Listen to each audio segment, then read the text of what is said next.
Good morning, everybody. We're just getting the stream set up. Give us just a few seconds here while we get our act together.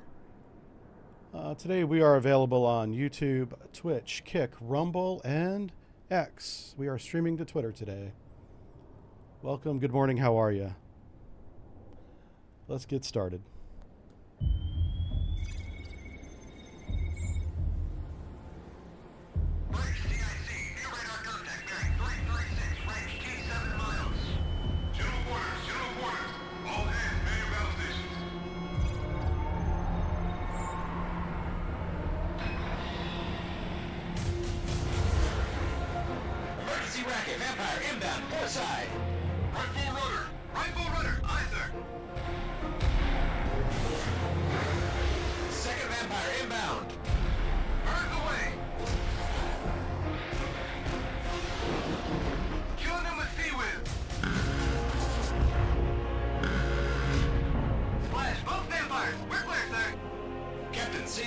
Harpoons are ready and warmed up.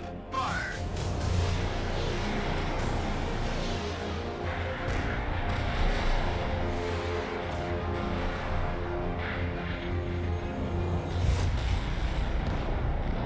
Impact!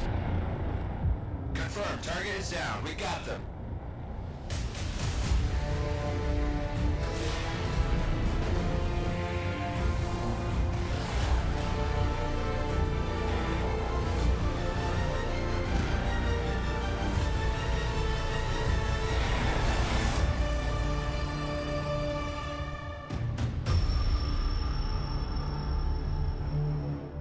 Good morning. Happy Wednesday, everybody. And you know what that means if you've been around here. This is the best day of the week for us. It's not just hump day.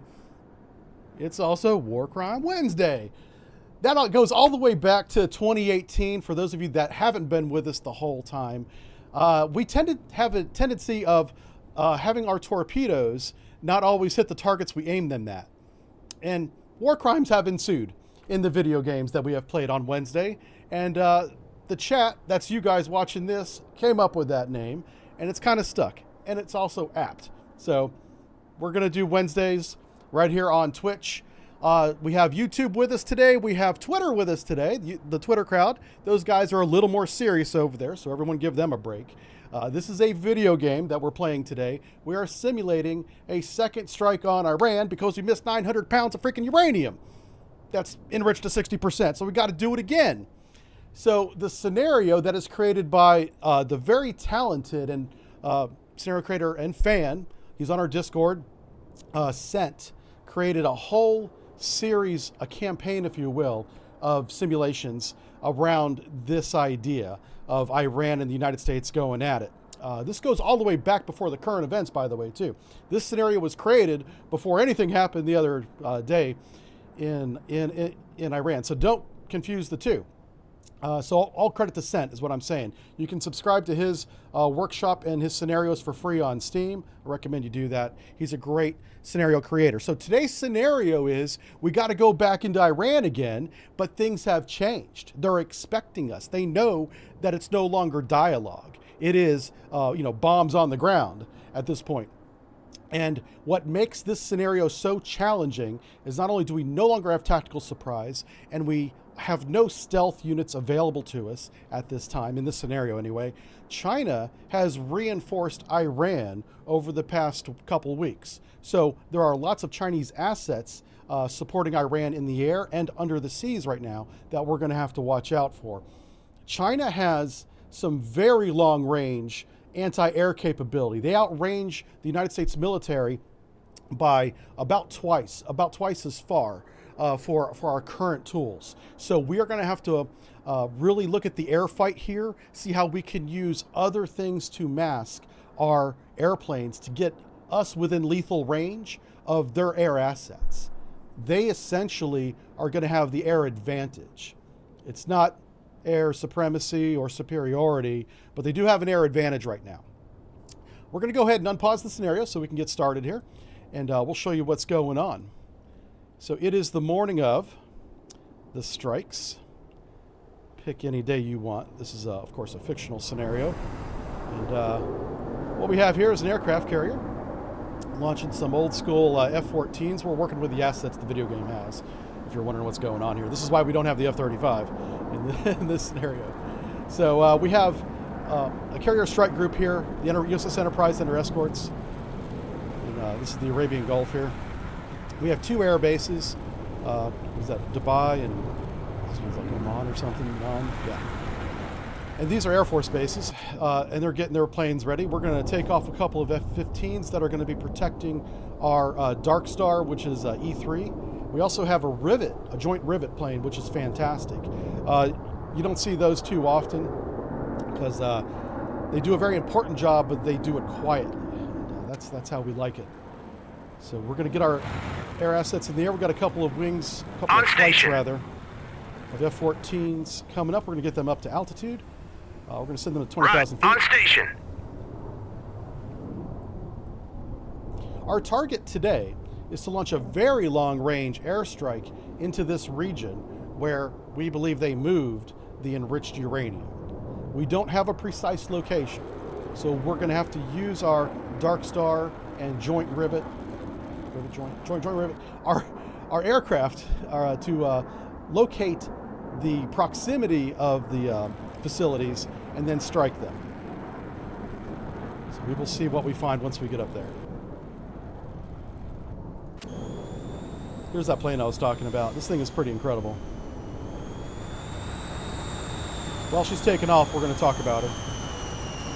This is the RC-135W. It's made by Boeing. It's a variant of the 135 chassis.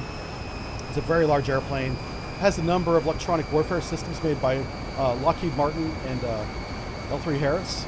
And it's designed for electronic support measures.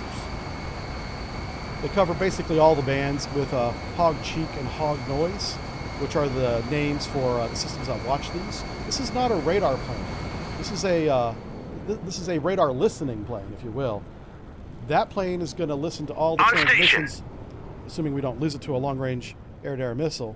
It's going to listen to all the long-range transmissions coming out of Iran, and then find the location. We're going to send tactical in there to those locations, get a precise point, and then bomb the hell out of it. That's the plan. On station. We do have a number of assets, including many Tomahawk missiles. We do have one attachment or detachment of B-52 bombers. So that's really going to be our hammer right there. On station. So instead of using B-2 stealth bombers, we're going to use conventional B-52 bombers On station. out of Al Manan Air Base. All right, our boys in the sky are airborne. Roger, go to altitude. Air search on. Radar high. Roger, turn 309. So the state of conflict, the rules of engagement are we are in an active shooting war. We are weapons free.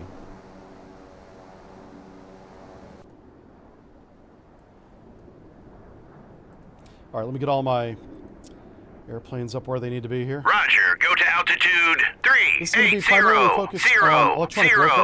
Roger, go to altitude 380. Roger, turn 312. Here's our B-52s coming on board here. Getting lined up on the runway. On station. And here's Dark Star. Dark Star is an E3 Sentry. Very long range. Aircraft weapons controller. AEW, yeah, AWC. So once we get all the pieces on the chessboard, we're going to start moving in. All right, so Noble Flight, we're going to get him up to 20,000. Roger, go to altitude 2 These are our F-15s 0. Voodoo Flight as well. The whole point of these planes are Roger, go to altitude 200. On station. Roger, go to altitude 200. So we have 2 flights of... Oh, I'm just peeking. Holy cow. Sorry. There we go. I just got to turn my mic down a little bit. There we go. So, yeah, we got 3 flights of F-15s that are going to be basically poised over the Persian Gulf.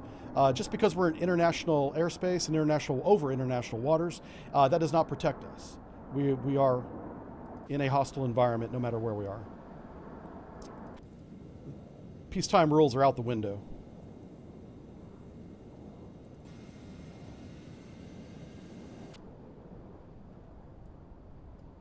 What do we got here? This is Noble Flight.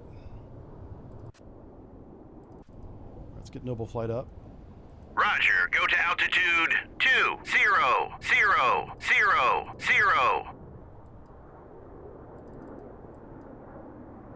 Roger, turn 30. Roger, turn 316.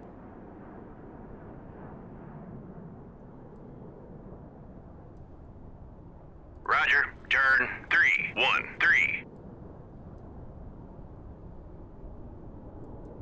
Roger, turn 296. Okay, we're getting our boys on station. Let's get, okay, Dark Star is airborne here. Checks are finished. Let's get him at the top of the cake, baby. Roger, go to altitude. I stuck my airplanes like a wedding cake. E3 Century and rivet at the top.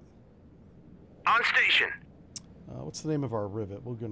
He's Herma today, so we're gonna call. So Herma and Dark Star are gonna be at the very top of the wedding cake here, of the aviation cake, if you will. Roger, turn 297. Bahrain. Bahrain's right here. On station. My geography is not strong. Roger, go to altitude. Roger, go to altitude 400. All right, while they're getting up to speed, we'll talk a little bit. How's my levels? I turned my mic down a little bit. Good morning, everybody. Good to see you. Looks like the stream is going out. Contact detected. Got a lot of people today. Holy smokes. Well, welcome to it. Track 7001 is classified. Hostile radar. This is going to be a very difficult mission. We will lose assets. Let's not get it twisted. We don't have surprise. We don't have stealth. And we are outranged by about 80 miles in the air fight. So that's not good. That's really bad. All right, so Iran uses a doctrine called ground controller intercept, or GCI. It's a very Soviet-era tactic, and that's one of the ground control radars is right here, the CM mission. This is probably being tracked by Herma, so let's see if we have any information on this. If we bring up our radar information window, we can see that Bear 1 is tracking it. Bear 1 is our E2. It's the Navy plane. So we have Big Bird radar out there. There's also, he can control SA-10s, and HQ-15s, because again, the Chinese are helping out. What's the range? Oh, that's the radar, HQ-15. SA-10 radar, there it is. Flap lid, that's probably what it is right there. Because Iran has these assets. They don't need China's help for this one. So Big Bird radar. The range is 324 nautical miles. That's not my concern. My concern is the 160 nautical mile range of their air-to-air missiles. Those are extremely long range. And China has given them to Iran in this scenario. So I'm going to just create a 160 mile cursor just to give me an idea of where those missiles can go if they're at the center of this range circle. As you can see, we have a long ways to fly to get to our target. All right, so Bear's up, Diamond Flight's up. What other flights do we have? We have Raven Flight. All right, he's up where he belongs. Excellent. Let's get him over the straits. Turn 320. We have two jamming flights. We're going to send the second one turn over the Persian Gulf. One will be over the straits, one will be over the Persian Gulf. We'll be jamming from two different directions. There's a lot of reasons why we want to do that. We're not going to go into them. That's kind of beyond the scope of what we're talking about today. Just know that that's a really good idea for you to do that. We do have a couple ASW planes because China does have a very deadly submarine force. Roger, turn 0. They also have an airbase. They have a naval base. Roger, turn 3. In Djibouti, which is about a 2-day sail. It's right here. Yeah, this is Djibouti. So they could easily sail their detachment of about 5 frigates, destroyers they call them. So we'll say destroyers, out here and cause problems. Now, we have surface search radars already illuminated, no targets. There's no civilian traffic in the strait, which is very unrealistic, of course, but there's limitations to what the game engine can handle right now, and computers for that matter. So they don't simulate every single target in this version of Sea Power. Our frame rate would look like a slideshow. All right, let's light off the big boy radar and see what we see. Air search on. Radar eye. As you can see, the little UFO on top is starting to rotate and radiate. Everybody inside's getting busy.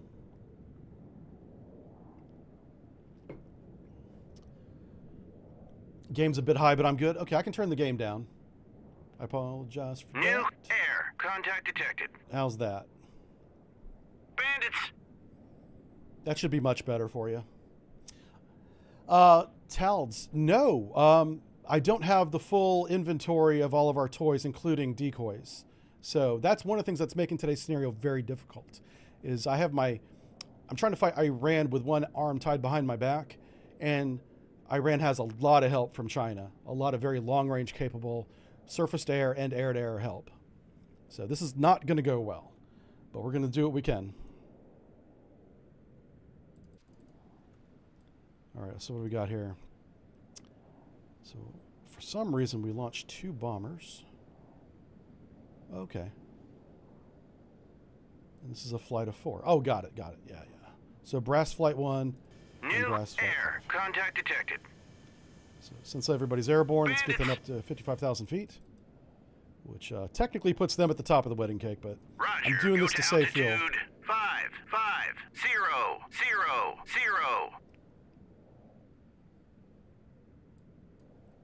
So today we're going to be employing, where's the Talids at? I believe it's this one here. Yeah, the Calcum. So today's weapon of choice is going to be the Calcum. It's an anti-surface missile. We don't need to use the bunker busters because where they move the uranium is not that reinforced. So we're going to use the conventional air-launched cruise missile to fly, some 600 some miles maximum to target. So I wanted these guys airborne and in the region because the missiles will do the work. We're going to keep these bombers very safe. They're not stealthy at all. Everybody can see them. So we don't want them anywhere near any kind of hostile air. We'll deal with them once we get up to altitude. All right, so we already have a couple of contacts coming out of the north. Unsurprisingly, this entire map is going to be full of Chinese fighters. On station. Make him hostile there. All right, let's see who we have on the for radar sources. We have J8Js, J1Fs, and J9s is the potential target here. This is our Herma, and Dark Star 1 just picked him up as well. So let's take a look at what we have. So this is the J1F fork. They carry some anti-ship missiles here. And anti-aircraft long-range, 162 miles, PL-21s. This is the problem with doing any kind of conflict with China, is they outrange us significantly. So think about that. How are we going to close the range to, at best, 80 miles before you can engage? And that's hoping they don't turn around and invade.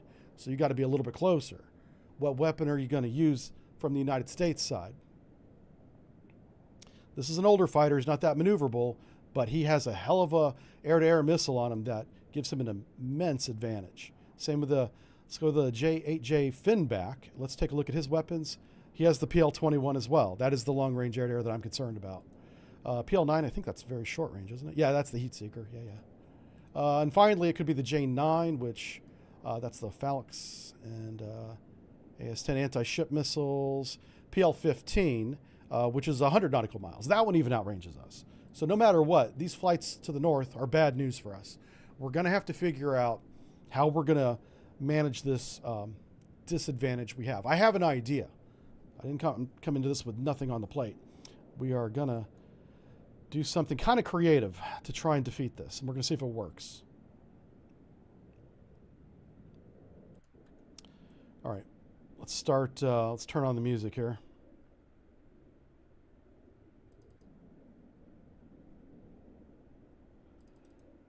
Where are you at? There you are. Okay.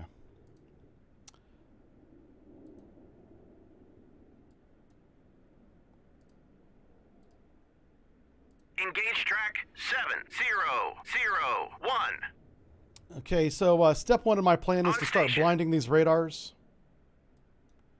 Because these jets, their radar doesn't see as far as their missiles shoot. I am curious as to what the radar range is. I'm not even sure. Let's check it. Sensors, Mark 1 eyeball. Here we go. Air surface directed search. Laser designator. That's the bomber. 200 nautical miles. Actually, that's really good. He has an airborne X-band radar that goes to 200 nautical miles. That sounds like a whole lot of baloney. But let's see what this guy has. Yeah, this guy doesn't have... Oh, wait, he does. Huh. All right, so they got Chinese magic radar. I'm not even sure how that is possible, but whatever. That's what we're dealing with. So I take it back. They do have a radar that can see as far as they can shoot in this game.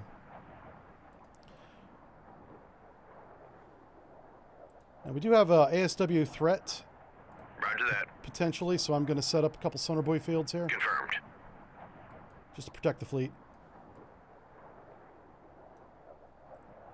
All right, Diamond Flight 1, where are you? All right, Diamond Flight 1, those are cap. This is for the carrier protection, but I'm going to move them forward. Roger. Turn. Diamond Flight 3 is our Vanguard flight from the carrier. We'll move them here. Once they get on point, we'll start moving up reinforcements. This is probably a radar plane. That's what I expect that to be, up to the north there.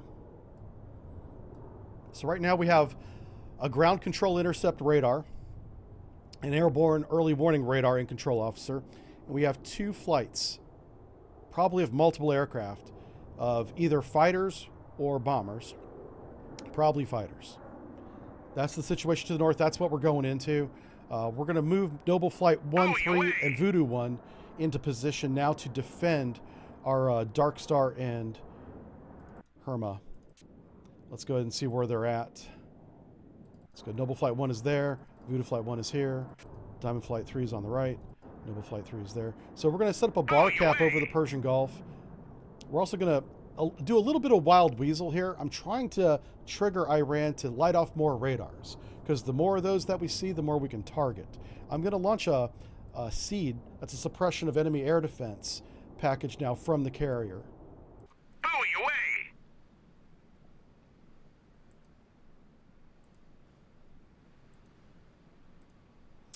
And there it is. We'll do a heavy SEED because I expect there to be lots of defensive fire protecting these radar sites. So we're going to try to overwhelm that with volume.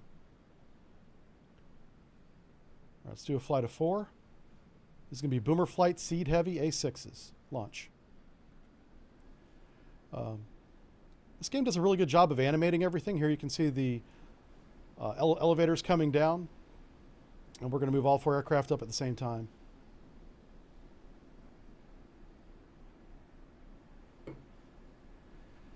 This is sea power, yes. I'm looking up here at chat if you're wondering what I'm looking at whenever I look like this. Get some. Yeah, no, this is fun. This is I love this game. It's a very good simulation at its level. It's a work in progress. They're continuing to improve the game. It's come a long way since its release in November. It's in a much better place. Much more stable. The mod community that supports this game is off the chain. There's new mods, it seems like every day. On station. And I've got a pick of the litter on so many mods. But this one was recommended to me over the weekend by Cent. Cent is the author of this scenario. CENT. And we'll watch these 2. This is our SEED flight. These guys are going to go after that radar that's in the middle of Iran. So we got to protect these guys long enough to get them into weapons range. Buoy Once we take out the GCI and the airborne controller, we'll have more of an advantage. We're beginning by jamming those radars right now.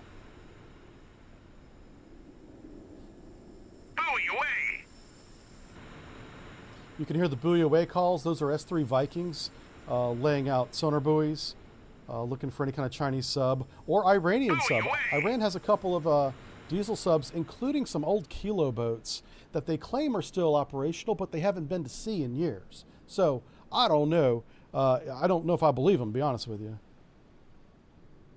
But they, you know, Iran being Iran's like, yeah, they still work.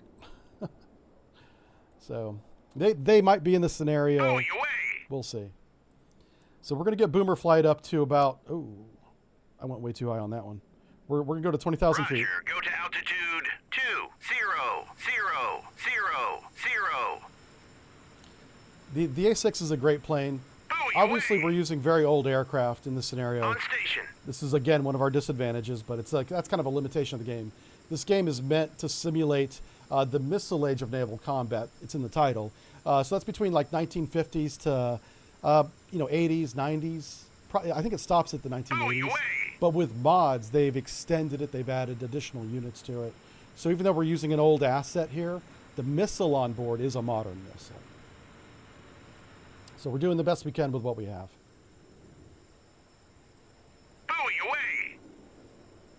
What is the speed of our contacts here? These guys are coming at us at 800 knots. Holy smokes.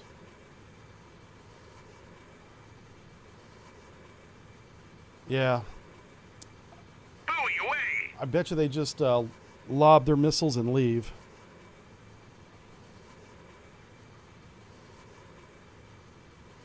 All right, so I want us to try and drag J1 off to the right. So we're going to grab Diamond 3.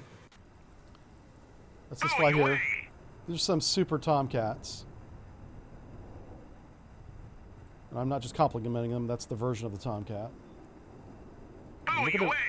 We're going to go feet dry. We're going to violate airspace. This is the beginning of war crimes. Let's do this. Mark the time. War crime time now.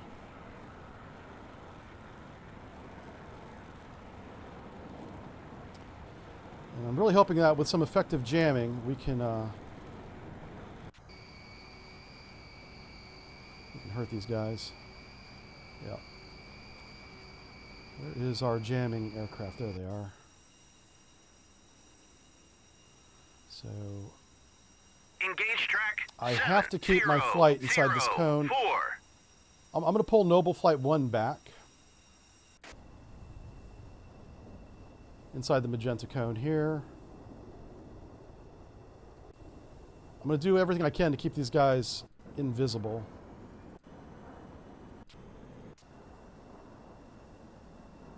They're basically waiting for the A6 to kind of get in position. So he's going to come here and jam to the north. And in that cone, I'm going to keep the F-15s. Dark Star for now can actually just chill.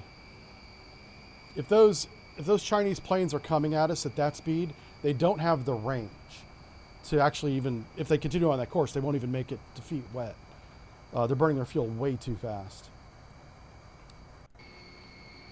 All right, what's your altitude here? This guy's up at 40.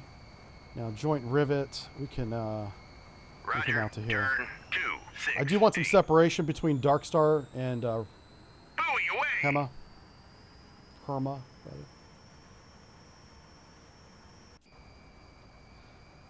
This does have some ESM capability, but Hermaflight is designed for ESM, which is obviously much better.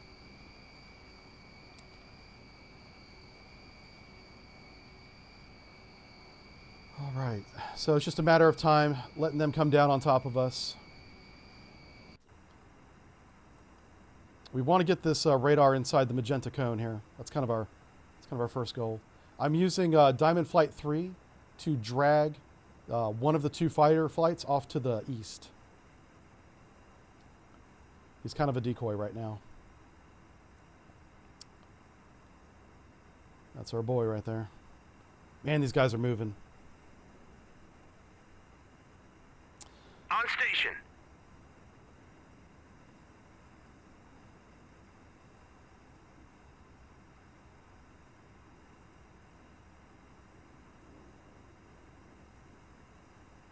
So I have a decision to make, and I only have a few minutes to do it, maybe even less. And that is, do I move Noble 1 or 2 north to engage? Because those fighters are going to be here before Raven 1's in position. I think that might be the way to do this. I'll probably lose a couple planes, but there's nothing I can do about that. So we're not going to play this to save every single plane. We're going to play this to win the scenario.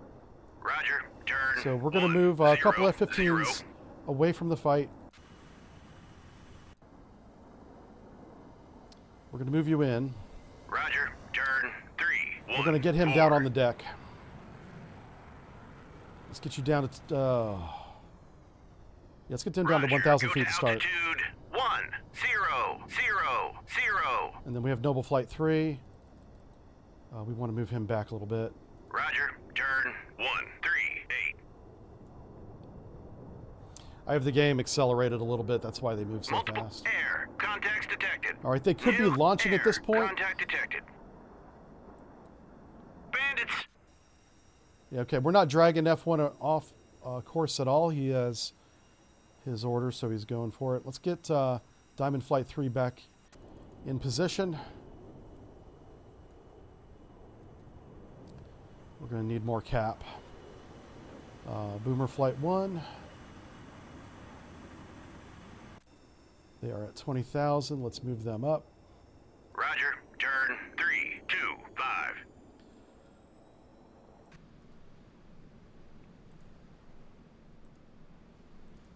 Gonna launch another long-range intercept 2 ship. Yeah, right there. Launch that.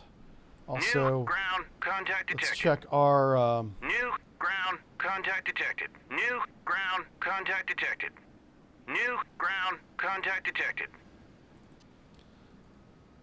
what kind of missiles do they have? Bandits.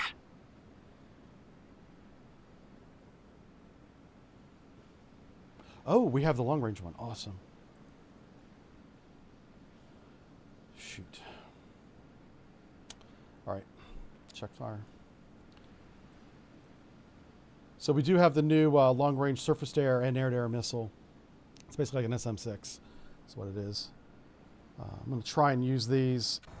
I'm going to try and use these new missiles to get them. What I'm trying to do here is I want to get Noble Flight 1 that we're watching here down in the weeds. And we're going to try and close to within 80 nautical miles, go vertical, engage, and hopefully that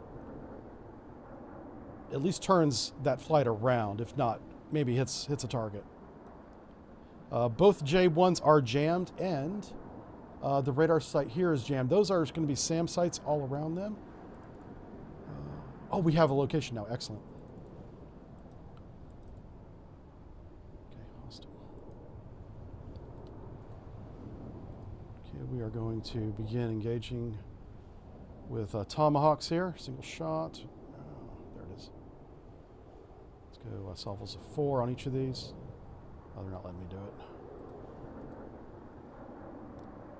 I might have selected the wrong weapon. Let me do that again. Oh, there it is. Yep, I did. Okay. Engage track. Greyhound away. Track 7-0. On station. Oh, come on. Did I select the wrong one again? Hold on. Huh. Not very good. We got salvo of 4. Engaging track 7-0-0-1. On station. Engaging track 7-0-0. Greyhound away. Track 7.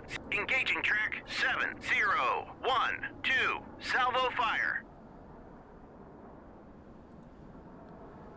Engaging track. We're going to launch a Greyhound large salvo away. at that. Track 7-0-1. Noble Flight 1 is very close to being in position. Just go ahead and take them out. Diamond Flight dropping tanks. 3, where are you at? Doing a little bit of air management here, pardon me. All right. We're going to watch the Tomcats turn to engage.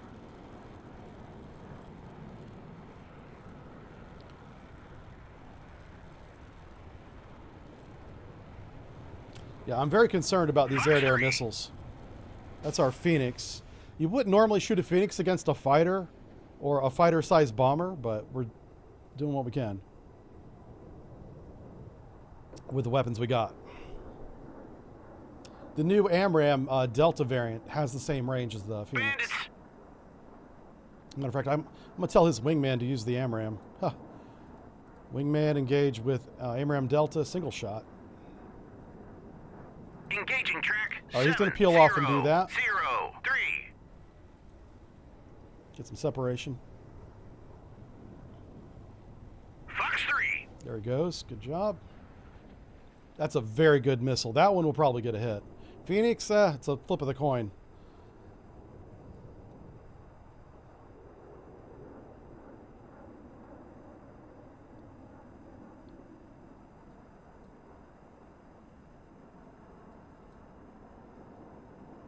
So we're going to watch the missile go in. He's going to be on top of his target any second now.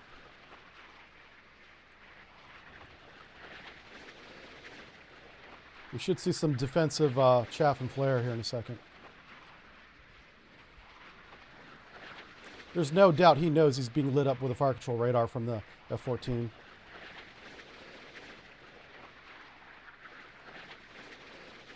Pitching over. Yeah, the Phoenix is a lofting missile. Many of modern missiles are now. So that's why it's pitching like this.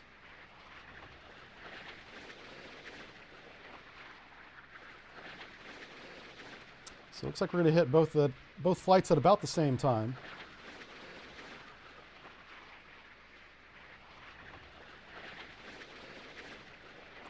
All right, there's the contrail from the fighter Splash bomber. Track. 7, 0, 0. Kill track. Good hit on both. 7, Excellent. 0, 0, 3. All right, so now we want to get them back up to altitude. We're going to say check fire, Ceasefire. return to Track. formation, stay at Roger. altitude, Go to altitude. hold position. 2, 0, 0, 0, 0. Noble Flight 1.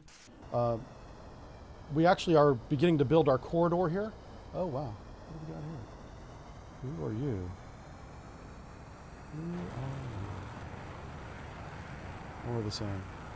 A lot more of the same. Holy cow. All right, we want to stay the hell away from this missile launcher. So I'm going to move Noble Flight 1. Oop, as soon as I select him. You guys need to get off the deck. Roger. Go to altitude. 2, 0, 0, 0, 0. They're burning a lot of fuel down there at 1,000 feet, so. On station. Roger. Turn 290. See, I put a lot of airbags on these guys because I plan on having them on station for most of the scenario. So it's going to be a minute before our Tomahawks make it to target. Boomer Flight 1 might actually get a shot off first. We will see how that goes. Are they at 20,000? They are. So what I really want to do is get these missiles on that radar. I'm not too concerned about hitting the SAM launchers, even though they are a concern. That long-range GCI radar is what makes these planes so deadly. We have to take it out. Oh, we got a classification here too. All right, so this is their version of a... there's an American or Canadian plane that looks like this. I forget the name of it. But anyway, China stole it. And then they made their own version called the KJ-100 Bravo. Somebody in chat, I'm sure, knows what I'm talking about. Knows the name of it. I'm drawing a blank at the moment. Okay, let's see what kind of range he has. It's probably measured in the hundreds of miles. Yeah, 378 miles. It's basically their AWACS. This is their E3 Sentry. Yeah, they don't need the UFO disc on this type of phase array. This is an ASA array, active scanning. It's very good. I'm making fun of it because it's Chinese, but it's still very good. All right, so Noble Flight 1 is going to get busy again. I'm going to have to send them back down to the deck again. They're spending a lot of their time porpoising. Let's see if I can find them. Noble Flight 1, where you at? All right, so we're back up in cruise mode, saving gas. New air. Contact detected. All right, right, that red circle is max weapons range. You know what? They could be shooting us right now, and they're not. Well, we don't think they are. If they are, we haven't detected a launch yet. So I'm going to keep them up at 20,000 feet. This will give our weapons a lot more energy than shooting it at like 1,000 feet. You're going to get like better performance, better range for sure. How's the battle go? Hey, Sense in chat, everybody. Sent, thank you very much for making this scenario. Your whole campaign called Chipping In is very good, sir. So I appreciate it. So far, we're doing well. I'm playing a little cautious because I respect the hell out of this PL-21 missile and the PL-15 missile that these Chinese planes have. Those things will ruin your day. Don't sleep on those missiles. I'm also glad that you added those to the scenario because this is ridiculously difficult. And that's what I like. I want a challenge. So we're getting ready to engage second flight here. Diamond flight. We're already inside the bubble. Do we have a classification on this SA-10s, right? I'm sure they're SA-10s. But we don't have anti-ship missiles. What? No.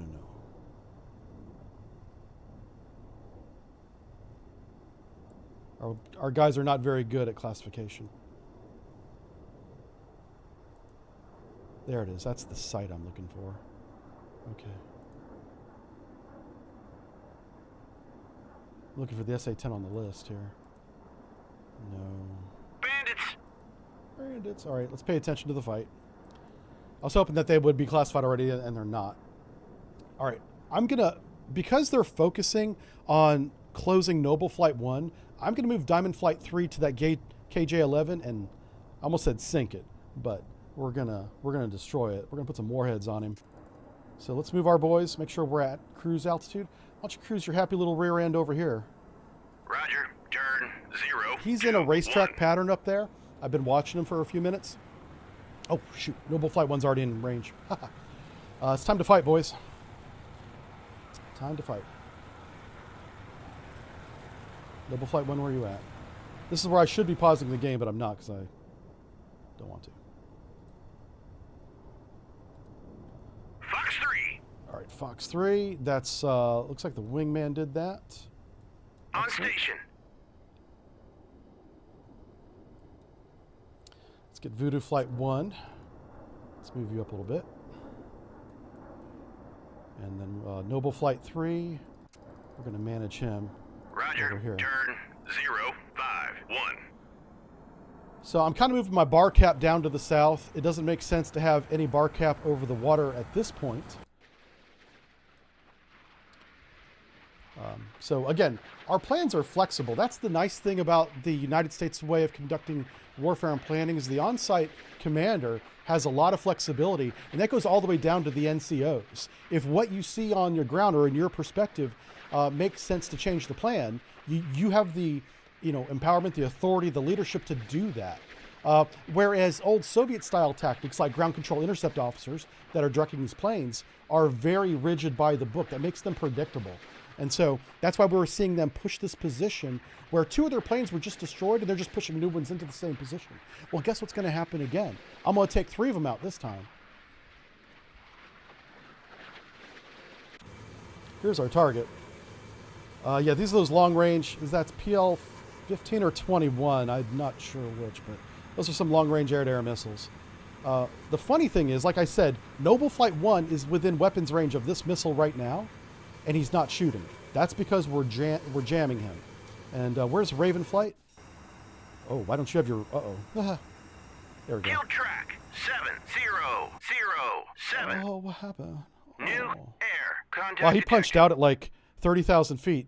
Bandits. Boy, I hope you got a mask. That's going to be cold, but whatever.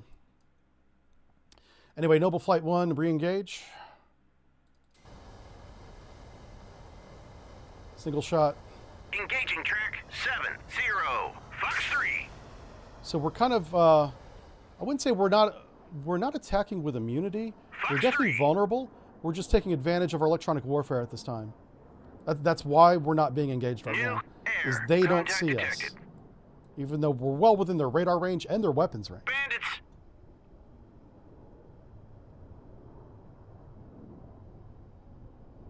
Once we defeat some of these and we establish some air superiority in the region, in the southern region, we'll move our B-52s up to within Calcum range and begin lobbing weapons at facilities. All right, we'll read some chat. We all have small unit leadership. Well, okay, I'm sure things have changed, so I do need to be careful with this. But when I was in, I joined the Navy a couple years, about 2 years before the Cold War ended. So I had 2 years where the Soviets were still our enemy, and I was learning or taught about a lot of those tactics. And we were instructed that they were very rigid in the Soviet style versus the NATO style of warfare, which is very push the level of control down to the NCOs, which is why NCOs are so important, that we keep them re-enlisting and staying with our forces, you know. And like I said, today's military in China may be that way as well. I don't know, but I just know it used to not be that way. I'm not going to sit here and say like I know everything that's happening right now. Oh, is he trying to run past us? That's so silly. All right, Voodoo 3, hold on. Voodoo 3 flight. Bandits! There. Oh, it's Voodoo 1 flight. Okay. So they're trying to bypass my cap. Who do we have over here? Diamond Flight 1. Let's reposition Diamond Flight 1 to intercept. Roger. Kill track 700. Diamond Flight 3 needs to move up a little bit farther north. I'm scooting the outside edge of that of the SAM missile range. Okay. How many weapons do you have left? We should go ahead and re-engage. Single shot. Engage track 7022. All right, he's turning to engage now.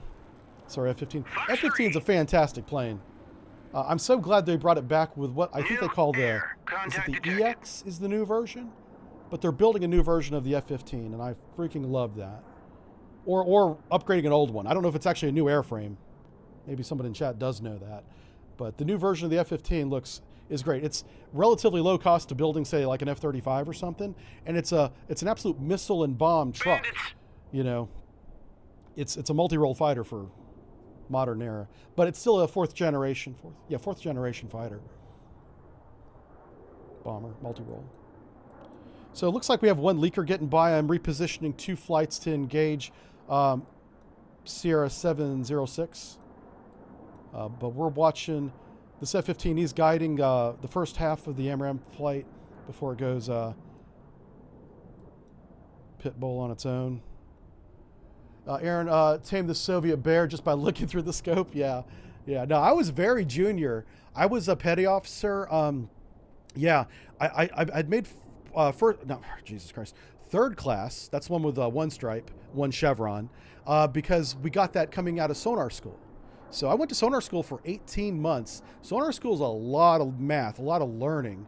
You got to learn electronics, electronic maintenance, and then operations. I think you learn the operations first, actually, and then the maintenance.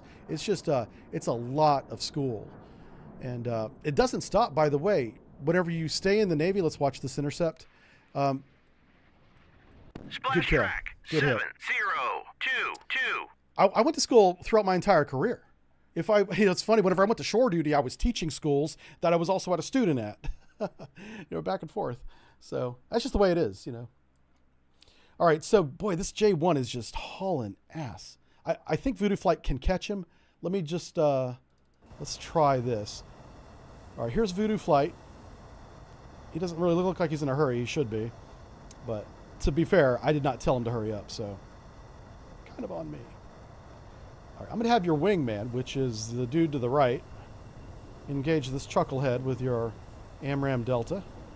Engage track. Gonna watch him 7, peel off. Fox 3. Nice.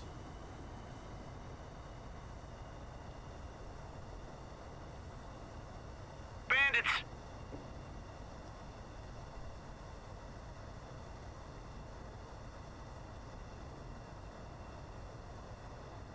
Yeah, the AMRAAM is a very high probability of kill. A PK is greater than 50%. Much greater than 50%. Yeah, we do have a couple of shipborne S6s, SA6s, standard 6s. I'm blanking on the name. Some of them. But you know what the Navy did because they're mad lads? Is they took the S6 missile and modified it to fit on the F-18. So you can get chunky boy F-18 up there lifting 2 of these big-ass missiles up to 20,000 feet and then shooting that thing. It's a very long range. I don't know what the public range is, so I'm not going to tell you. But it is a long ways. It goes up, yeah. It goes so long, different air traffic controllers can actually update the missile and be like, your target's here now, as it's just burning, through the atmosphere towards the target. We want Noble Flight 1 to go into fuel saving mode again. Let me grab them, and we'll go back to that missile if I can find them. Noble Flight 1. Yeah, the Navy's off the chart. They're not very good at shipbuilding, but modifying that missile to fit on the F-18, that was brilliant, man. I'm a fan of that. Air. Contact detected. All right, so they're going to hold position here. They're going to loiter 20,000 feet. Watching. Their radar's off, by the way. These guys. Yeah, these missiles are being directed by other means. On station. By freedom. All right, so good intercept. Oh, wow. We are going to watch this, but I got to get on Diamond 3. Diamond 3's in range now. They need to take out that radar plane. All right, he apexed his loft. You can see the contrail of the fighter bomber right there. This is not an ideal geometry at all, but we'll see if we get a hit. Yeah. Honestly, maybe his chaff is not going to be effective at this angle. Because the chaff is immediately going to go, yeah, he doesn't even see that. He's like, what was that? All he sees is the airplane. Uh-oh. I talked too soon. Okay, he hit him. Woo! I thought he was going to miss after I was talking. I was talking him up. I was glazing the missile. It would have been hilarious if it missed. Then I would have been like, oh. I mean, missile's in the name, right? It is miss. All right. Diamond Flight 3's in a bad spot because I wasn't paying attention. Engage.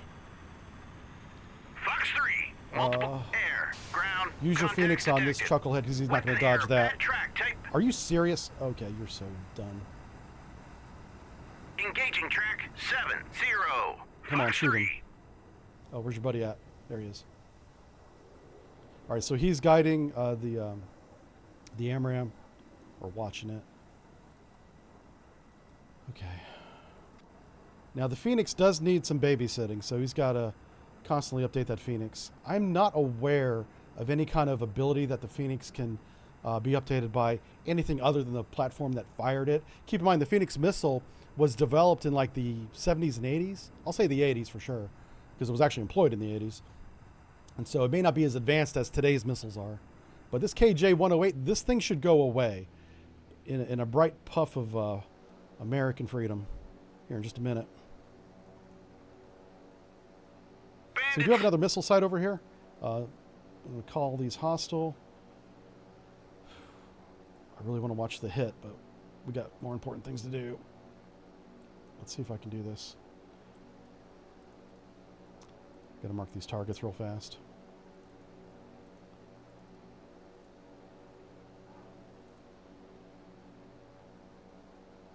How many Tomahawks do you have? Tomahawks? Oh, wow, they have a lot. Okay. Engaging track. Greyhound away. Engage track. Engage track 70. Track 7. Engaging track 7. Engage track. The ratio is 4 to 1, if you're wondering. Engaging track 70. All right, let's get back on that plane. 1. He about to go away. Greyhound away. Track 70. 4. This is why we need those air assets up forward, so we can identify these sites and get some weapons on them.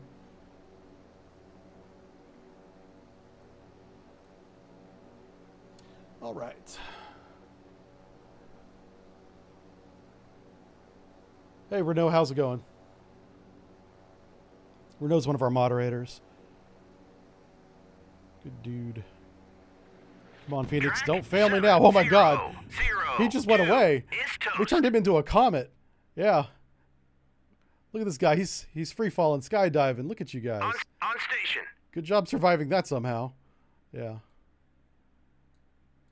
We fire mostly peaceful missiles in this game. All right, next. I don't think we have any more Phoenixes, do we? Oh, we do. This is hilarious. Engage track 7036. You know what I'm going to do? I'm actually going to turn Diamond Flight radars on because they have a very good radar. And I believe there's another fighter we don't see. I saw a fighter over here, and he's gone now. So we either shot him down, well, I wasn't looking, or he is hiding in those mountains, and I think that's the case. Oh, look at you. Toggling your radar. Okay, that's good. We want to, I don't want him to change doing that. That's awesome. That's how you're supposed to operate it. This game, parts of this game are surprisingly very good, very accurate.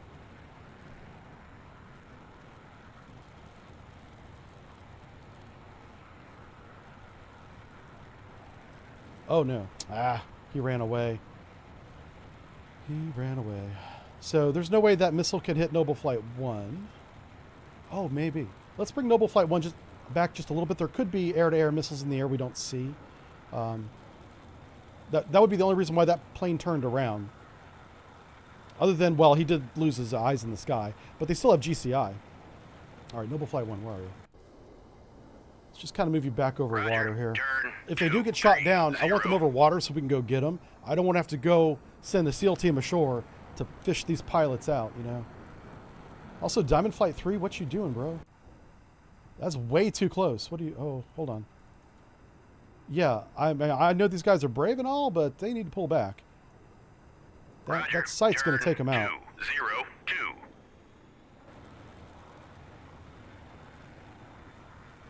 All right, where is Boomer Flight at? Oh, no.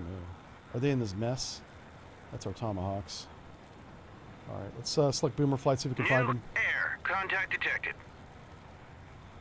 There they are. Bandits. Oh, what? How did an electronic warfare plane get snapped up in Boomer Flight? That's hilarious. Where's he? He's like, I'm tagging along. I don't remember attaching him, but here we are. It's not a bad thing to have him with him, actually, for this mission. So I'll leave him there. Yeah. He's not slowing them down. They're all the same plane. I just don't know where they're at. Roger. Turn 301. What's going on? I don't even see him. 242. Are they invisible? I want them to be invisible. That's our second flight of Tomahawks. Diamond Flight 5. Where's that? All right, these chuckleheads. Roger. We had so much going on, I kind of forgot that I launched these fighters. 000. Roger. Turn. I need a continuous cap presence defending our airborne radars. And we do have that. It's just... I'd forgot about this flight. Yeah, this is wild. I don't know where these airplanes are. What is brass? Oh, these are the what is the B-52s? Brass Flight 1.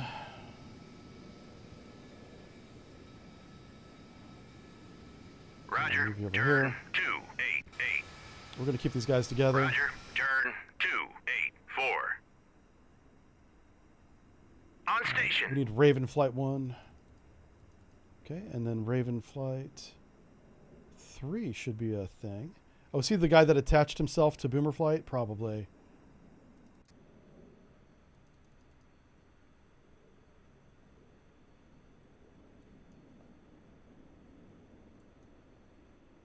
It's really odd that we don't see him. I'm going to have him leave formation, see if that changes anything. He shouldn't be attached to them anyway. I did not intend for that to happen.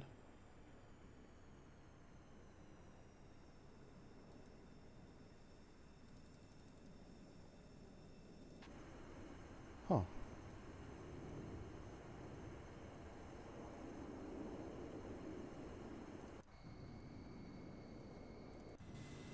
Just making sure my planes are all where they're supposed to be. Yeah, where the heck are you? Are they inside this mess? The Tomahawks are actually faster than the A6s are. Huh. I don't know. Roger, turn 335. They're right on the coastline somewhere. On station. Where the hell did they go?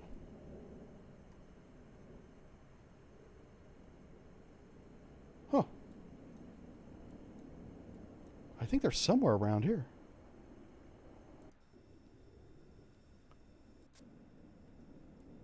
Okay, they're somewhere near this guy, because this guy was with them just a second ago. All right, let's get Raven Flight. Roger, turn 34. On station. All right, we're going to start blinding this radar up here, and then we're just going to keep pushing forward. This is kind of a brute force method. This would not be a good idea, but that's kind of the limitations of what we're doing with this game, is we're not simulating every surface-to-air missile in Iran, obviously.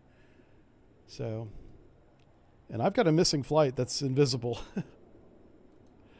I'm going to keep moving them forward, and hopefully they pop up on the map at some point. It's kind of funny. I'm afraid to launch another flight. I don't want to lose the second one. But yeah, so Brass Flight 1 and 5, those are the long-range bombers. As soon as we get some good targets that are in the target area, they'll be launching the Calcums into that. I'm sure there's a ton of radars up here we got to find. We just haven't moved that far up yet. So there's a lot of gaming going on. You know, I would not use a scenario like this for any kind of realistic training or anything like that. This is just a little bit of fun. Radar jamming and strawberry jam. Yeah, good Spaceballs reference. They're making a Spaceballs too, apparently. I heard that announcement last week. So I'm glad that Mel Brooks, who's I think almost 100 years old at this point, is still at least producing movies. I don't know if he's actually directing that. I would not expect that at his age. But I really want them to make a good, you know, a funny, offensively funny movie. We don't see those anymore.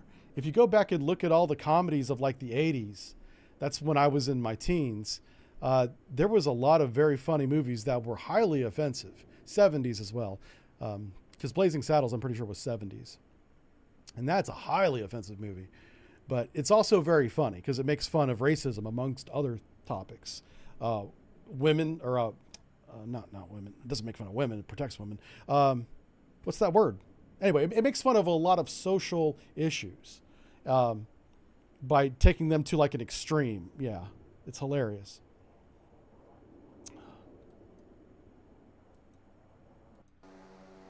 But if you're not from that era, you may not enjoy that movie.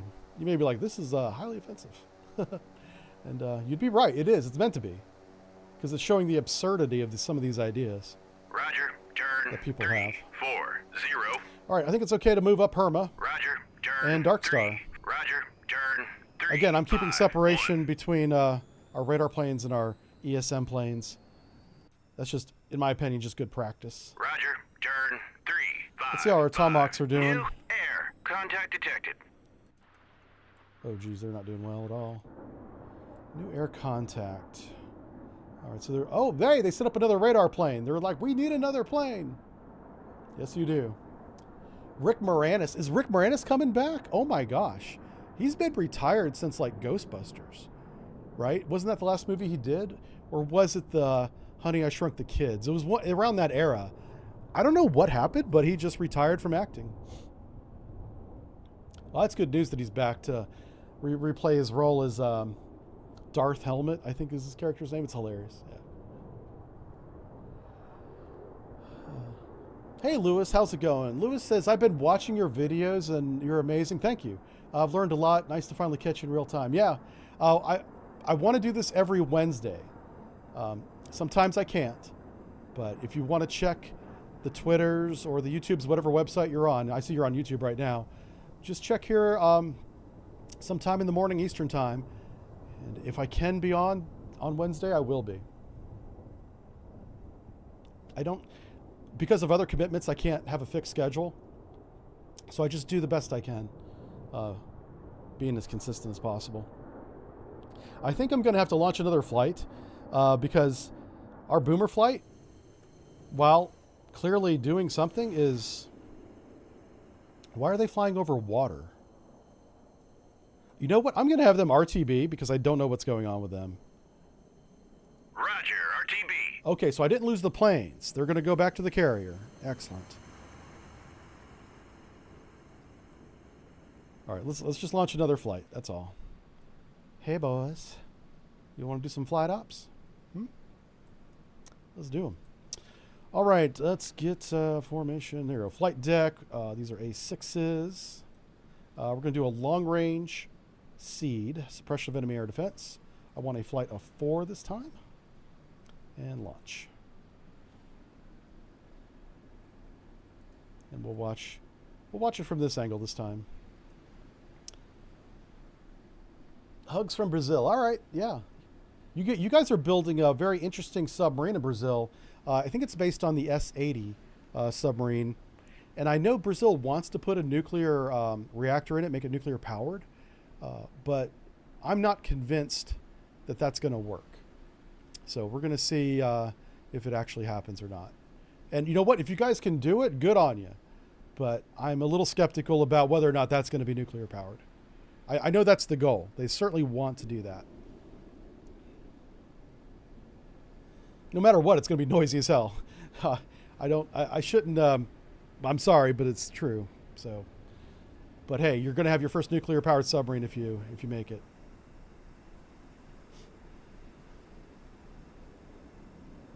I should not insult my audience, but I also am honest with my audience. I'll let you know the truth, you know.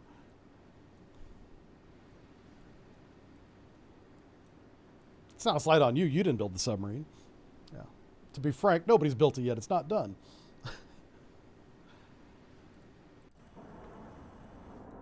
All right. These are F-14s here. We're just kind of waiting on the Tomahawks to get on target since we lost our flight. So I'm going to compress a little bit of time. And once our Tomahawks are close, we'll... Multiple air. Contacts detected. Aha. There we go. Oh, that's that radar plane. He's back. Let's shoot him down now. On station. I know it's the radar plane because it's very near where the racetrack is for the radar plane. So, also, if we do this, let's take a look at his radars. And I bet you it's long-range air search. SPG-43. That's an F-14. Uh-oh. Okay, so somehow the Iranians got their F-14s back up in the air, maybe.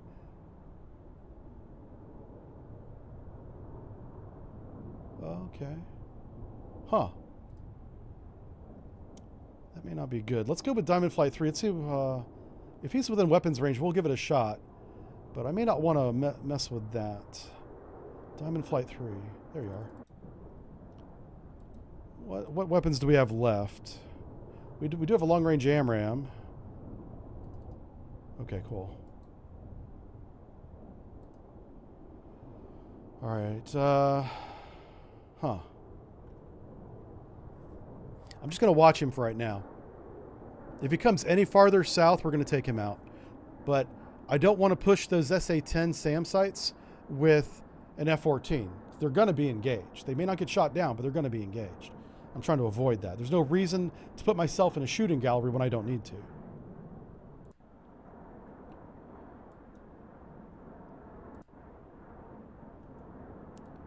All right, let's compress a little more time and just keep an eye on that guy up to the north.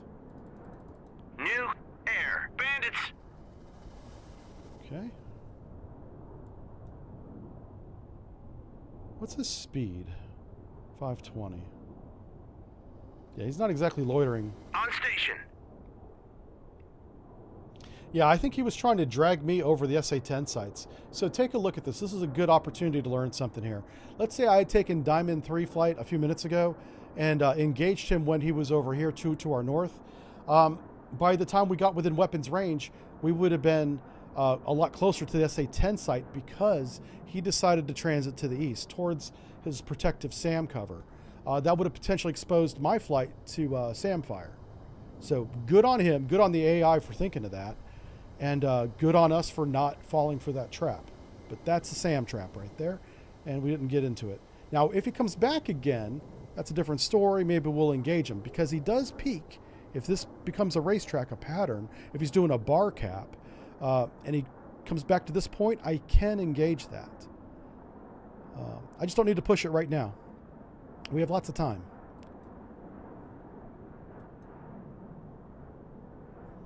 Okay, let's go ahead and compress time again. And we'll read some chat while we do. Did I see that Japan deployed a ship with a railgun? I did see that. They were doing at-sea testing. I know this was probably last year. I did a naval news video on that weapon system because it looked almost cartoonish, but apparently it works. So, hey, they did what we failed to. Japan did. Because we had electromagnetic cannon in development for many years, over 10 years. I was still in the Navy when that thing was in development. And I was like, I don't want anything to do with that program when I go to shore duty because that thing is an albatross. It doesn't work, you know.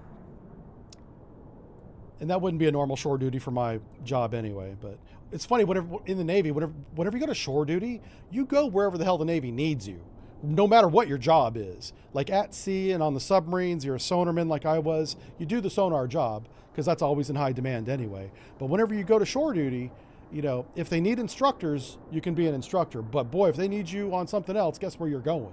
Yeah. And I'm sure all the services are like that, but the Navy's 100% like that for sure. New air. Contact detected. They are sending up a lot of planes again, it looks like. Oh. Okay, no, he's staying way the heck up here. That's really smart. This might actually be a whole different air boss. Yeah, this guy here, yeah.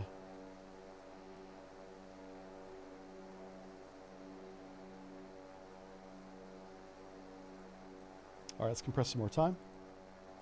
I'm going to keep it in times 10 for now until our Tomahawks. You can see the Tomahawks down below me here. They're closing in on this site. We're going to watch them hit whenever they get within a few miles. New air. Contact detected. Yeah, the S-80 is, I think it's French. I don't think it's German. Anyway, yeah, so the submarine was originally going to be made by Naval Group, but Brazil wanted to make their own version of it, and they did, by the way. And so it's not called the S-80, but I don't know what Brazil calls it off the top of my head. On station.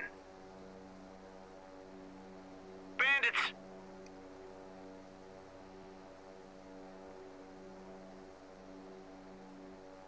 It's kind of interesting how this guy's just wagging around.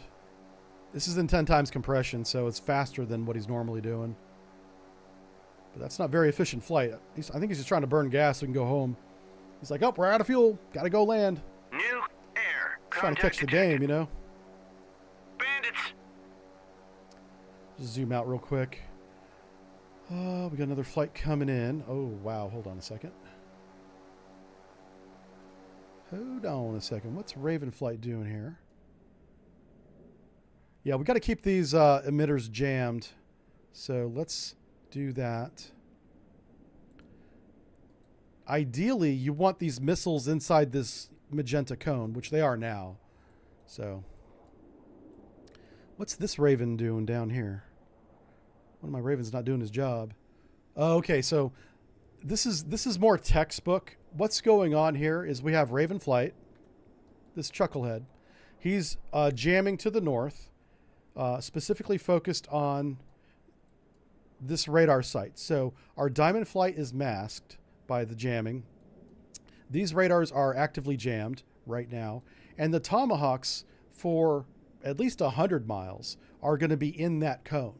They'll never see them, you know, until they're on top of them. There'll probably be a couple point defense shots at the point of impact, but they're not going to be taking out the Tomahawks in flight at ranges greater than, say, 10 nautical miles.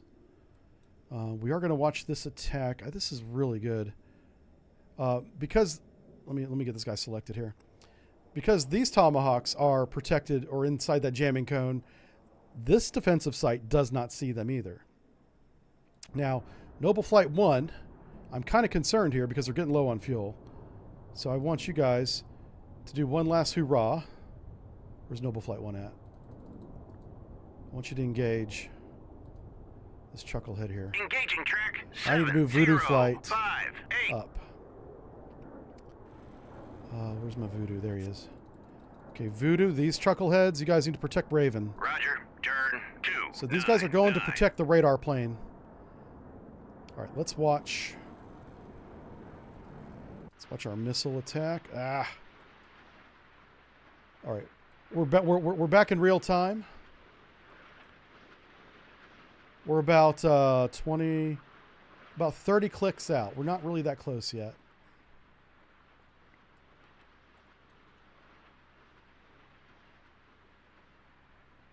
What I really want to see is, do we see any surface-to-air missile launches? I expect them inside maybe 6 miles, but not outside of that because of the jamming.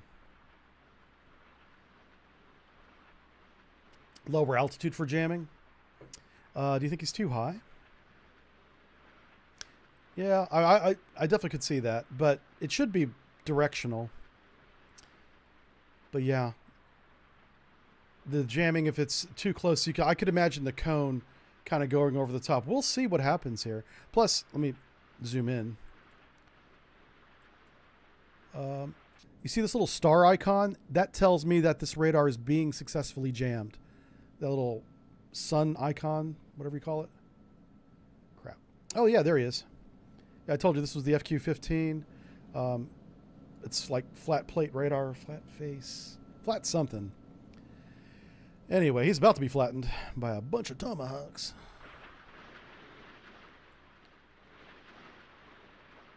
Something's on fire. It's probably all the planes I've been shooting down.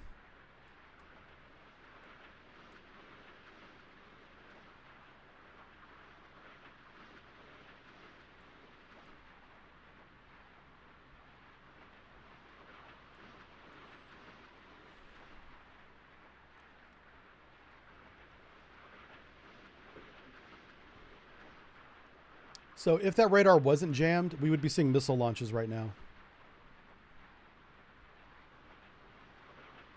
We're about 10 kilometers away.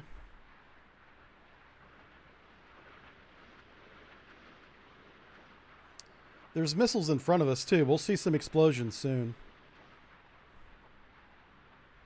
SAM launch.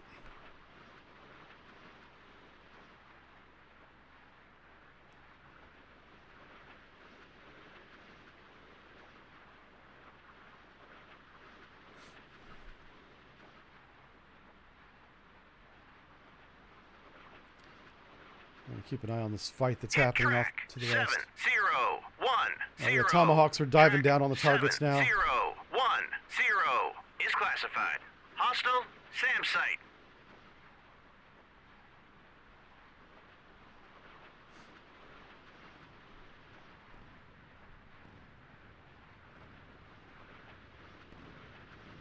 Hit track 7-0. Those are the SAM missiles splashing down. Track They travel so fast you don't even see them. 9 is classified. Hostile SAM And that's a site. Tomahawk hit right there. Track 7-0-1-2 is classified. Hostile SAM site. Track 7-0-1-1 is classified. They're all dead. Hostile SAM site. All right, let's move Raven 1 back a little bit because there's a fighter coming after him. Roger. We did get a launch off. 7-4. Or they got a launch off. Contact detected. Let's try to outrun that Roger. missile. Turn 209. Bandits. Roger. Buster. We're going to get outside the energy of that missile real quick. That's the goal there. How close are we to weapons launch here?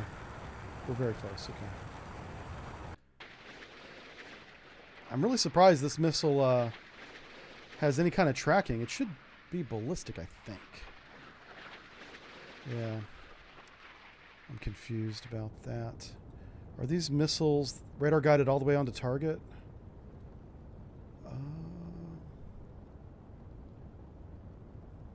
Proximity fuse, Chinese variant of the S-300. On station. No, I think they have their own radar, so okay. That's fine. It should not have the energy to get to where Voodoo 1 is. Gonna basically outrun it. Fox 3. Alright, so this flight... New air. Contact detected. These guys are getting low on fuel, so I'm relieving them with Voodoo 1.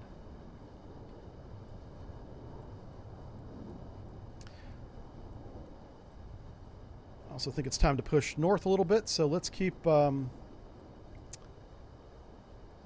Star. Let's move him up. Roger. Turn 305. There is...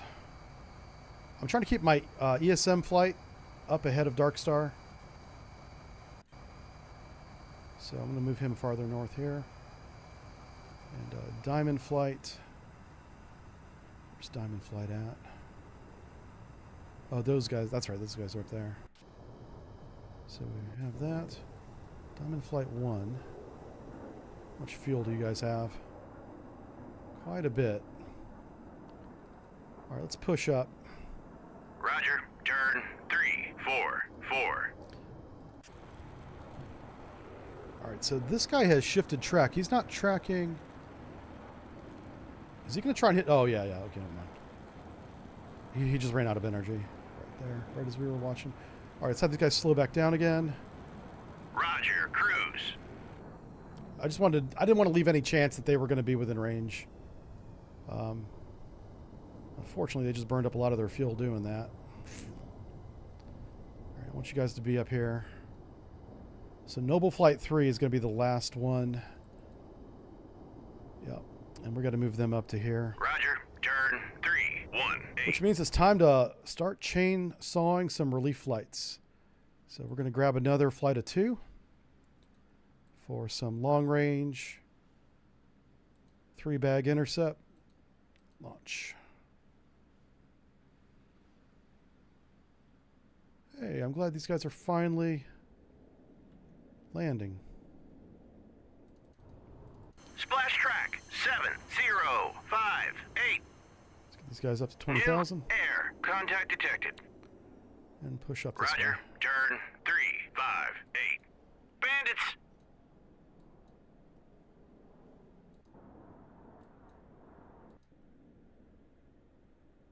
Just checking my ESMs, making sure. Yeah, everything's working, so that's great. I need some targets for my Calca missiles. I mean, I don't need to move my bombers any closer. This is close enough right here. We can hit everything inside the target area.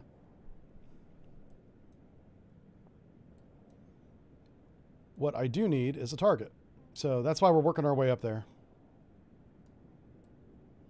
Actually, let's move him over here. This is just for me to keep an idea of what the scale is. Whenever I zoom all the way out on this map, it's hard for me to tell. There's our flight of 4. We have a flight of 4 and a flight of 2. B-52s. I am going to try and take out these 2 planes with Noble Flight 1 before they go home. Yeah, the Eagles are definitely doing work. They're 1 for 1 right now on every missile. They haven't missed yet with the AMRAAM Delta. I need to shift, you know what? Let's do that. I need to shift my jamming up to here. Yeah, I don't want these guys to be able to target my flight. I don't want Noble 1 to be on the verge of going home and get shot down, you know. I'm keeping Diamond Flight 3 right here just to watch the situation. We already have an attack incoming on this radar site. I expect it to be successful again. Raven 2 is masking the attack the entire flight. Even this plane over here, he's inside the jamming cone, even though I don't have the jamming symbol on him. I think the reason why we don't is we don't have a classification. It's a flight of 3. They're definitely fighters. And they're just doing some kind of bar cap. And I'm in no hurry to disrupt that. We want to take this one. We're peeling back this Iranian air defense layer, one layer at a time. I messed up my own metaphor. But that's how this is going. The big thing now is to not lose the big picture on relieving the planes at the pointy tip of the spear, because those are the lowest on fuel. That's why everything I launch has got extra gas bags on it. There's unfortunately no air refueling in this game. I hope they add it, but they may not. You know, it just adds another level of difficulty if you have to keep cycling aircraft. I wonder if a mod could do that. I don't know if the game engine would let you modify and then add fuel to a plane in flight. Like there may be something in the code that doesn't do that. I don't know. All right, we're getting close to being able to engage this flight here. Oh man, we're about to run out of fuel. These guys are... I was hoping they could get one more shot off. Oh, can they? Hold on a second. No. Oh, I grabbed the wrong target. You guys right here. Man, maybe I might get one more shot. It's gonna be right as they run out of fuel and they have to return to base. Maybe we can lob a weapon at them. Let's go ahead and compress some time. Watch that happen. We want this guy inside this red circle. New air bandits. It's funny. As soon as we detect them, they're jammed. That's the type of warfare we want to fight, because that's our only advantage, honestly. They have every advantage over us except that. We have the electronic warfare advantage. On station. All right, wingman first. He'll shoot and go home. Weapon error, bad track, type. Oh, apparently he doesn't even have a weapon. Okay. So this is the last weapon for the whole flight. Engage track 706 Fox 3. Oh, don't hit your wingman. Holy crap. That's funny. That weapon went right after him.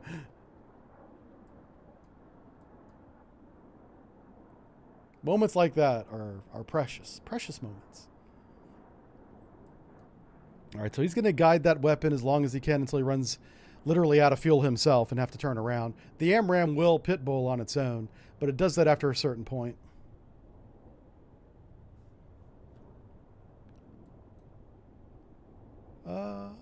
This guy's coming down. Diamond Flight 1, this is good. How much gas do you guys have? Plenty of gas. All right, our Eagle flight should be up in the air by now. There it is, Noble Flight 5. Let's grab him. Get him up to 20,000. Roger, go to altitude 20. This is the relief flight. 000. So even if we had air refueling, I'd have to bring those planes back anyway because they're down to Sidewinders. And you don't want to be in a fight with Sidewinders with PL-15s and PL-21s out there. And we're going to move him right up. Roger. He's going right to the tip. 333. All right, let's watch this engagement. See if we can stay perfect. Our boys are 5 for 5 right now. Bandits.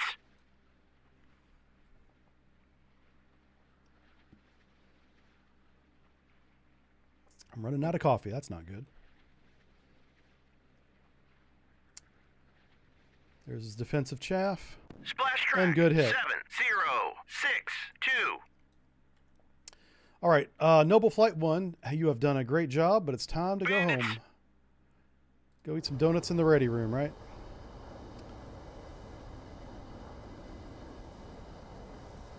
You know what? Instead of, here's what I'm going to do. Oh. Well, no. You guys need to go home. Roger, turn 1. There's another target that's really 4. close, but not close enough to make it worth the risk. Diamond Flight 3 might actually be within range. Yeah, let's see if we can hit this chucklehead. All right, I'm gonna go grab some more coffee. And you guys can watch the Bandits. watch them close. This is the guy that's gonna shoot if they get within range. I'll be right back. Read some more chat. Yeah, the Eagles are doing great. Coffee time.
Did we shoot him yet?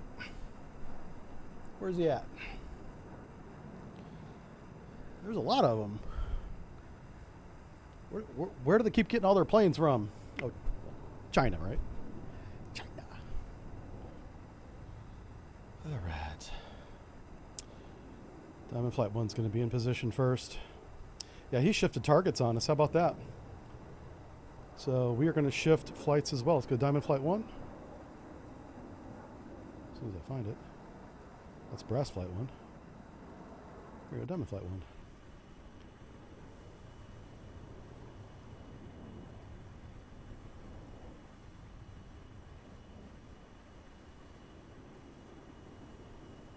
Engaging track 7054. Go get him. That's his wingman. He's peeling off to go do a Phoenix attack on this flight. He's not jammed. Oh, crap. But where are we at? Where's my Raven flight at? There he is. Shift targets, my friend. This guy could actually launch. That'd be a problem. Okay. Not a problem anymore. Cool.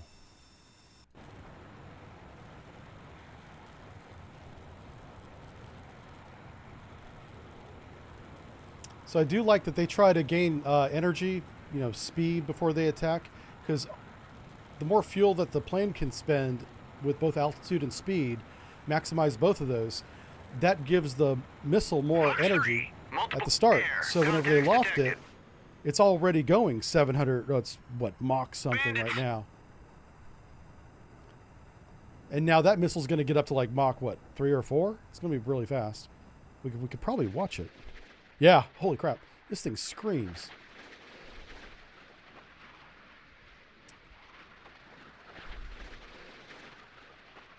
So we have Noble Flight and Voodoo Flight passing each other right now.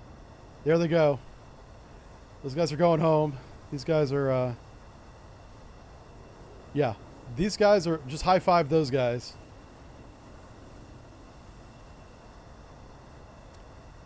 But unfortunately, we're low on fuel too, because this is the flight that had to evade that SA-10 launch. We'll watch this Phoenix missile come in. It hasn't even nosed over yet. What are the radar options for the Joint Rivet? Joint Rivet doesn't have radar.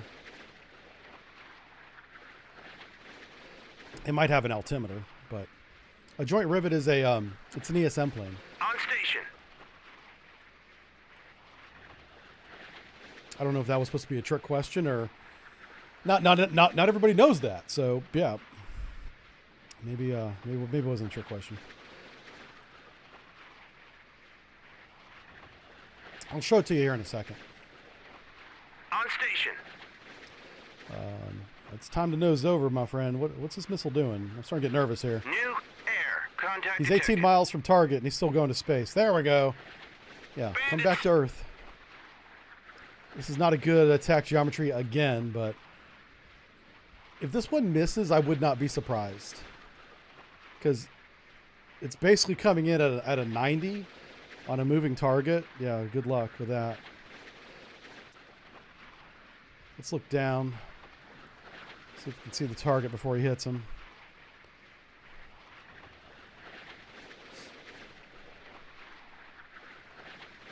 There he is. Center your screen. Track looks good so far. Splash track 70. Never mind, that was somebody else. 4. I was looking at a goat on the ground, I guess. We splashed an F-14. That's pretty tight.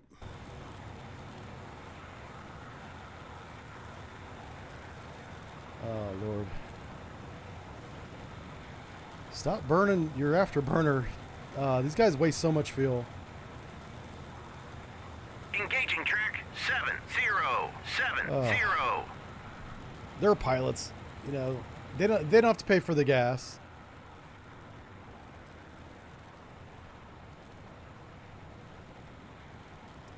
You didn't see the option for ECM? It's a ESM truck. Yeah, Cent knows. Yeah, here, I'm sorry. Let me show you. I promise I'd show you. So first, let's take a look at the Dark Star. So Dark Star, this is the E3 Sentry. This is the airborne radar plane for the U.S. Air Force. And then if you look at his options, let me zoom in here. We'll go to sensors, actually unit reference. So under sensors, you have the APY-2 surface search, air and surface search radar. And this is the one that goes out to like 400 some miles, right? That's the big dish on the top. Very good plane. Glad we have it in the scenario. But if you go to Herma 1, which is the joint...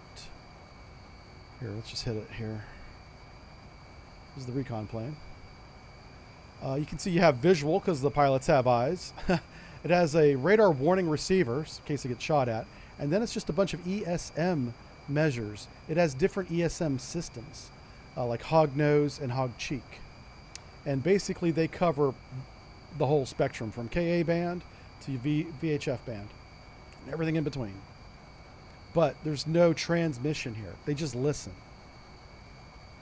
The description says it's a family of large reconnaissance aircraft built by Boeing and modified by a number of companies, including General Dynamics, Lockheed, LTV, E-Systems, L3 Harris Technologies, and used by the United States Air Force and Royal Air Force to support theater operations and national-level intelligence consumers. You'll see a lot of these on the southern border at the moment. Not a lot, but they'll be down there. And near real-time on-scene collection, analysis, and dissemination. So the nice thing about that is it's not just collecting the data. They've got specialists on board the plane that are decoding it, translating it. The computers are decrypting it all in real time. It's a fantastic platform, which is why we share it with the UK. I just want to make sure that they're behind my fighters, right? We got fighters protecting those guys. Where's Raven going? Raven needs to move up. Roger. Turn impact. 009. Come on, baby, get him. Splash Yeah. track 7070. He's a toasty boy. Oh, you lost both your wings. All right, we're shooting down all the old F-14s. Oof. Breaks my heart, but hey. Gotta do it. This guy's gonna run out of gas. Engage track. Because he won't turn his afterburner off. You overheat your engine, sir. What's your altitude, too? Oh, he's still at 20. Okay. He looks like he's a lot lower than he actually is.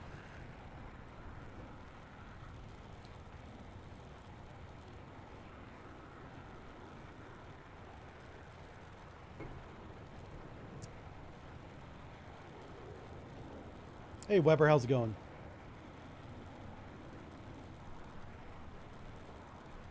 And you're absolutely welcome, Andrew. Yeah, no problem.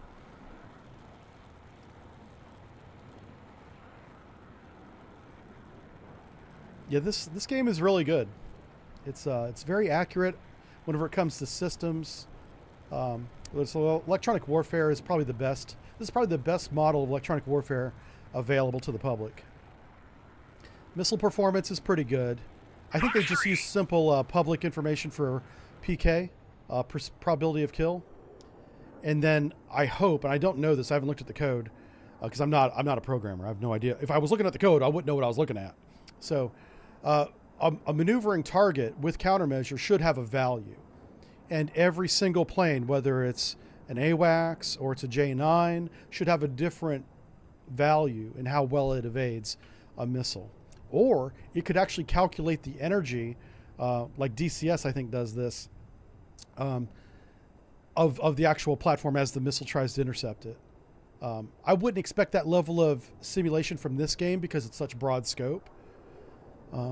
I could ask the developers, because they're in my Discord and I'm in their Discords both. But I kind of don't want to know. I don't want to know how the sausage is made because I enjoy the game without knowing that. I don't want to play the game like it's a spreadsheet. I don't want to sit down here and do the numbers. That's almost like work, you know. I'm flying by the seat of my pants, and I really enjoy that. Again, we're flying... Man, we're intercepting sideways. Oh, he changed his course to intercept Noble Flight 3. What the hell? Oh. New air. Contact detected. Hold on. Who is this? Is that Voodoo Flight 1? Bandits. Okay. I need to fix this right now. Forgive me. These guys are out of gas, and I didn't even know that. Oh, wait. No, they're not. Oh, it's the flight that... Wait a second. Oh, his wingman's almost out of gas. That's what's happening.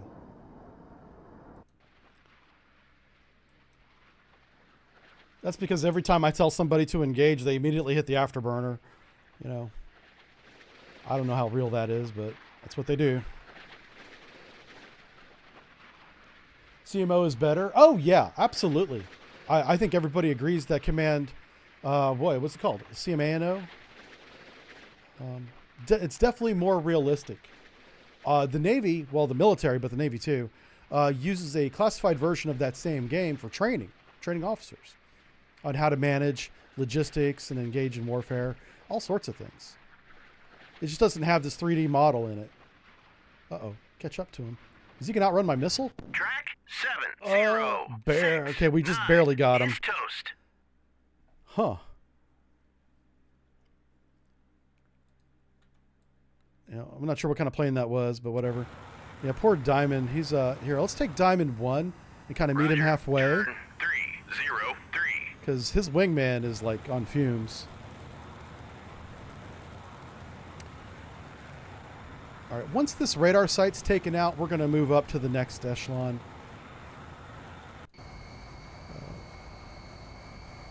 This is Dark Star. He's over the coast. I really don't need to get him any closer. Where's Bear?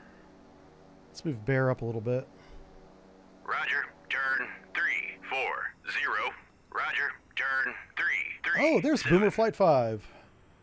Oh, that wasn't the missing one. The missing one landed already.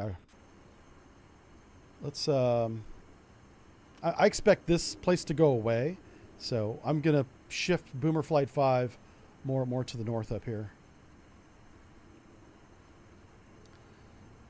So I got to figure out how we're going to get long-range aircraft into the circle, because you can see even my long-range A6s can only get to like the halfway point.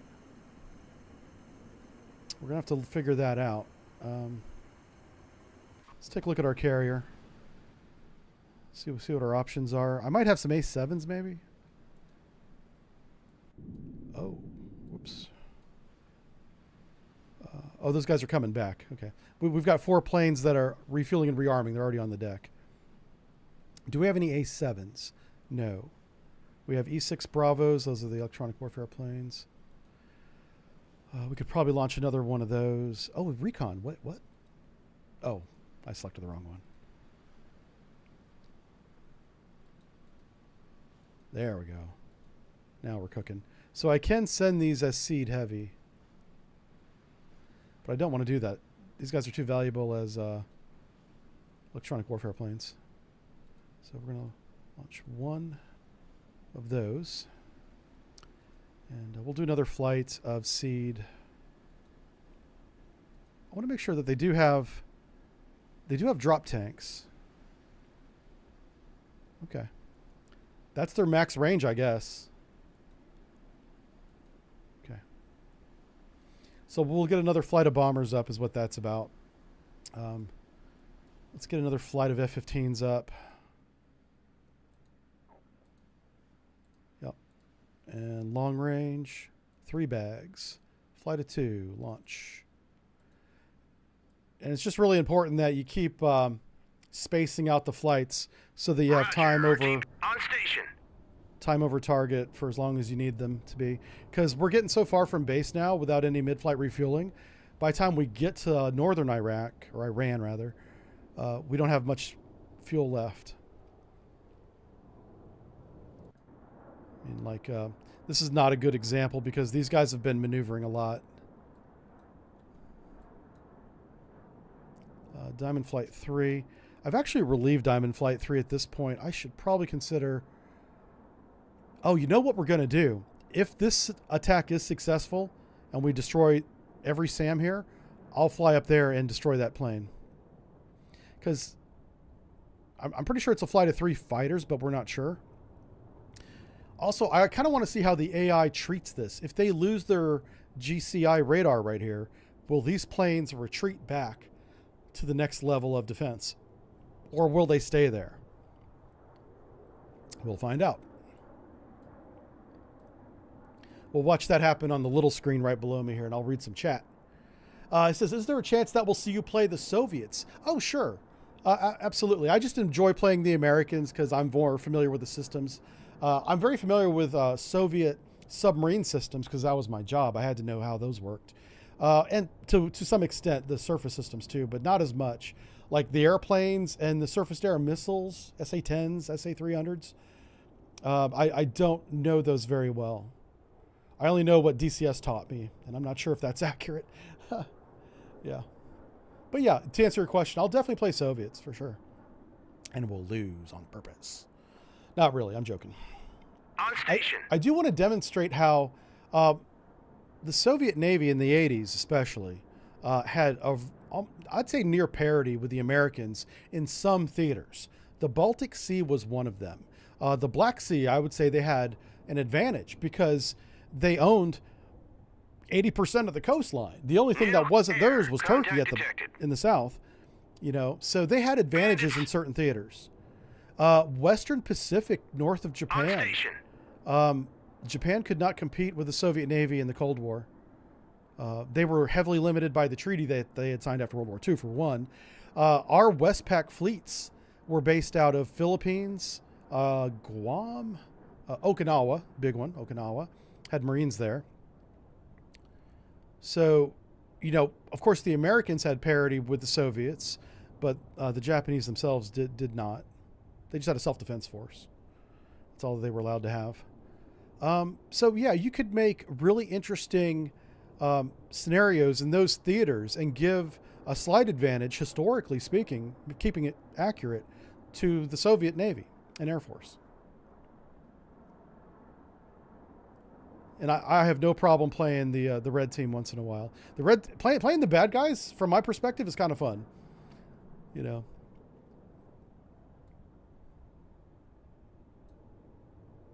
Sometimes it's good to have a little change.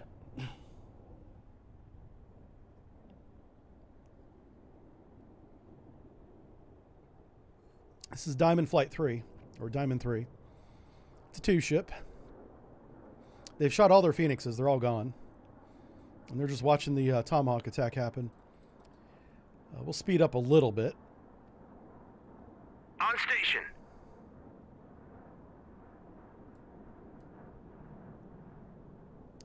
When the Tomahawks are about 15 clicks out, we'll switch to their view.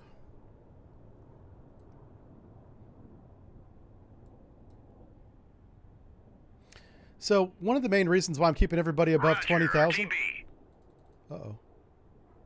is surface-to-air fire, like artillery, can reach up to close to 20. It has to be a really big shell to even get that high.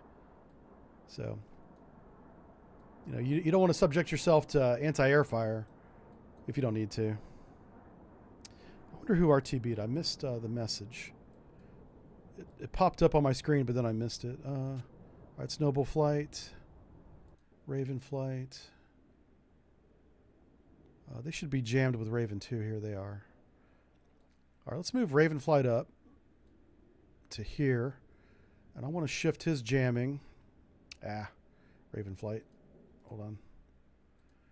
Kind of towards the target area. We're going to start exploring the uranium enrichment plant sites that are expected to be there. And there we go. Let's watch this attack. We're going to pick a Tomahawk that's kind of in the mid of the field. And watch it close. Oh, we're going over like a desert plain here. Yeah, a lot of Iran, if it's not mountains, it's desert. It's like, it's crazy geography over there.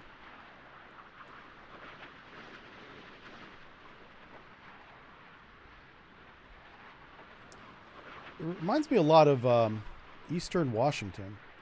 Sam Lunch. Obviously not as cold. Whoa, there we go. Well, they got one of our Tomahawks with that hit. That was pretty good. Yeah, they're shooting their missiles up and they're coming straight down because the range is so short. See if I can zoom in a little bit for you. There we go. What do you think of that? That's a pretty good view. Hit track 7 Everybody 0 say thumbnail. 4 2. Track 7 0 4 Got some 2. explosions off to the right. Hostile. Things SAM are on site. fire. Track 7 0 Like 4 my 3 ex-girlfriend. is classified. Hostile. SAM site. track 7045. She wasn't on fire. The relationship Hostile, was. SAM site. All right. Radar site is toast. Burning the 704, fuel in the launchers. New air contact detected. Completely toast. Very good strike. All right, let's find another target for our fleet to... I'm going to push Diamond Flight up a little bit. Roger. Turn 000. And I did launch a... Who's this right here? Boomer Flight 1. You guys should already be airborne. You are. Let's go up to 20. Roger. Go to altitude 20. And I just want you guys to come straight. Roger. Turn Get in the fight. 3, Get up 2, there. Also, Voodoo Flight, what is this? 3. Is this our second Voodoo 3? I'm starting to get them confused, I think. Let's get you guys up to 20. Roger. Go to altitude 20.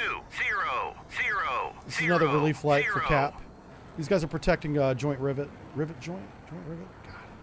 God. I can't remember the right name of that fucking plane. Roger. Turn 335. I might be dyslexic. Yeah. Don't make fun of me. I'm dyslexic. Okay, there we go. Now we're going to keep shifting our scale back, and we're just pushing farther and farther north here. This is the part of the scenario, and it's not the scenario maker's fault. It's just the part of the game. There would be SAMs all over these mountains, especially near the population centers. You have Bandar Abbas in the south, Kesh Island. You know, you've got a naval base up here in the north. There's so much the Iranians could throw at us, but it would just bog the whole game down if it had to calculate all those units. There is I don't want to say a limit. Well, of course there's a limit eventually, but there's only so much that this Unity game engine can process at the same time and keep a real-time strategy pace. You know, it can process as many units as you put in the game, but it's going to take its time to do each one of those. So you have to find a balance, and I think this scenario is a good balance. And what made it more balanced is, oh, now these are Chinese planes with Chinese radars that have very long range. The Iranians in this scenario have the weapons advantage. They have the radar range advantage for sure. On station. Kind of like home field advantage. They also have the advantage that we have no idea where the 900 pounds of uranium is that we're going to go destroy right there. So there's a lot of advantages on the red team. Our one major advantage is electronic warfare, as I said. And we are pushing that electronic warfare farther and farther north.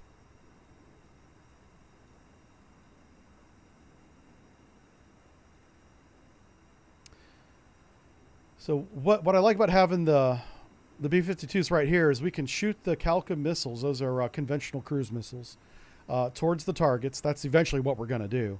And they're very close to their airbase, right down here in Qatar. I think that is Qatar.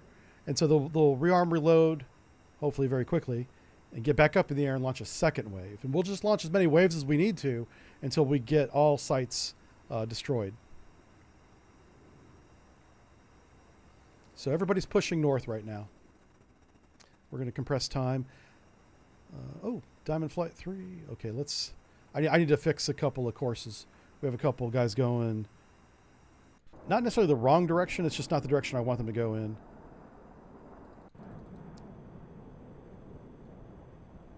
Yeah, this is definitely a bar cap right here. And I'm going to have him... Just focus your offensive ECM on this flight. Engage track 7066. So Diamond Flight 3 will be masked the entire approach. And then we're going to get Boomer Flight 5 redirected. I was having them go around that SAM site. There's no need for that anymore. I need them to get in. We're going to begin searching for uranium now.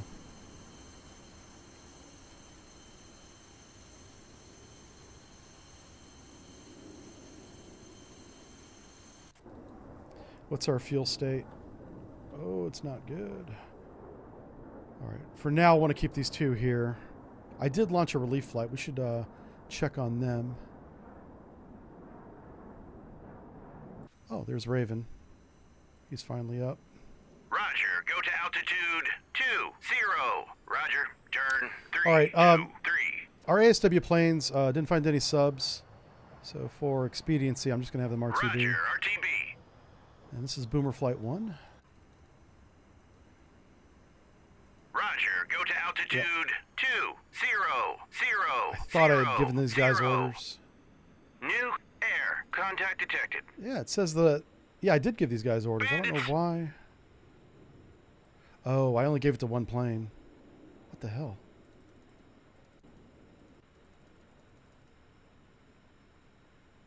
Okay, what's going on here? Let me snag him.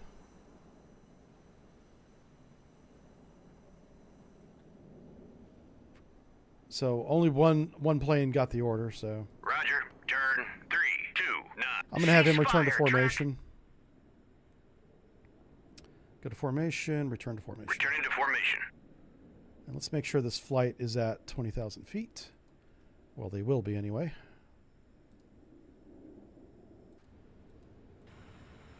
Well, maybe not. Get up there. Roger. Go to altitude 2. All right, 0, that was a little misclick 0, on my part. 0, 0. I didn't catch that mistake until now. So, not a big deal, just...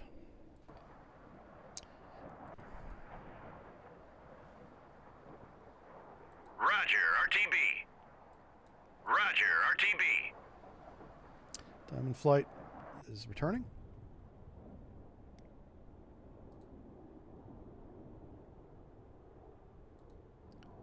Fox 3. All right, I think this is a flight of 3 fighters. I know it looks like one, but whenever we zoomed in, whenever we were closer to him anyway, it looked like 3.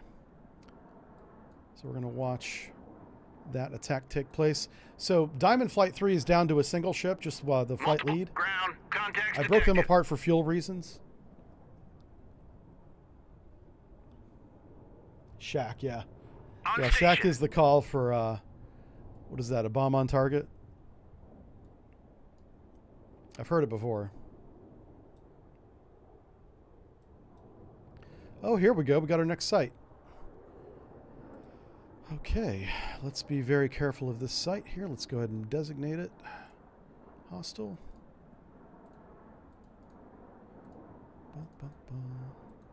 I'm loving it. Boom. Let's go to... who's our next contestant on... We're launching everything. On station. Hold on a second.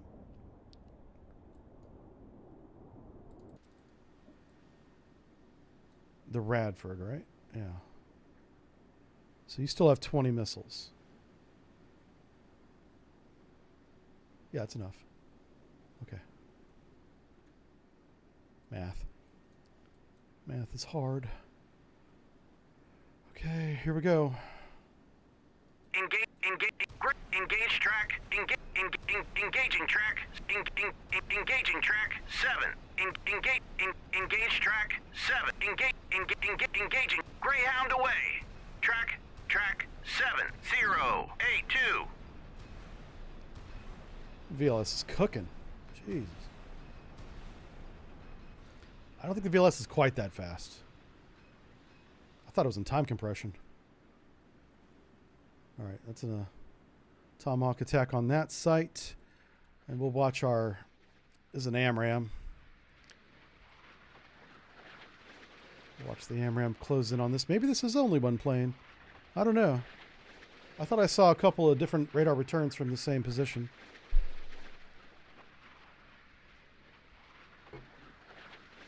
Oh, if you're on Twitter watching, for some reason I can't see the Twitter messages, so I'm not ignoring you. I just don't see Twitter chat at all today. I got it working like a week ago, and now it doesn't work again, so I don't know. Listen, I'm not electronics tech. I'm a sonar man. I don't know how this stuff works. Oh, crap. Oh, he outran my missile. Gosh. That's my fault. I should have accounted for that, because he was going away from us. He'll eventually turn around. He just didn't. He just kept on going. All right, so Diamond Flight 3. You got one. He's got one missile left. Why are you in burner, dude? What the hell? These guys love afterburner. I don't know. Diamond Flight 1. Let's reposition you up here. Turn 3 2 4. Raven Flight. Roger. Turn 3 Noble Flight 5. Let's push you north. So I'm basically pushing all the bar cap north at this point. Yep. Oh, wait, what's this? That's flight lead, right? No, it's not. I don't think it is. Oh, it is flight lead. Track Okay. 7081 is classified. Hostile radar. Let's not get that close. Yeah, that's a little too close. That's about the extent of my bar cap. Oh my gosh, these guys are out of fuel. That stinks. It's just his wingman's out of fuel. Alright, so let's break these two apart. Send his wingman home. Diamond Flight 1. Right here. Formation. Leave formation.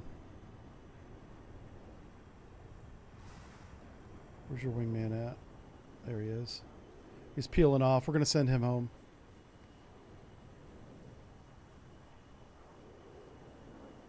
Oh, wow, if I find him again. New air. Contact detected. There you go. RTB, my friend. You've done a good work.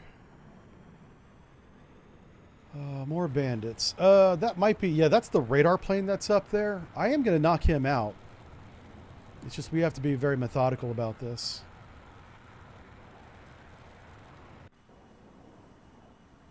Alright.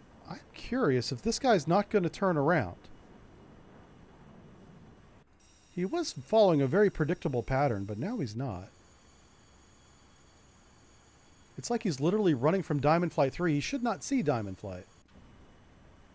I'm in a tail chase right now. And I'm low on fuel, so I don't want to be in a tail chase. Yeah. I mean, I am pushing the...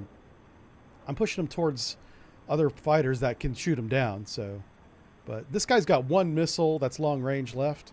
I want to use it and get him out of there.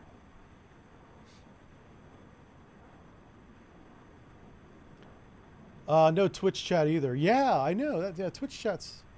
What's going on with that? I don't know. I can actually mouse over here and refresh the chat. Let's see what happens when I do this. Hopefully it doesn't crash everything. I'm going to reconnect the chat so if I can see it. Let me run a test message and see if I can... Oh, wow, you're right. It's not connected. Are we streaming on Twitch?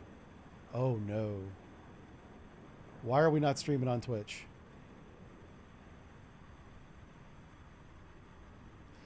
Oh, my gosh. Okay, well, I messed that up. Apparently, we're streaming to the Jive Turkey channel, too. We weren't supposed to be, but whatever. Here we are. That's on me. Son of a gun. Pro streamer. This is why they didn't let me near the weapons. They're like, put headphones on that guy. He's not competent. I was like, yeah, that's fair. All right, Diamond Flight 1. Show me what you got. How many missiles you got left? You got a couple left. Hell yeah. This is not good geometry, so I want you to use your AMRAAM instead. Fox 3. This is like the worst. You don't want to shoot perpendicular to another plane, especially a fighter. Jeez. Roger, RTB. Poor Diamond Flight 3 is just trying to... I don't know what he's trying to do. Yeah, just chill, dude. I want you to loiter. Set your speed to loiter. We need... I'm going to have to move another relief flight up here. Who do we have? On station.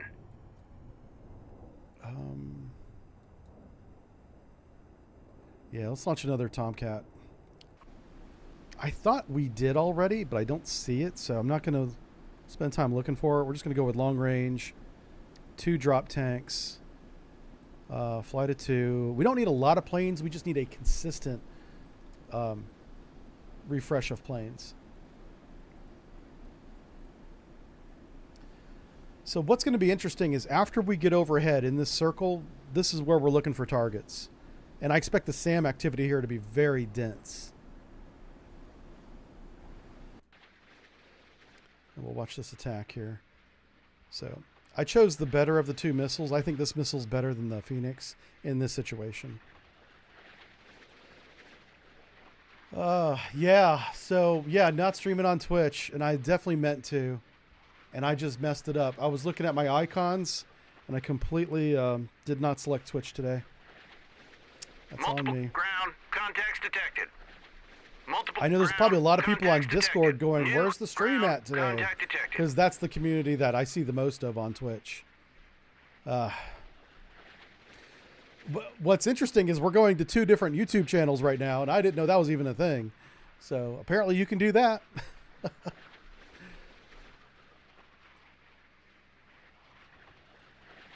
There's our target over there. He's moving that direction. My camera might be reversed, is it? Yeah, it is. So for you, it's that direction. Look at that. That's called karate. We call it the sonar karate whenever we're trying to do line of sights and stuff. We're like, we're here, he's here, we're moving here, you know. Sonar karate.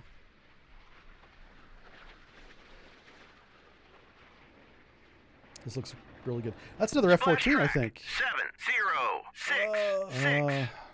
It's more like an F7 now at this point. It's about an F4 at this point. Yeah, it's losing digits fast. All right. Roger, RTB. Diamond Flight 1, stop after burning, you idiot. What are you doing, dude? Roger, loiter. Yeah. These guys, these knuckleheads, these Navy pilots, man. Hey, we got another target. On station. We got another target. Let's mark them hostile. Mark them on the map. We are going to shoot them. Hostile, yes. Let's go back to our ships. Who hasn't shot Tomahawks yet? I want to get everybody's getting ribbons today. Right here. Which boat is this? This guy right here. All right, so we're gonna move up to here. Oh my gosh, where's it at? There he is. All right, you ready to earn some Air contact detected. some points? Let's go. Engaging track. Engage track. Yeah, I think the VLS is set to way too high. Engage track. 7. Engage Greyhound. I think I shot an extra missile in there. 087. Yeah. We'll find out in a second. Multiple ground I contacts think I shot detected. more than I wanted to by 1. Multiple Nope, hostile perfect. ground contacts detected. All right. Enjoy your warfare ribbon, crew, captain and crew. Everybody's getting promoted. On station. Oh, here we go. Hell yeah. Okay, this is why we brought Boomer Flight. We finally got some radars. This is what we're looking for, baby. Boomer Flight 5. You guys. Wait. Okay. This is really... Why can't I select these chuckleheads? Let's try this again. On station. Okay, now we got them.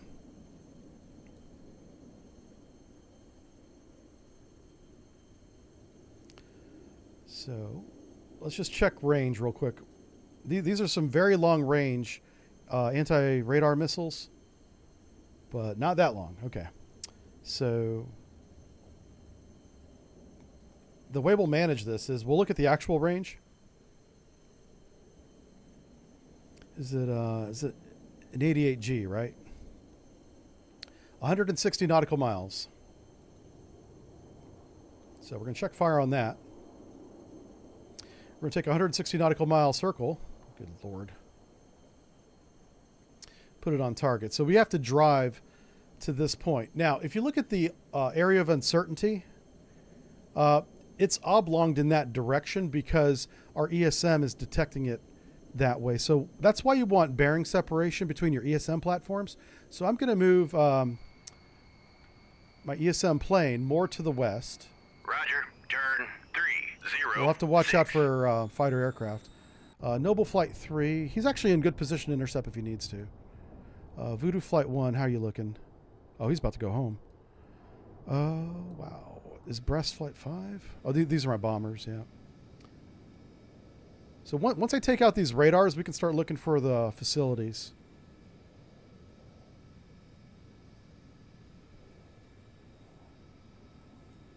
So I only have Boomer Flight 5, it looks like. That's Bear. You know what we can do? We can actually move Bear closer up. I'll launch a second AWACS to watch the fleet. Let's do that now. Come on, man. There we go.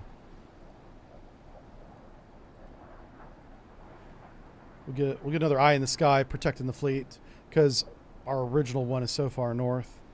He's kind of, there's no way he can see anybody coming up behind us at that range. I mean, our E3 Sentry's down here. Our E3 Sentry, this Dark Star, this Air Force plane, this radar outranges ours by hundreds, at least 100 miles. It's a long ways. We can actually get exactly what the range is. Let's do that. 432 miles versus, if we go to the Navy plane, let's find the Navy plane. There it is. This is the E2, smaller version, designed to land on a carrier. And its radar does what?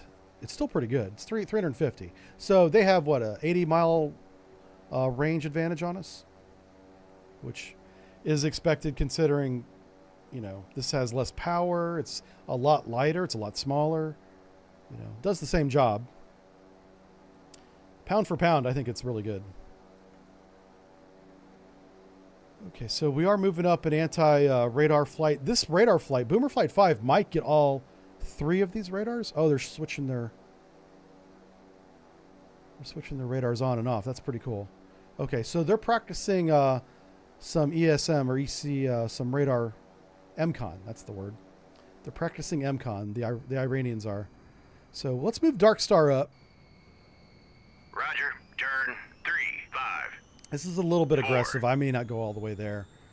But with Dark Star near, you know, with the SAM site about to go away, I bet you Dark Star can see a lot of this area because they have a very good radar. And here's our bombers. They're just waiting. Bombers are just waiting to shoot.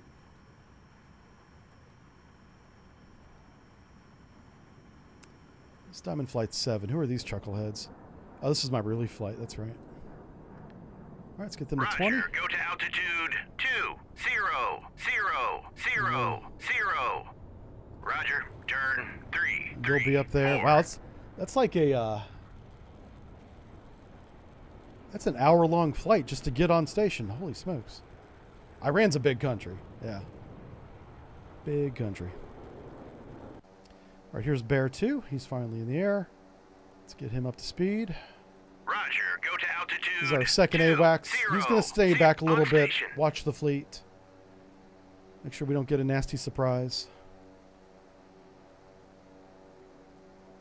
We'll move him kind of over the straits. We'll turn his radar on. Air search on. Radar eye.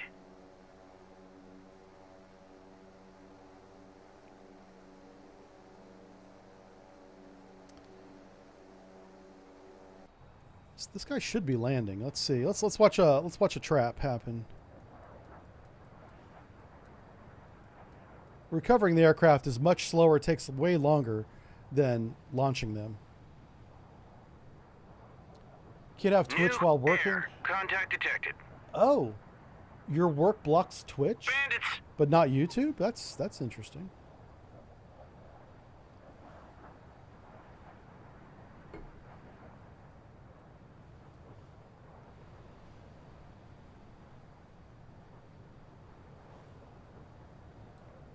He's a little right. Call the ball, buddy. Uh-oh. Is he going to correct? Yeah, he's going to correct.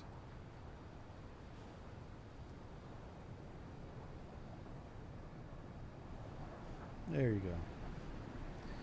All right, so those are ASW planes back on the deck. I think I can configure them for seed. I don't need to, so we're not going to necessarily do that. But if we were running out of A6s, I could bring up the S3s and do do some work. Let me see what my options are for that, because I honestly don't remember. Let's go to flight deck. Let's go to the S3s. What kind of weapons can I put on these bad boys here? Obviously, oh, anti-ship. Okay, harpoons, yeah. I guess the Mark 82 bomb, that's like the 500-pound bomb. We could drop that on a radar. That'd be interesting. But we're not going to do that. Not going to happen. All right, so where are we at fuel-wise? Let's check fuel states. Diamond Flight's about to go home. Diamond Flight 1's going to be right behind him. Noble Flight is on station for a long time.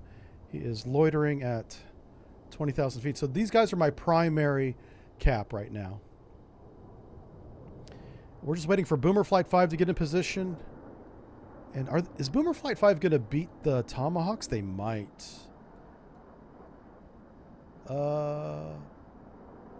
Yeah. I don't want to shoot my anti-radiation missiles right over a SAM site. The SAM site will shoot them down. Some of them, anyway.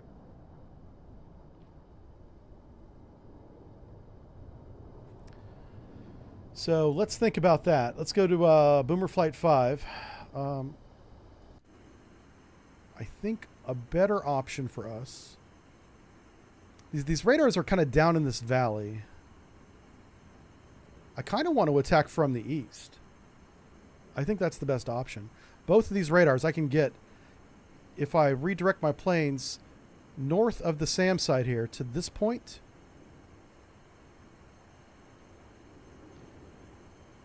And where's my rivet at? There he is.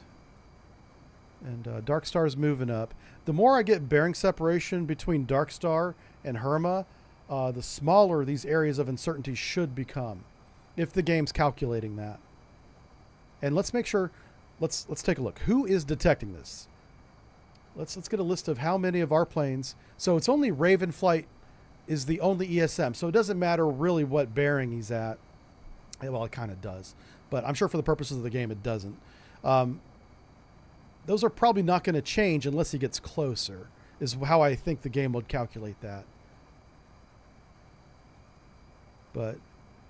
And because they're in the valley, radar's never going to see them unless, well, if you got really close, it would. But I have to get over the peak of this mountain ridge right here, especially this mountain ridge, to see them directly on radar. Because radar is, yeah, I mean, it's kind of line of sight, right? But you're up at 40,000 feet looking down. Where's Raven at? Oh, yeah. I don't need to get Raven Flight any closer. They're jamming everybody. What about this Raven Flight? Yeah, he's good too. You know what? I'm gonna adjust his jamming just a little bit so I can encompass both SAM sites, and that will keep Boomer Flight 5. Well, he won't be in the jamming. He won't be masked. But this radar is going to be degraded significantly. All right, I think it's time to compress time a little bit because we're just waiting on assets to reposition at this point. And as much as I love talking about them, we do. RTB. That's Diamond Flight 3 going home. Diamond Flight 1's about to go home. I do have replacements coming in. Let me make sure I gave them the orders. I don't know if I did. That's Bear Flight. Hold on a second. Did I not? Where's Diamond Flight 7 at? Yeah, there they go. So Diamond Flight 7's on the way. By the time Diamond Flight 1 goes home, 7 should be in the vicinity. So we're just going to wait for everybody to get in position. Bring Noble to Angels 30. Bring Noble to Angels 30. Let's see here. Oh yeah, I could certainly do that for sure. I'm curious. Air contact detected. Let me do that. That's a good idea. So I'm gonna go to Angels 36. Roger. Go to altitude 360. Okay. 0. So what I've observed in the past, going above 20,000 feet, is sometimes they drop their external tanks. And I don't know why. Which is why I kind of default to 20. Why are these guys not changing? Did I give that order to somebody else? Oh, crap. Well, somebody's going. Oh, boy. Who did I have selected? I think I had Boomer Flight 7 selected, Diamond Flight. No, it wasn't them. Wasn't these guys. Okay. Well, somebody's going to 30,000 feet, and I don't know who it is. Okay. That happens a lot to me. Is I'll select a contact like we just did. We'll even be looking at them, and then I'll give the order, and it goes to somebody else. There. Oh, that's done. That's why I like to use this list that's on the side of the screen, because then you know for sure who you're talking to when you're giving orders. So let's try this again. Let's go Noble Flight, navigate altitude 36,000. Go to altitude 36. I just want to make sure they don't drop their air tanks. 0. External air tanks. And they don't. Okay, cool. I mean, at this point, these tanks are probably empty anyway. I would assume, maybe. Maybe not. They carry a lot of fuel. They might still have some fuel in. Oh, yeah, they do. Yeah, they need those bags. So now the Navy planes have them too, but they've ejected them. So I bet I'm guessing that once the bags are empty, the external fuel tanks, the pilots probably just get rid of them so it lowers the drag. Like, oh, and that's fine.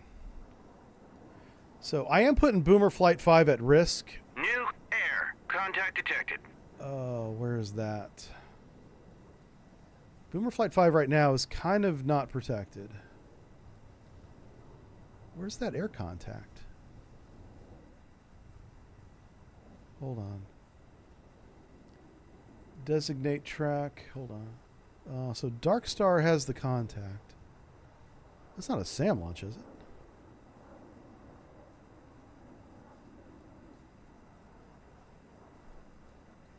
What bearing? So for the developers, if they want to make this a little bit better up here, more instead of giving us the flight track number, do that, but also give me the bearing and the range, for that matter, from the sensor. Because Dark Star 1 has a new radar contact. They assigned the number to him. I have no idea where the contact is. Is it north, south? Just add that. You don't have to add a voice line. Just add that to the event log so I can read it. I assume it's up here. Oh, there he is. He just blended in really well. And I'm colorblind, apparently. There we go. That's the new target. That's that radar plane up there. I want to shoot him down, but we can't go north of these SAM sites. He might be getting jammed. No, he's just outside the jamming range of Raven Flight here.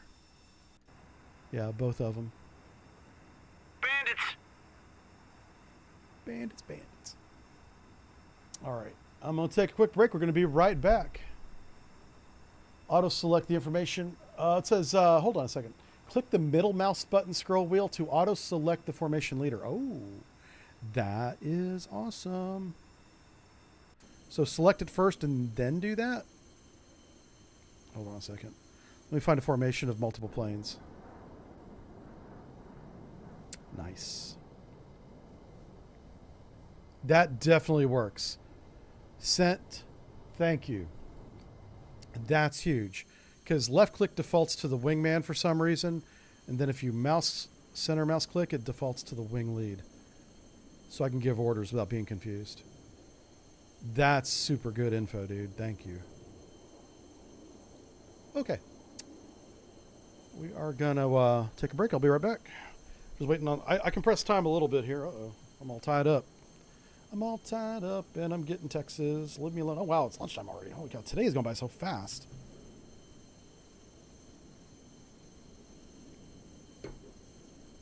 I hope they don't ambush my bombers while I'm gone.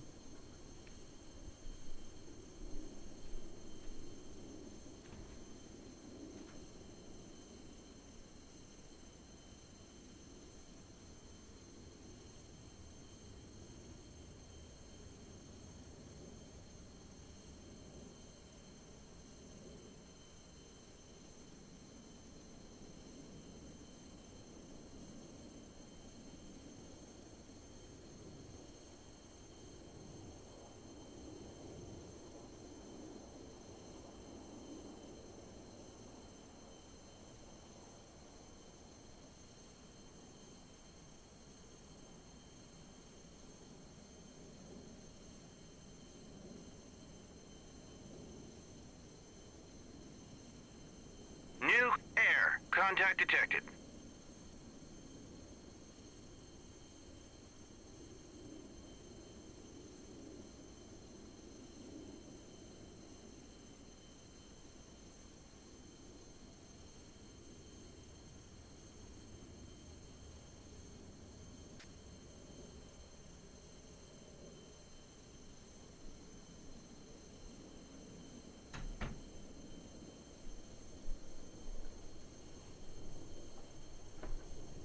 How we doing? Are we still alive? We are. Okay, I can press a little bit more time.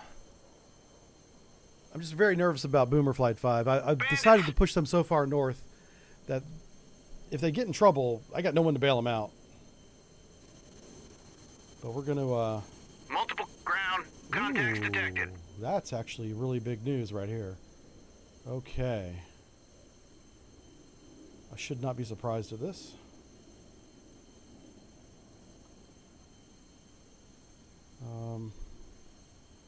Let's go back down to our heroes. Who wants to be a hero? The Charon wants to be a hero. Select it. Hey, boys. How many missiles you got left? You got 20.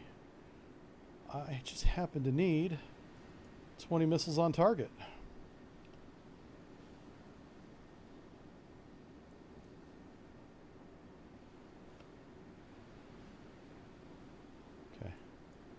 Here we go. Engaging. Great. Engaging track 7. Engaging track. Engage track. Engage track.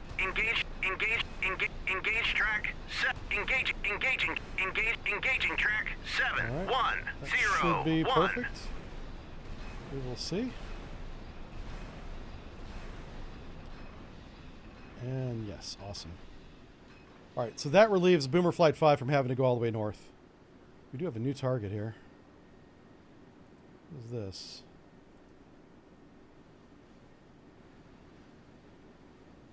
Who has this? Is this Dark Star? Oh, it's Bear. Huh. This is our little AWACS plane. Oh, fuel tanks, refinery. Awesome. Well, we can hit that for sure. I wonder if that's our target. Alright, so Boomer Flight 5 is going to chill for a second. Let me get him back in order here. Boomer Flight 1, 5. There we go. We're going to select the lead. Make sure we have lead selected. Okay, we do. I want you to be right here, and I want you to loiter. Speed, loiter. Roger, loiter. All right. So what we're going to do is we're going to wait for the Tomahawks to come in and do their work.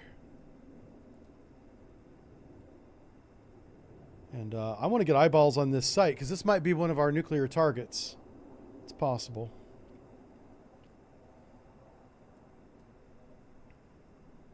I just want to confirm it before I dedicate a bomber flight to it, because these guys have got a bunch of cruise missiles on board ready to do some work, and I just don't want to waste them. I've got a flight of 2, which is this flight right here. No, where's Brass Flight 1 at? No, it's Brass Flight 5. So between these two we have 16 cruise missiles, I guess. It's a shame they're not on the wings. They should be on the wings as well, but I get it. So if that's one of our major targets, we're going to put a cruise missile on it.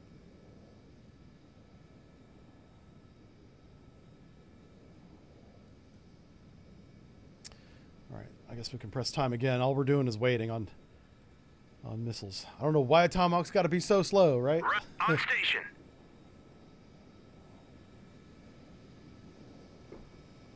All right, looks like Diamond Flight 1 is going home.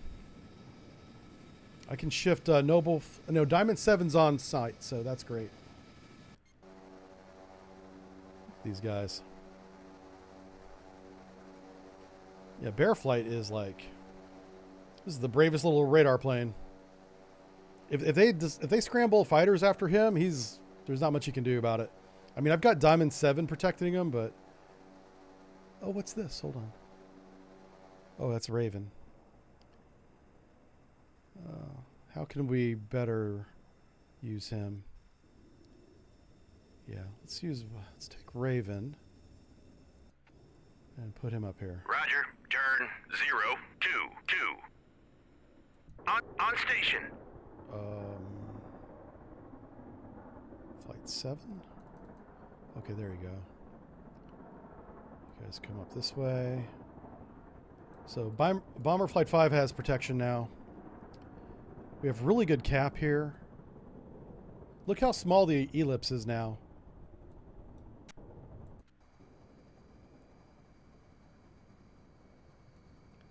Noble Flight 3. Let's see what kind of fuel he's got. Multiple ground contacts detected. He's about to go away. Voodoo Flight 3 has the cap, and so does Noble Flight 5. I'll put Voodoo at 36,000 as well. Voodoo. Now that I know that they're going to keep their airbags. We come out of time compression. Yep. We'll just do it down here. 36,000. Roger. Go to altitude 3. Yeah, I want these guys to stay on site as long as they can. 0.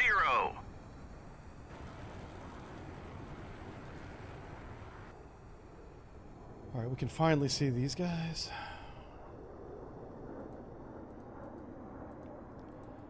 We can send some Tomahawks up here now. Who's left? Who hasn't shot? Here's Stump. Have you shot yet? I think they have, but they're going to shoot again. Let me move the camera back over there. Right here. Center screen. You ready? Ready to earn some ribbons? Engage. Great. Engaging track. Engage track. Engaging track. 70. That should be all their Tomahawks. Greyhound away. Yes. Track. So I got one more target I need to get. 9-2. You don't have any. You don't have any. Oh, check out Fancy Pants here. Look at you with your Fram design. Who is this? Kansas? CG-75? What the hell? I don't know what the hell this is. Is this supposed to be like the new Destroyer class or something? I don't know. Let's earn some ribbons. Greyhound away. There you go. Track 7106. This must be sent. Did you make this model? Is this yours? We have a DDGX that's going through the procurement and design phase right now. Like, I don't even think design has actually officially started, but this is similar to what they have in mind. Who knows what they're actually going to build? I don't know. Let's read about this. This is new. Oh, a cruiser. Okay, well, Navy's definitely not building this. We don't build cruisers anymore because cruisers are more expensive than destroyers, even if they're smaller. That's not true. I'm being sarcastic, but that's the reasoning. All right, so he's an arsenal ship. It's a Tycho, is what it is. Like if they were to build the new Tycho, this is what it looks like it would be to me. Got the Spy 1 Delta, very good radar, by the way. Yep. 700 nautical miles. Very good radar. SPS 49. That's our air search. And then we got a navigation radar, probably not even listed, right? SLQ 32 version 6. What? I think we're only up to version 3, but this is the future. I think this is the future, right?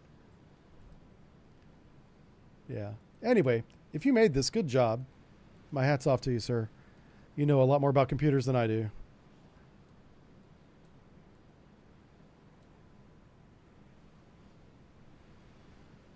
Didn't make it. Was supposed to be the cruiser baseline, CGBL. Okay, cool. Well, credit to whoever made this, and thanks for adding it to the mods list. Yeah. Ooh, pardon me. Okay, so we got lots of Tomahawks in flight, which means we're going to do a lot of time compression. I think this is a nuclear site potentially, but again, we got to get a little closer to verify. I'm not just going to go around bombing stuff in Iran, okay? I was going to make a joke, but I'll just leave it right there. I'm going to stop talking. Yeah. People are a little sensitive about Iran right now. Everyone's got their hair up in a tizzy. On station. So, no jokes. No Iranian jokes allowed today. Maybe a couple. I'm going to do a few.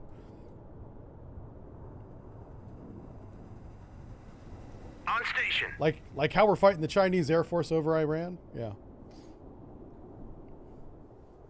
China makes some good stuff on paper.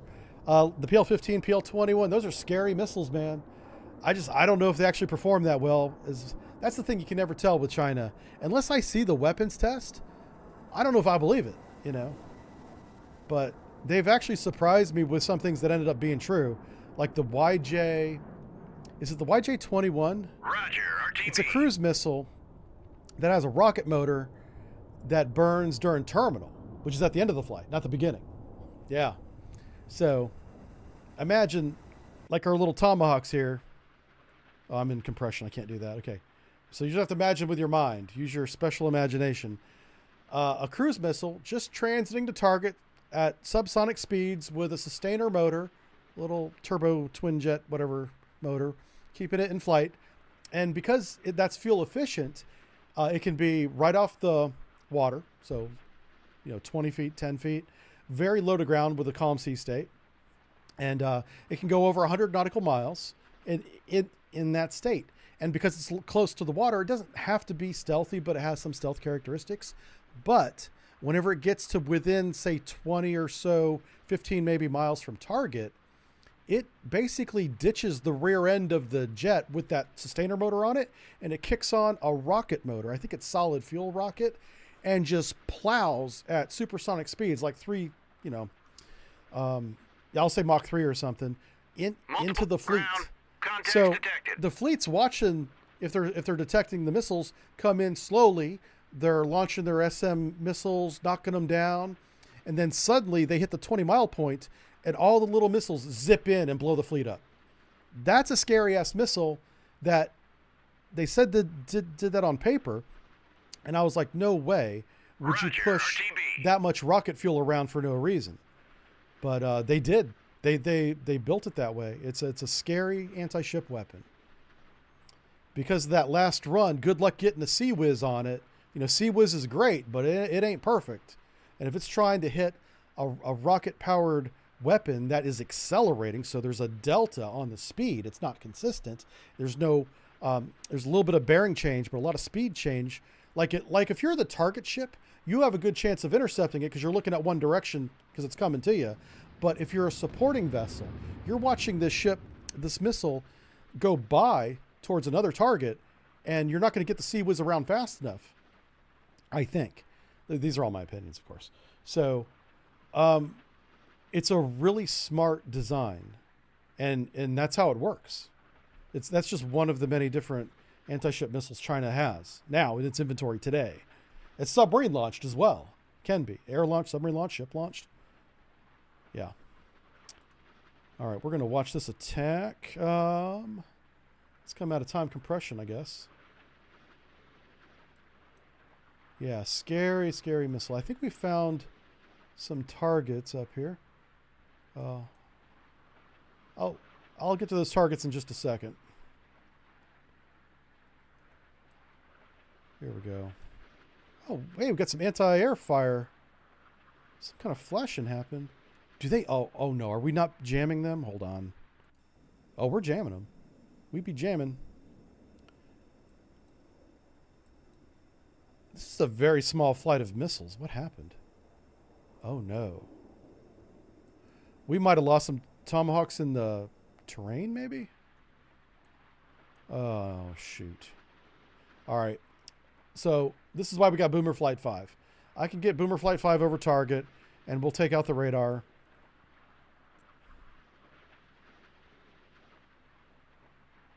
I think the Tomahawk slammed into the side of the mountain on the way. Because this was a string of 20 missiles. We have about 4 left.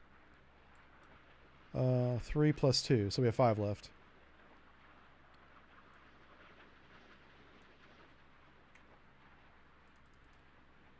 Uh-oh. I think that was an autosave right there. I set the autosave to be at 45 minutes. So I think that's what that was.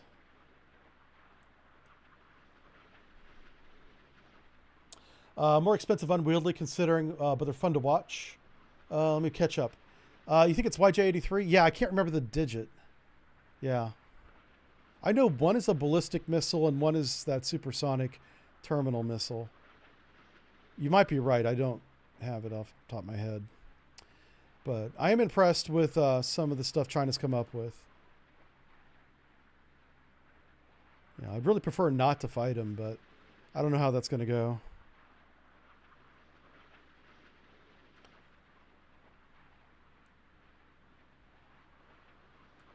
Ooh, there we go. Oh, let's see here. So, is there a game called From the Depth where you can custom build most things? Really? That's pretty cool. From the Depth. I've not heard of that one.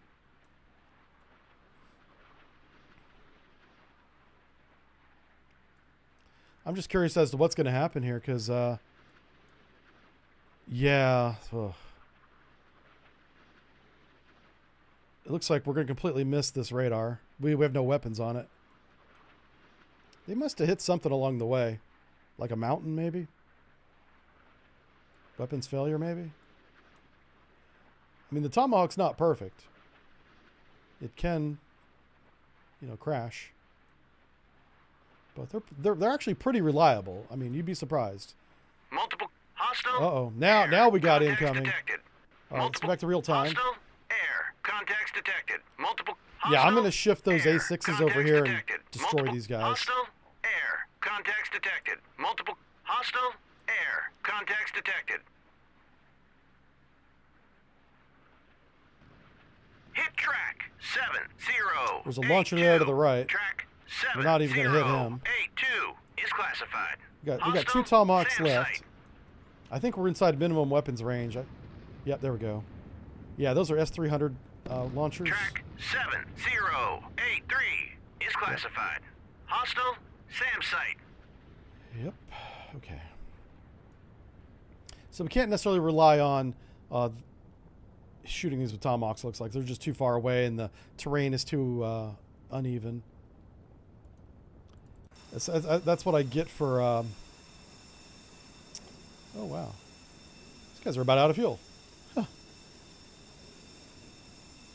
All right, let's just do this. I got to launch these weapons before these guys have to go back to base and refuel. Like this is where having air refueling would be so key. Is I could just peel these guys off 1 or 2 at a time, go get some gas, and come back.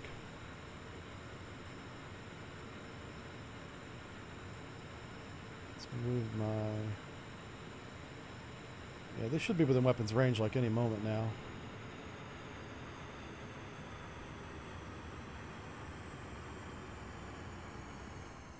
Is the whole wing gonna shoot? I don't know.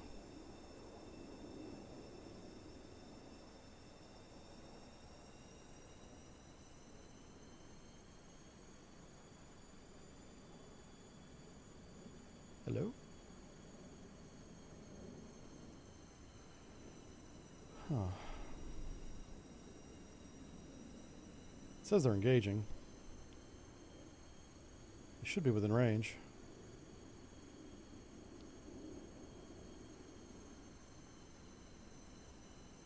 Whip it away! Whip it away!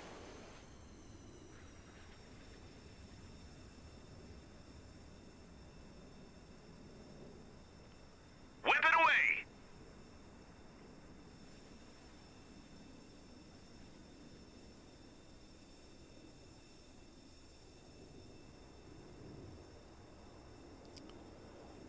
All right.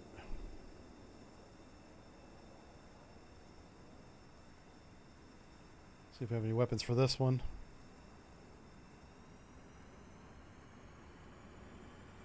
Whip We're down to 6 weapons.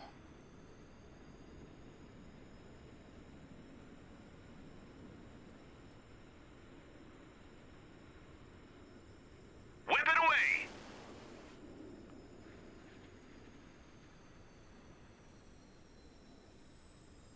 Whip it away! Nice. Whip it away!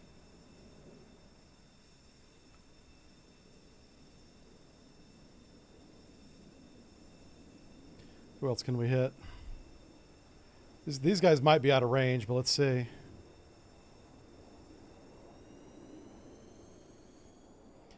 Yeah, I'm just going to expend their ordnance because they got to go. They got to go back home. This is not exactly how I planned on using them, but it'll probably work.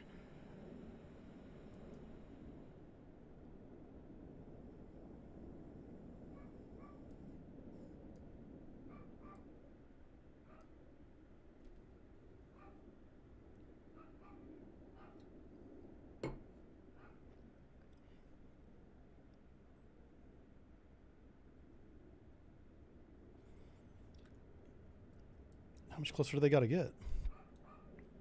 Let's move our little range meter to the target and see where we're at. All right, they should be entering weapons range right now. So let's see what happens.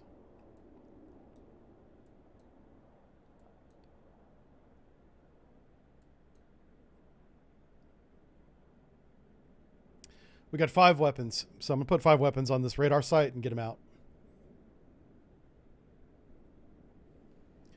Tomex, do you have GPS mid-course guidance so you can change the target mid-range? I think the new version you can, yeah.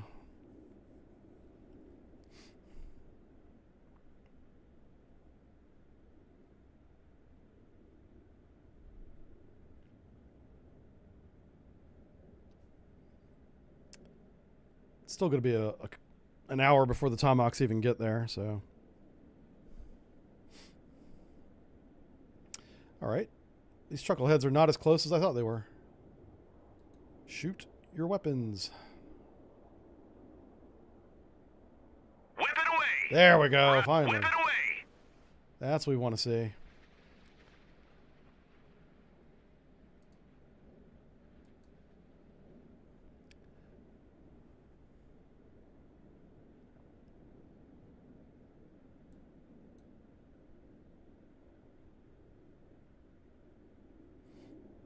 I think that guy's going home. I think he's out of weapons. He's like, see ya.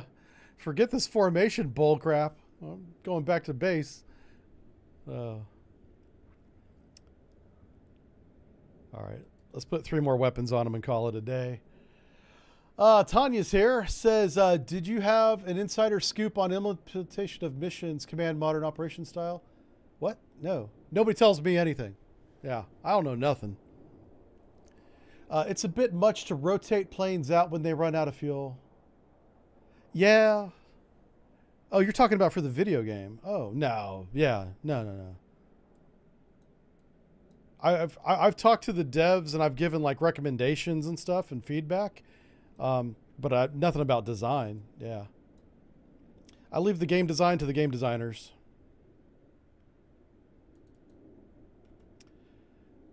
If these guys aren't going to shoot, I'm just going to send them home. Let's give them a few.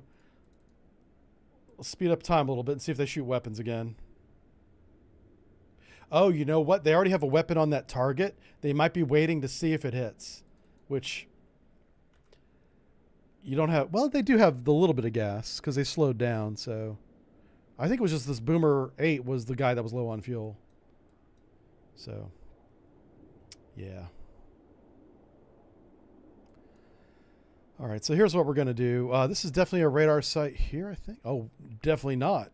We don't know what that is. Okay.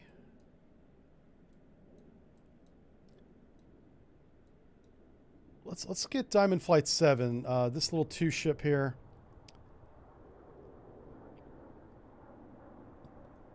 Let's move them north. I want to take out this radar plane.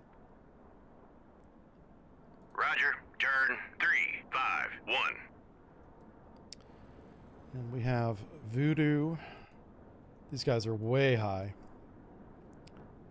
36,000, but that's where I like them. Actually, let's move Voodoo a little bit closer to Herma, because Herma is a little bit out on a limb.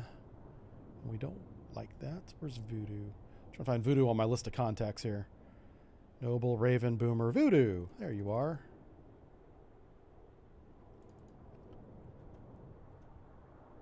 So let's move you right to here. Roger. Turn 3-0. So we have Dark Stars being protected by Noble 5. Everything's fine. Multiple Noble 5. hostile air contacts detected. Where? Oh, that's air defense. Okay, interesting. Multiple hostile So air our AMRAMs are contacts detected. coming down out of space on top of these targets. Multiple hostile air contacts And they're detected. shooting up at us. The jerks. Stop shooting. We're the only ones allowed to shoot. Uh-oh. Man, they got him.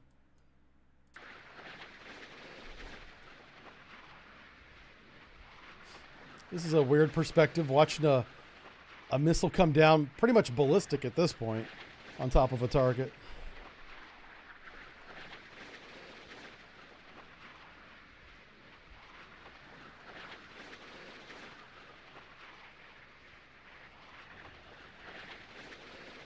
So you can see the diamond shape. This is a SA-10 or SA-300, S-300 site.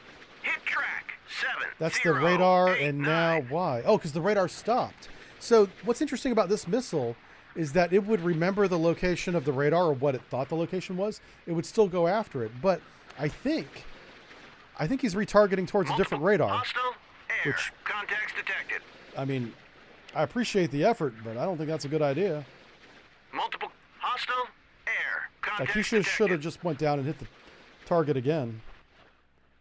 All right, he just got intercepted by this HQ-15. Wow. This is very accurate fire from this HQ-15 site. Holy smokes. Yeah. We're taking our Hit boys out. track 7081. Ooh, that was a miss. That was a whiff.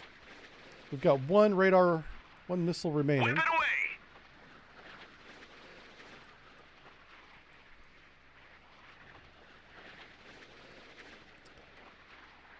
Yeah, none of these sites are hit yet. Is there a radar left on this one? No, that radar's down. So those launchers can still launch, but it's like very short range. I don't know the reasoning behind that, but they can if you get too close. It's not like you line of sight in S-300. You know what I'm saying? You don't point it in the general Hit directions they track go. 7081. What are we hitting? Are those tomahawks? Something's being struck right now. I don't know what it is. Uh-oh.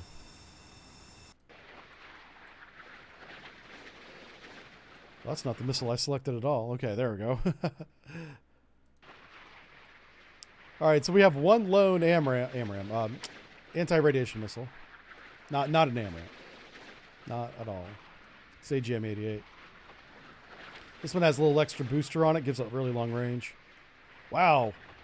Interceptor missile just went right overhead. You only saw it for a second, so. In this state, it's a pretty easy to shoot down. I'm surprised they're missing, because he's not changing speed that much. Yeah.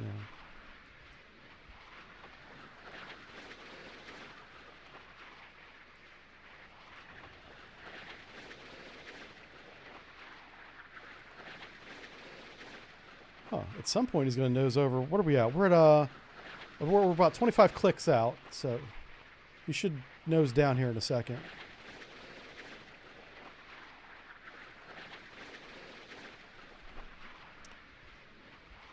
Let's see. Yeah, if I have to retarget some tomahawks, I will.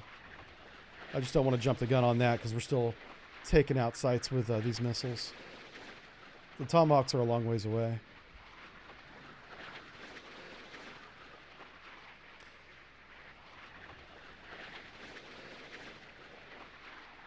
Somewhere down there is a long-range radar.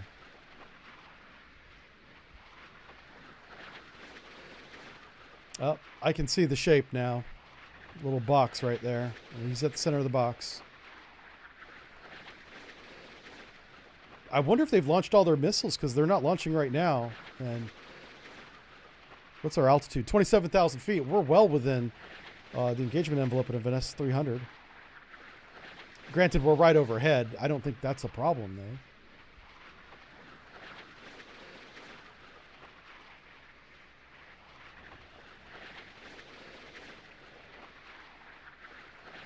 Yep, that's the target right where my cursor's at.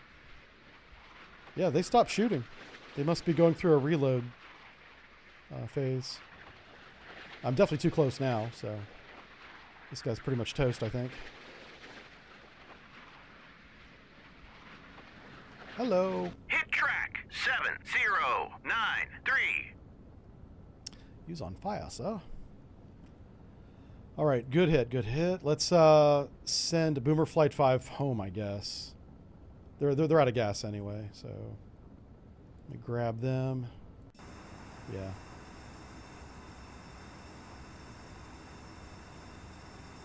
Just tell them to go this way. Roger. Turn. Start heading that way. 161. So it's good that we're taking out the long-range radars. We still need to take out the missile sites themselves. Where's our Tomahawks at? All right. So this is going to be tricky. So I think it's this flight. It's the one all the way on the left, maybe.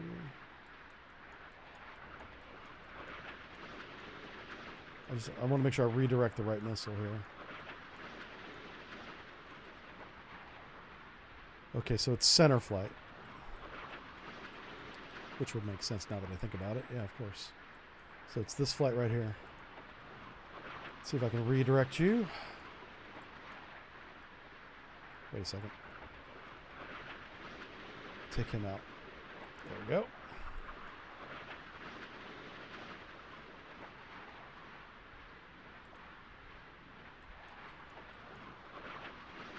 Now these guys, I honestly don't think they'll even shoot at these Tomahawks. I think the Tomahawks will go right in and just take them out. Pardon me for the zooming in and zooming out. I know some people really don't like that, and I understand. But it's the only way that I know how to do this part.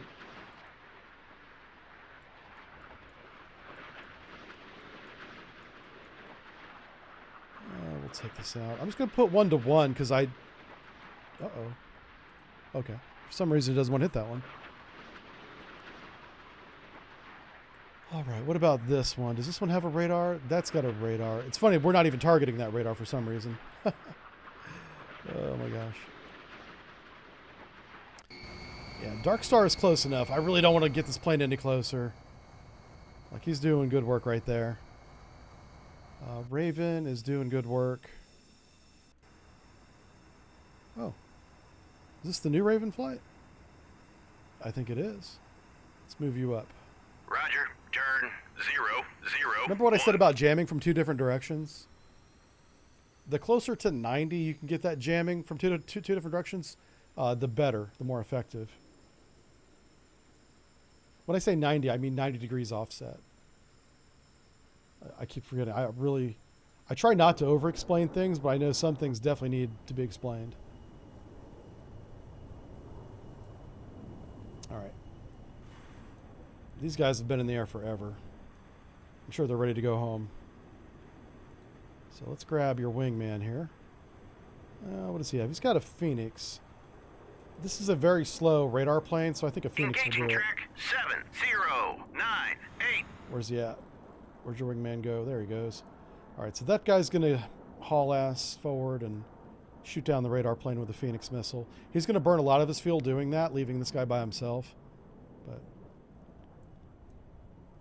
because we have Dark Star and an AWACS overhead, an E2 I should say, because they're both AWACS, we know where the ground threats are, and the Herna flight off to the west is really locating these positions pretty accurately. The game is starting to chug a little bit. Probably because we have so many Tomahawks in flight. So,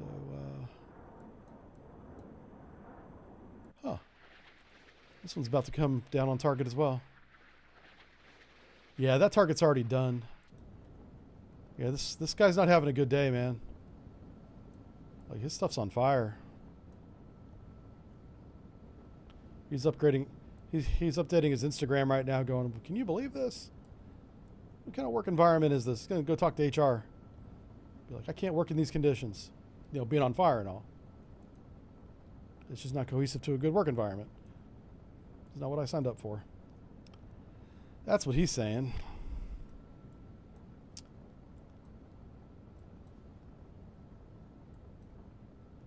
All right, let's go ahead and compress a little bit of time.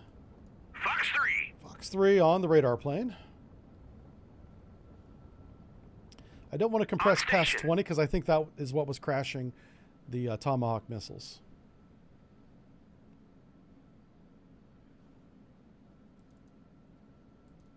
All right.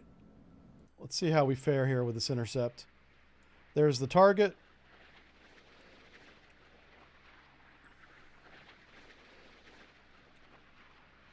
Yeah, this is a workshop mission. It's from the Chippin' In Scenarios campaign, if you will, by Cent. And it is mission number 4 or 5 called Nuclear Strike. Oh, wow. Well, that missile just blew up a little bit early. Engage again, you knucklehead. Engage track 7098. I don't know if that was weapons failure or what station. That was. Fox 3.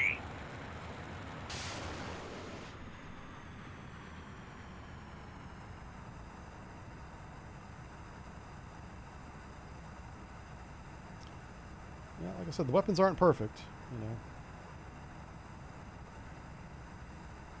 So what I want to do is I'm clearing out the air defense so I can get visual identification of these targets, because we're not going to go bombing all the facilities in Iran. We just want to target the facilities that have the remaining uranium. We're trying to locate that, and that's going to require some up-close recon. We can't get up close because of the SAMs, so that's how we're peeling these layers back. That's why we're peeling them back. I think we've shot down all their air support because I don't see any new planes coming, so that's really good. I think we're ready to start bombing, yeah. If I have to, I'll use the B-52s to take out these SAM sites, but that's not their purpose. All right, so the fleet has turned. I was kind of waiting on that. Let's do this. Ah, come on.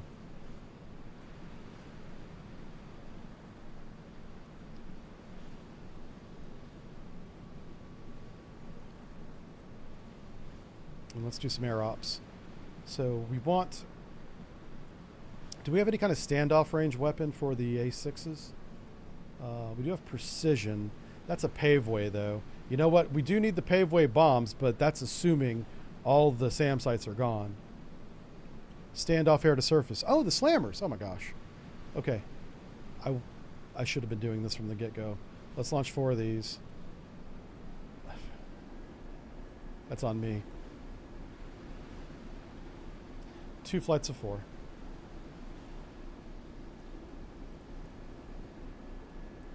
The slammer is a land attack harpoon.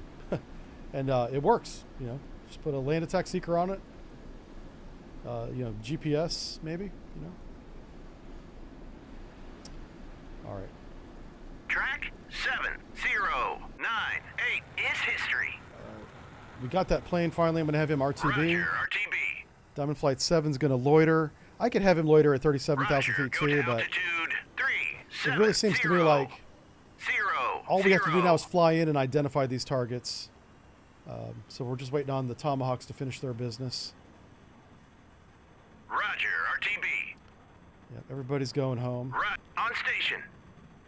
The game should start running a lot smoother too, as after these Tomahawk waves finish. On station. We can actually get in there and identify that stuff. Oh, here we go. We have Boomer Flight 1 has arrived. Let me find them on my target list here. Okay. You guys are anti-radar, aren't you? Yes, you are. I don't see any more radars, but we're going to go up here and Roger, see if we can turn 3, trigger any. 4, 5.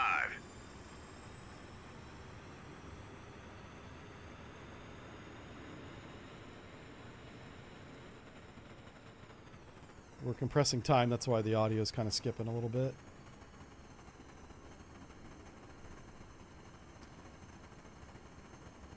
So, yeah, anytime you have the Tomahawks going through mountains, you want to keep the time compression below 20 times. I think I went up to 30, and I think that's why we lost some to the land. The game just can't calculate that fast with this many units in the air.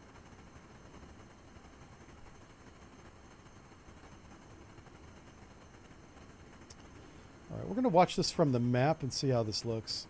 It's kind of hard to see, but there should... Hit track 7. Oh, we 0, missed one. Oh, 7, no. 9. Track 7, 0, I'm surprised. 7, 9 is classified. Hostile SAM site. I'm going to divert one more onto him. What's going to be interesting here is when these Tomahawks fly over this unknown site, if they light off a radar and take any of them out.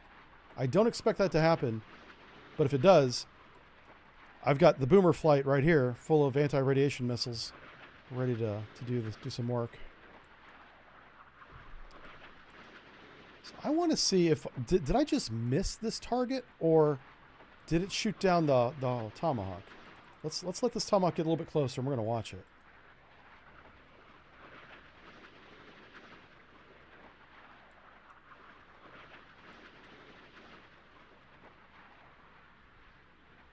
I got to grab those planes that I launched as well. They're on station right now, waiting on orders.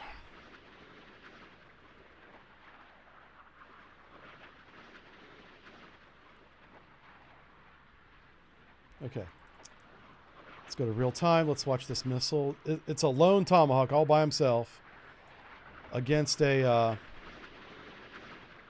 Yeah, there's some kind of fire going on. It's flashing. I assume that's anti-aircraft fire of some kind. Small arms fire, maybe? I don't know. You can see the smoke and damage from the previous strikes.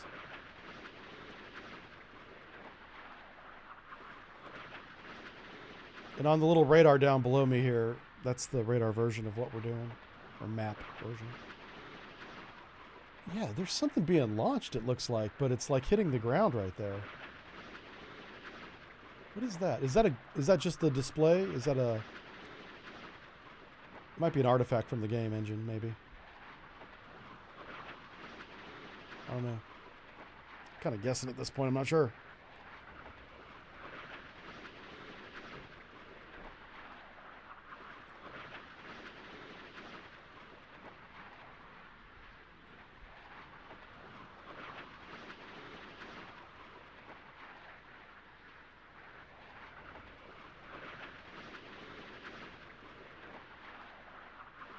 So the last Tomahawk we sent after this target missed. And we're trying to figure out why. Like, is it hitting a tree, a building?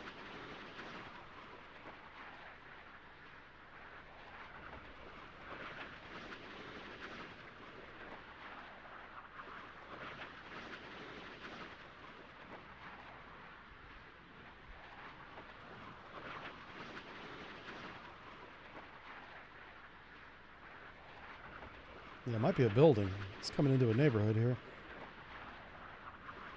Yep, might be this one. Oh, no, it goes right through that one. Okay. Oh, it hits the ground. Oh, geez, that's not good. Oh, okay. Not sure what to do about that. It doesn't have a radar, it's just the launcher. Hit track 7087. Track 7087 is classified. Oh, it's brass. Hostile Hold on a second. SAM site. Hostile SAM site. Yeah, those are hostile SAMs. We know that. All right, let's see if we can do a UE here.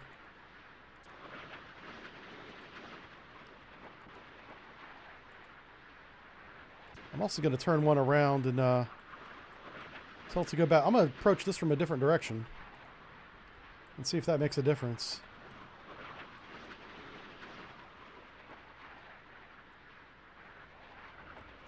Do all these have missiles on them? They do, okay.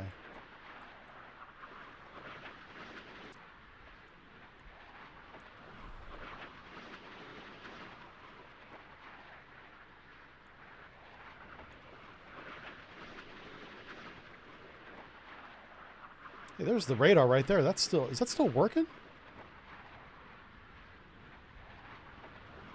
That radar looks not on fire enough. It needs more fire.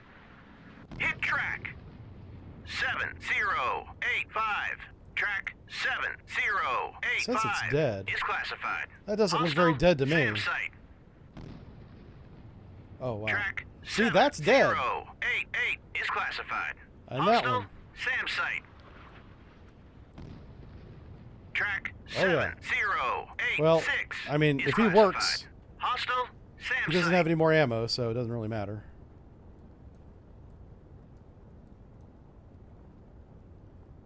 Okay. So we're going to retarget some on these. This is really going to be overkill, but I want to make sure this one goes away. What do we have here? Actually, yeah, let's move... we got 3, 3, and 3, right? Let's... do these guys have a radar? They do. Oh, they don't. Okay, cool.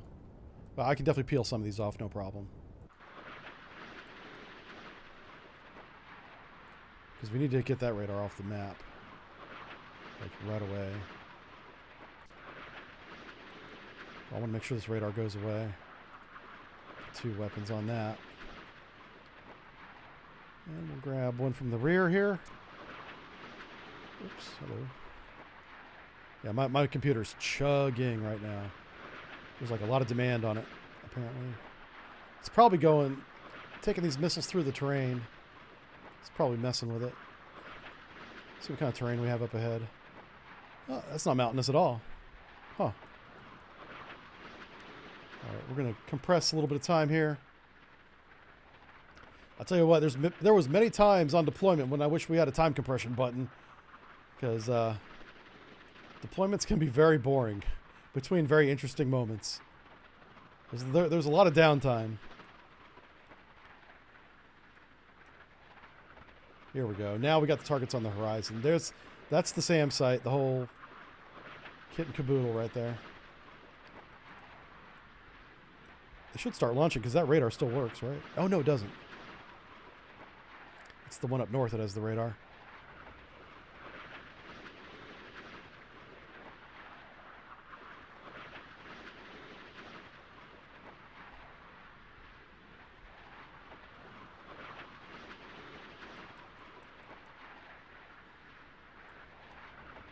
Hit track 7099.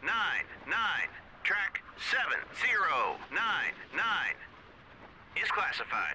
Hostile SAM site. Yeah, I diverted that one to a new target. Contacts detected.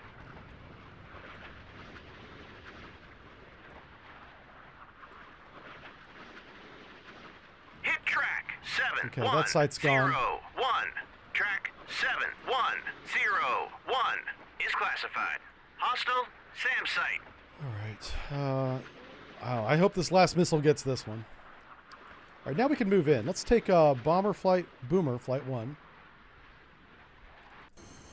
Oh, Jesus. They have no fuel. That sucks. Roger. Turn 298. I was hoping to get an ID on this, but I don't think that's going to happen.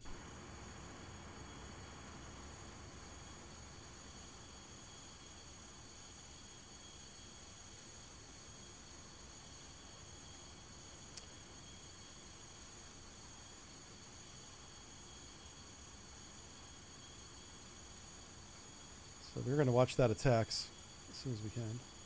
10.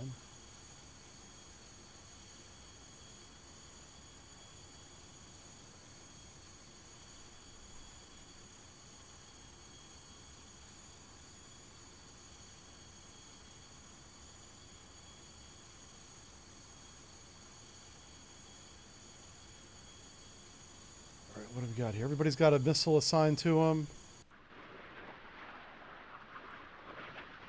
We're back to real time here.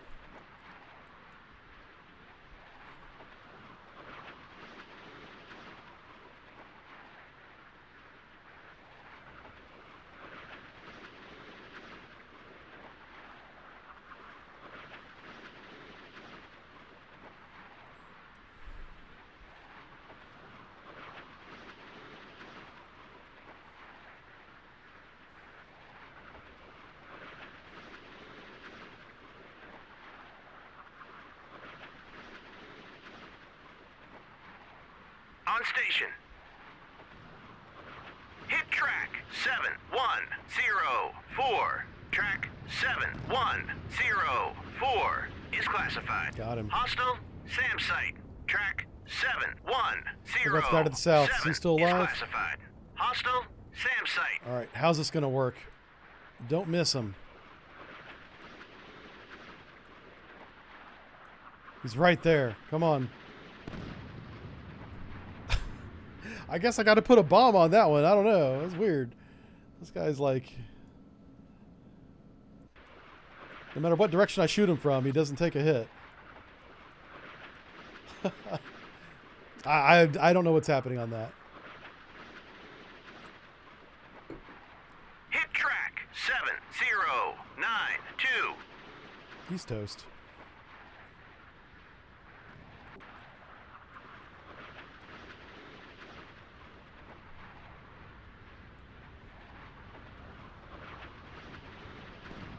Ah, missed. And missed. Oh, jeez. Track 710. All right, that's why we're bringing the slammers, I guess. Is classified. Hostile SAM I'll bring site. dumb bombs if I have to. I'm not scared.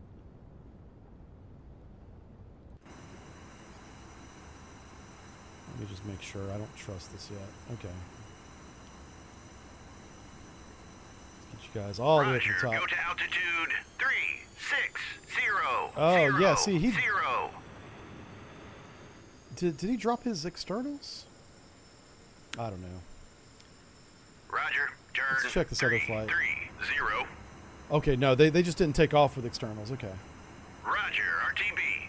Roger, go to altitude 360. I'm hoping that these slammers are more accurate than the harpoons.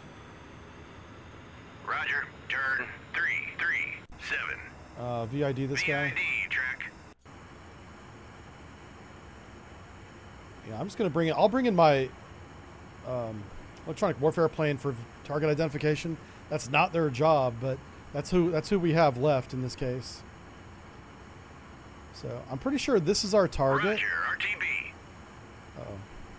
Yeah. So we need to have the bravest little EW plane here. And if he's going to VID something, I think he's got to be closer to the ground. So I want to bring him down to 6,000. Roger, go to altitude 6000.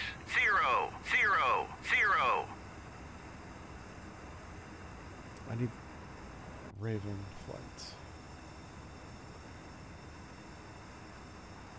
All right, so these guys are...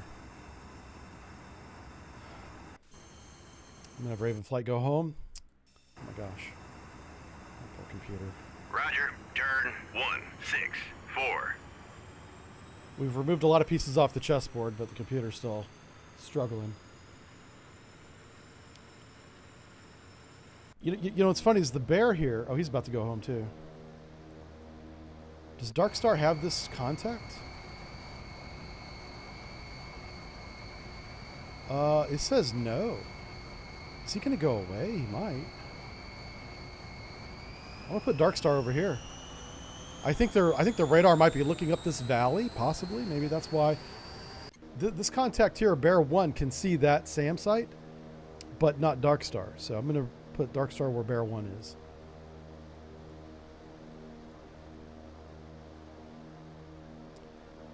And so we're going to watch this chucklehead come right over here.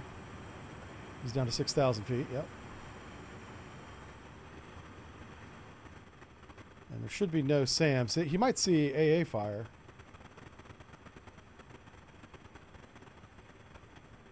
Roger, RTB. Yeah, everybody's going home, leaving Raven 3 by himself. That's not ideal.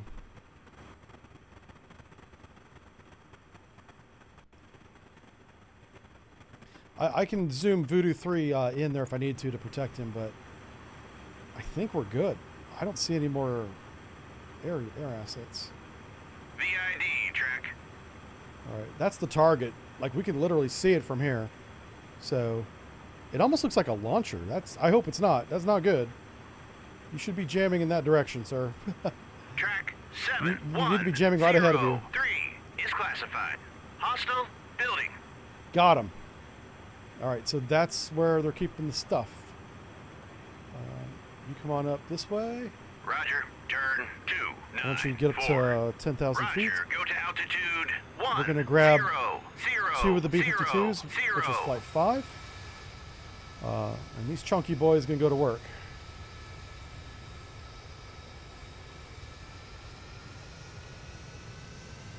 Whip it away.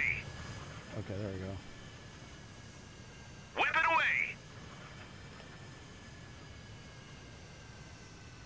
You know what? I'm going to send one at this. I want to see if maybe this conventional long-range, what's it called, cruise missile, Roger, RTB. will actually hit it. Roger, RTB. Okay, so those guys are going to go back and reload. We still have some other B-52s up in the air. What is the speed of that missile? I don't even know. I'm not familiar with it. Where is the flight?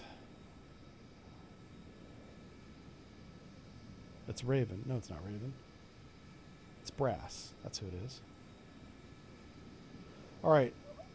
Conventional long-range cruise missile is a AGM-86, I think. Yeah, here it is. Speed is... Oh, it's like a harpoon. Oh, man, it's 5.5. 550 knots. I mean, I guess that's how it's so long range. Like, look at this thing. Oh, these are nuclear capable. Well, I guess this is the conventional version. But there's one that looks like that it can have a tactical nuke on it. How many treaties that violates? Probably quite a few. All right, hopefully we take that guy out, because I'm tired of him dodging my freaking missiles. All right, we're going to take the bravest little airplane all by himself up here. I am going to move Voodoo Flight. This is really dumb to not have protection on them. Let's just move them up a little bit. Turn 3, 5. This is Voodoo Flight here. Their primary responsibility was protecting the ESM plane. But I want them to reposition and protect...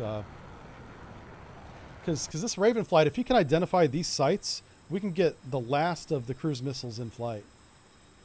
Because clearly Tomahawks are not going to be able to take this out for some reason. And we do have 2 bomber flights incoming. You know what we'll do? I'm going to send up a flight with just some dumb bombs. Let's take the Tomcat out in a bombing run. Yeah, there we go. That's going to get all the clicks. Everybody loves that. They're like, a Tomcat that can drop bombs? Yep. It was called the Super Tomcat. Here it is, Maverick, Paveway. We need as many gas bags as you can put on this dumb thing. There we go. Mark 82s, baby. I want a flight of 4, too. We're going to do the full thing. All right. So, if everything else fails, we're just going to get out there and drop iron on them. Like God intended.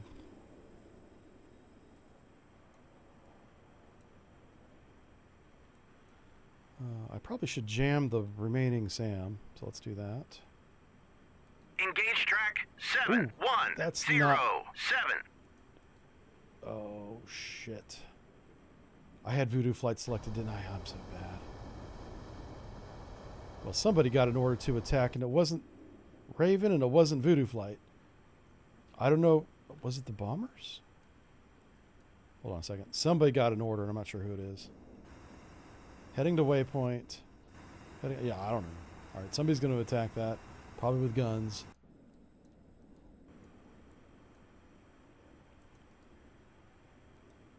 All I was trying to do was move that to there. Yeah,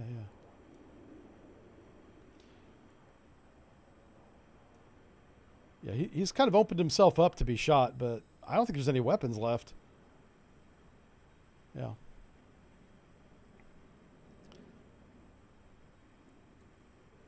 I'm almost afraid to do time compression at this point because everything's acting up.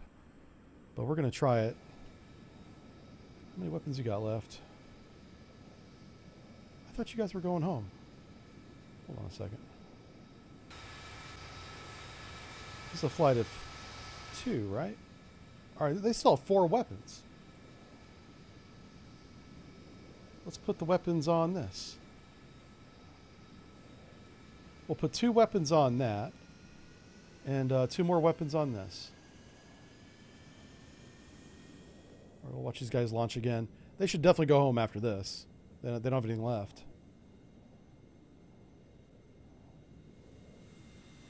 Shoot.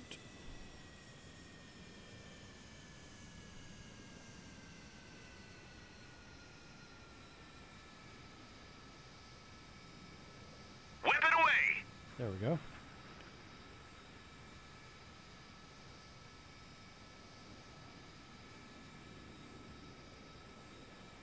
On station.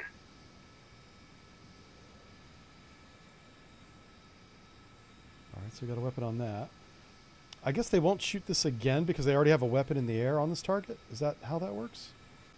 Yeah, apparently that's how that works. Okay. I mean, I appreciate them trying to save taxpayer money, but that's not what we're here for. You know what I'm saying? All right. Let's get this guy over target.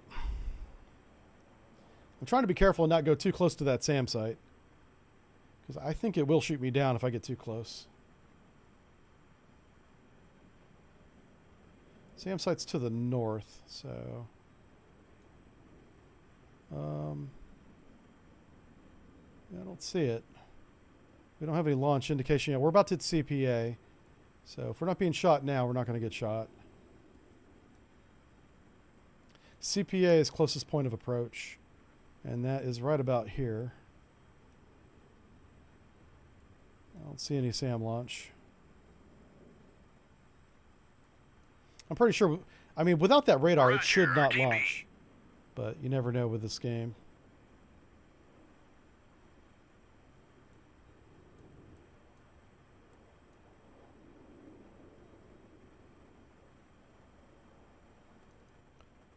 All right, we're going to compress some time. Once he gets over this ridge, the target will be on his right. We'll turn him over there.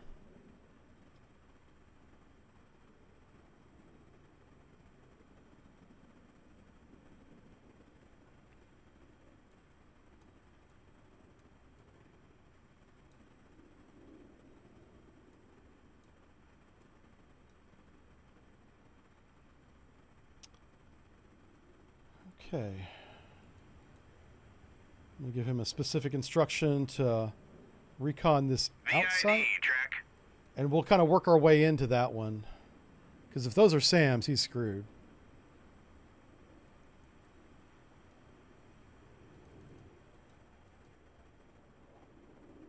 On station.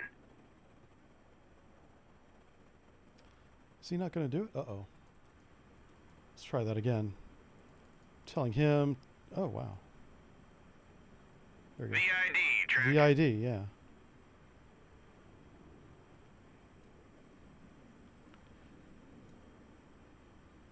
Let's get you down to... Track 7-1. Roger, go to altitude 30.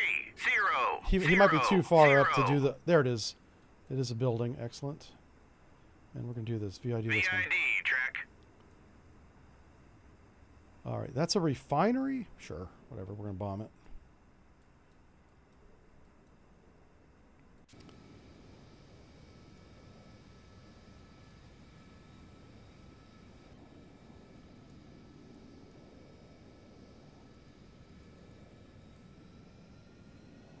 All right. I would love to watch them launch, but we can't afford to do that, so... Let me go back to brass flight 1. Multiple hostile ground. You guys need to get down to 10,000 feet. Roger, go to altitude 1. Whip it away. Oh, shit. SAM launch. Yep. Going down, launching out. Well, good job, sir. You've identified the target. Son of a gun. Those are SAMs after all. Oh my god. I had a feeling. I was like, this is too easy. All right, engage with a salvo of 2 on him. Engage track 7, 1, 4, 3. Salvo fire. Engaging track 7, 1, 1, 0. We want to get this... Engage track 7, 1, 1, 1. Nice. We'll see how many weapons we have remaining after this. Oh, so we did end up losing a plane. We almost had a perfect score, but not quite. Oh, crap. Voodoo 3 needs to not be there. Oh, Jesus. Yeah, you guys turn the hell around. Roger. Turn 1, 6, 8. Yeah, we're to the point where we're just watching the cruise missiles, I think. Why are they not shooting? Hold on. Whip it away! Oh, there they go. I'm like, what the hell? Whip it away!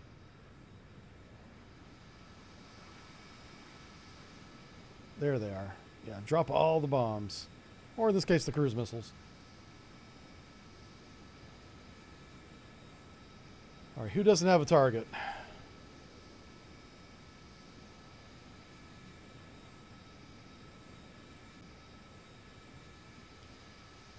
These Air Force boys are a little slow on the trigger.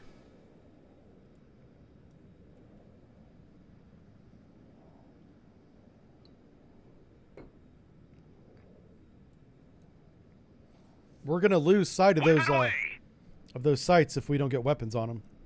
Well, even after we launch these weapons, we might lose sight of them. Because the game does not keep the location for you. Because we lost that airplane, once Voodoo Flight gets out of the range, if the joint rivet's not close enough, we won't know where these are at. But now that these missiles are in the air, the missiles will know where the target is. And that's really what we care about. So I want you to expend the rest of your missiles. Engage everything you have. Salvo of 4 on the radar. The radar's the most important thing. 7, 1, 4, 3. Salvo fire. So we're taking out a refinery. And this refinery, I assume these refineries are where Whip it away. Roger, the uranium Roger, is. RTB.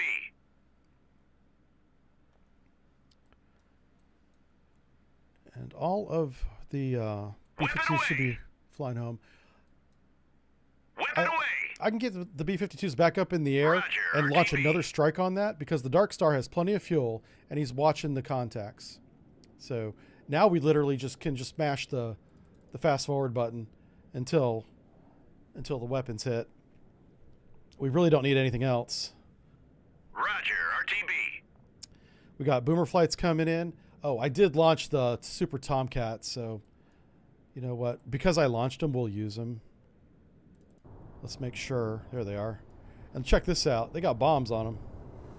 It's not something you see very often. Look at that. Stacks and stacks of them. All right, get your happy rear end up to 37,000 feet. Go to altitude. Yeah, that's nice that they don't drop the tanks. 0, 0. Uh-oh. Is the whole flight doing it? Yes. Okay. And then you guys... Roger. Just go to there. 3, 2, 9. And we're gonna time compress until something happens. F for effort. Yeah, that's my own fault for sending that guy too close to the sun. Yeah, we're gonna whenever we recover that pilot, his new call sign's gonna be Icarus, because he was the one that decided to get a little too aggressive. It was really dumb of me to push him like that, but. Yeah.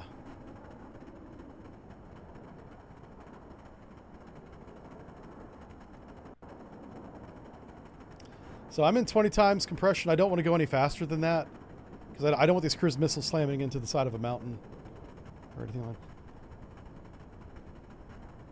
I think we'll get a victory screen after we take out these 2 refineries.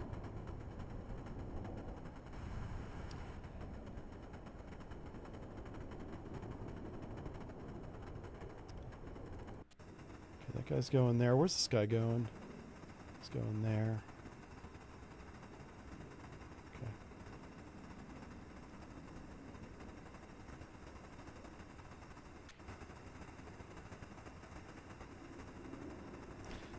I'll catch up on the chat here. Sorry for not reading it for like the past hour. A lot of new names in chat. I'm glad you guys are finding the channel. This is my secondary channel, my serious business side where we make lectures on ships, subbriefs, things like that. That's obviously the subbrief YouTube channel. Over here on Sonar and Steel, we talk about simulations, military war games, primarily sea power this game. We also do tactical reviews of engagements. Like I will see how much of this game has been recorded, and if there's enough footage, I'll be able to make a video evaluating the performance of the Tomahawks, you know, both on the red team side and the blue team side. That's all saved in a file. I've been having trouble getting it to save more than 1 hour at a time. I'm not sure why. It might be because I'm time compressing so much it's cutting it off. But we have to time compress. If we don't, we'll spend literally an entire day or even longer playing an attack like this out in real time. Compare what we've done this morning to what the United States military did in 25 minutes over Iran this past weekend. Like, that was a very well coordinated strike compared to something like this where you just have to, like, you know, bullnose your way through the whole thing. All right, we're about to get weapons on target for the first one. This is the cruise missiles. I just hope they don't hit the ground right before the target, because that's what's been happening with this one.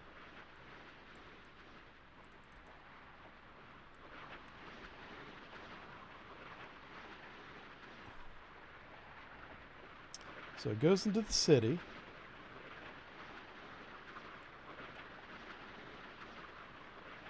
Oh man, don't hit that building. Oh jeez. Whoa.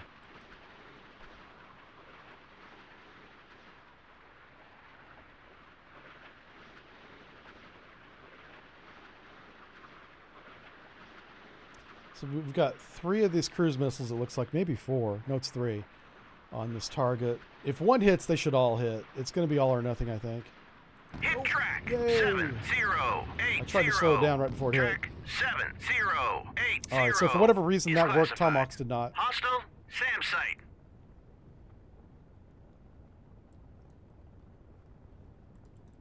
All right, so we're going to fast forward to the next event, which will be the attack on the refinery. And here's the refinery, folks.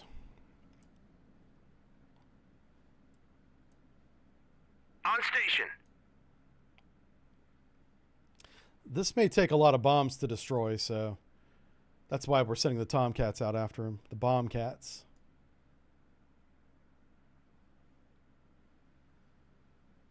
Shit. On station. Okay, that's exactly what's happening.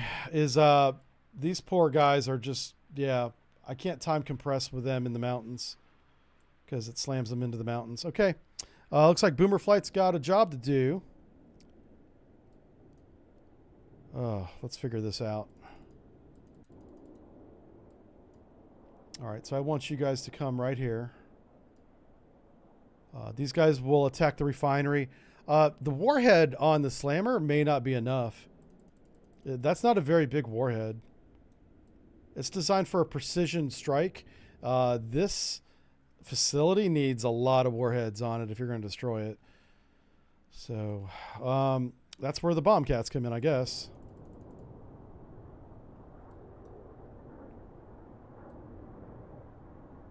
Yeah. Crap.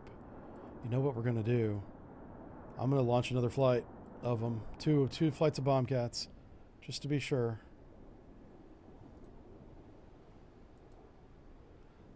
All right. Weapon's going to be long range,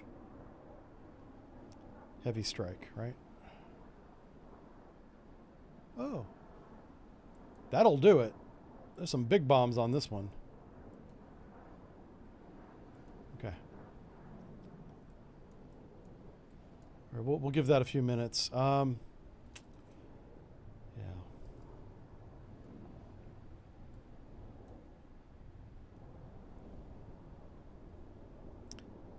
We're just waiting on things to happen. Yeah, I think the little sparkly things that we saw were AA guns. Oh, yeah, and AA guns may shoot down these cruise missiles for sure. Yeah. Because they're subsonic, they're low to the ground, they're noisy. So, yeah, there's a good chance that they get shot down.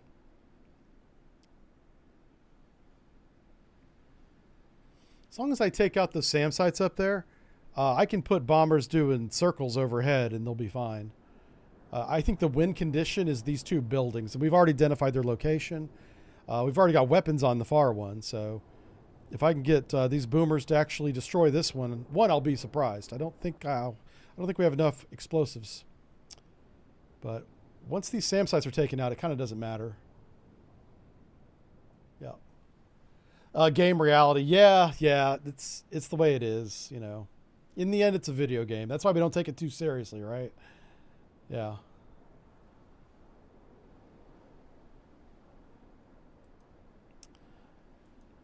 All right. So, oh, wow. Let's get down to real time. So I want to select the second missile here. And we're going to zoom in on the refinery. And we're going to watch it happen. Because if the missile in front of us hits the target, I'm going to redirect this missile to the refinery. Because I want these large warheads to hit, you know, high value targets like the refinery, not wasted on a target that's already been exploded. I might have selected it too soon. Let's see. How close are we? All right, we can compress a little bit of time, but not much. I don't want to go too fast here. Yeah, there's one launcher left, and I don't think it can launch, but we're going to be thorough.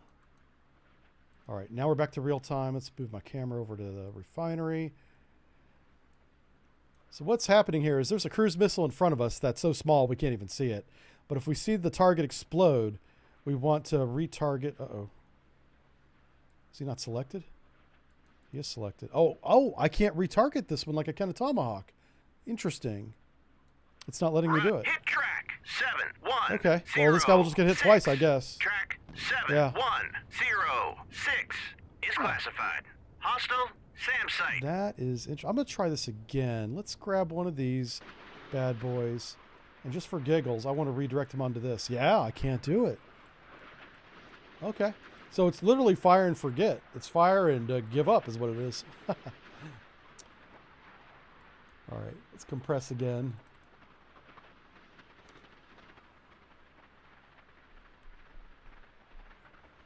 So far, our only aircraft loss has been that very brave A6. Oh, did you hear that explosion? That was one of the missiles hitting a mountain. Yeah. Oh my God, hold on a second. Diamond Flight has beat Boomer Flight to the target. So here's what we're going to do. Let's grab Diamond Flight. Let's get you guys down to a reasonable altitude. We'll say 3,000 feet. Roger, go to altitude 3. Make sure the whole flight's going down. They are. 0. And I'm going to bomb the bejesus out of these things.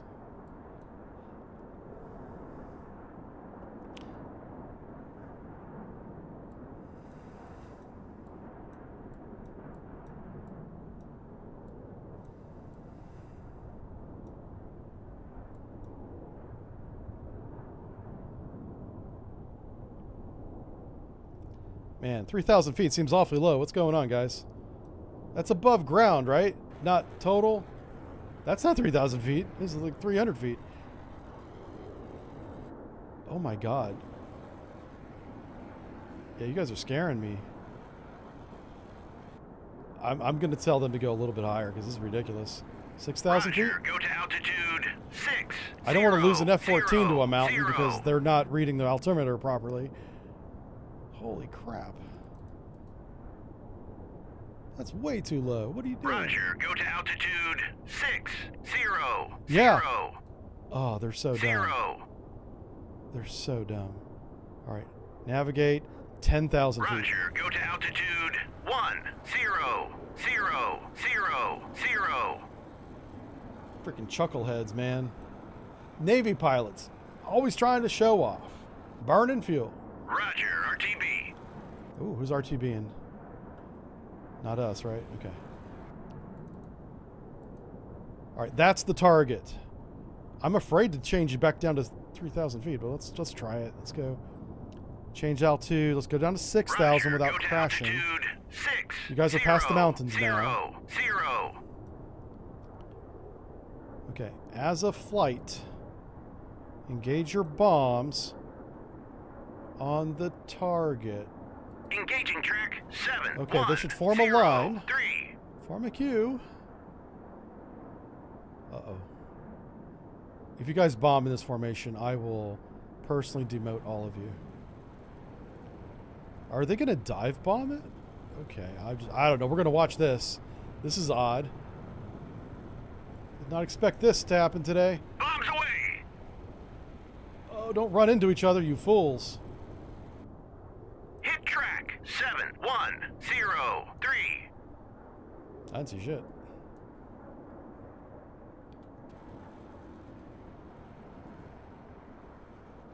Okay, so what happened there? Oh, they're on fire. Okay. We dropped a lot of ordnance, and it didn't do much damage. So. On station. All right, so Diamond Flight's going to be taking up cap duties. Let's get them back up to a reasonable altitude, like 20,000. Roger. Go to altitude 20,000. Okay, those guys are almost in position. As are these guys. And we're going to watch the cruise missile attack happen.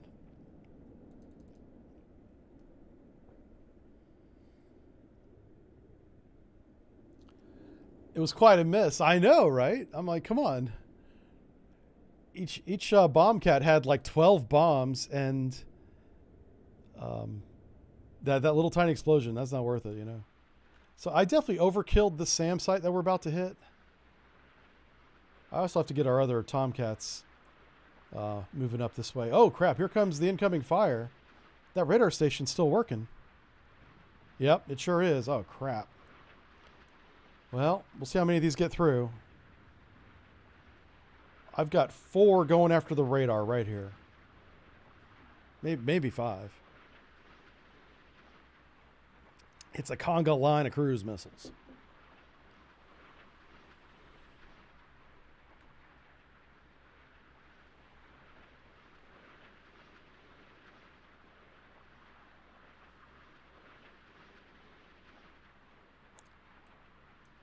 So after those bombers land, they'll take like 30 minutes to rearm and reload.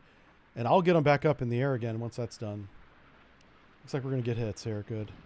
This is why I wanted to redirect the missiles. There was too many on one target. 4, 3. But good job. Let's watch this. I want to see this.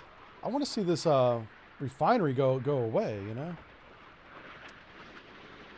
it's a big target. Big target. Hit track 7111. Beautiful.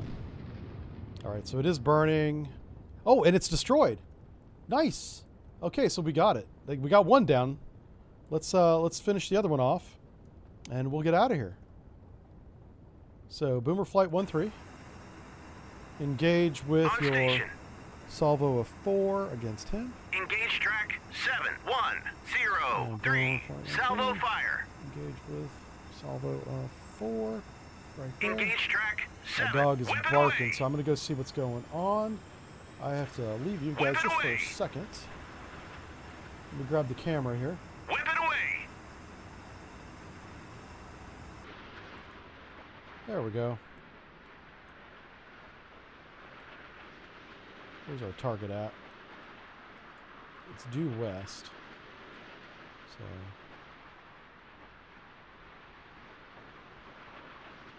anyway, I gotta go see what's going on with my dog.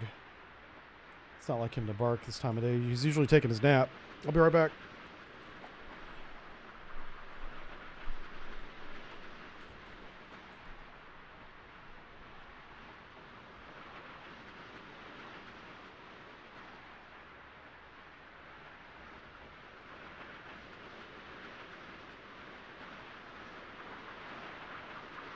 Roger, RTB.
Oh my gosh.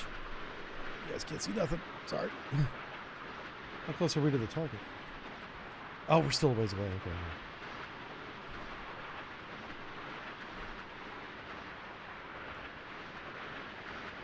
So I think what I'm going to do,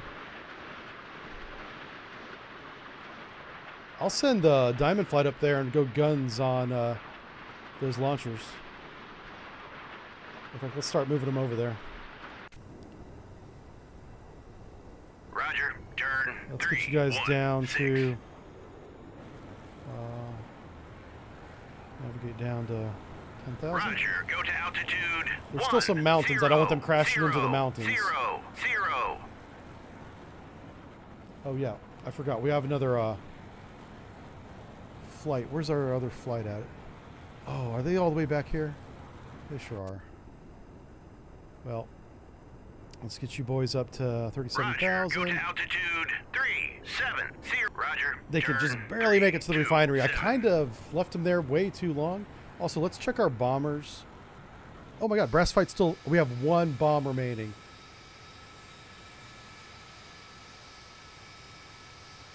Okay. Is it one bomb for both planes?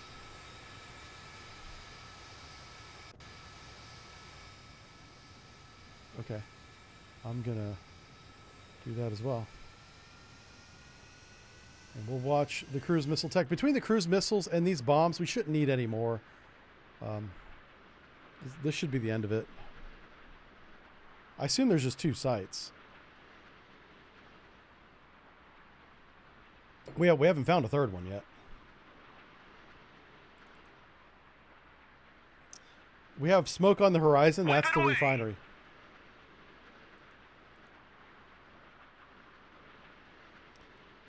Yeah, so the warhead on these little harpoons, Whip it away.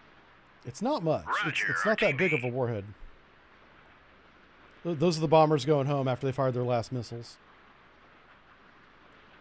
It'll be interesting to see if these cruise missiles will be enough. It should be like 8 times 4, right? So 32 missiles. That's a lot of missiles. And it's already damaged. It's on fire. So we'll see. Hey, Lurk-a-Lot's here. Yeah, hail the chair. Yeah, the chair takes the con often. It's so funny. Whenever we're on Twitch, anyway, I'll step away, go check on my dog or whatever, come back. I'll have more viewers with the chair by itself, with the chair empty. Yeah, consistently. Like, that's insulting. You guys should leave when I leave, because I don't like coming back to more viewers when I'm not around. 0, 3. That's a lot of explosions. Come on. Burn. I want to see some smoke.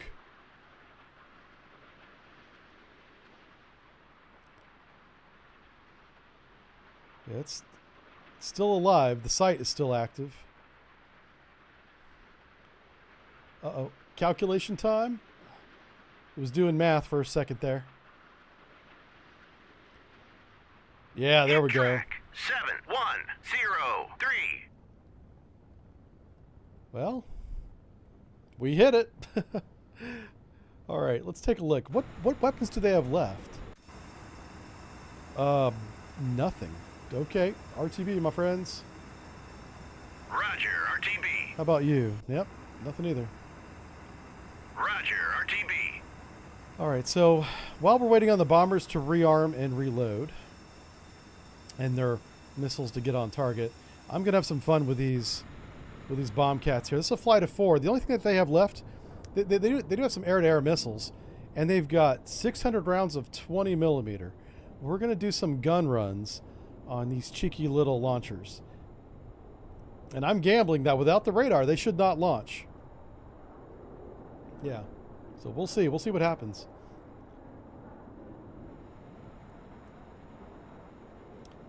Let's get them into... it's a Diamond Flight 1, yeah. And you guys are at 10,000. All right, I'm going to get them a little bit closer, and we're going to go down to about 6,000. All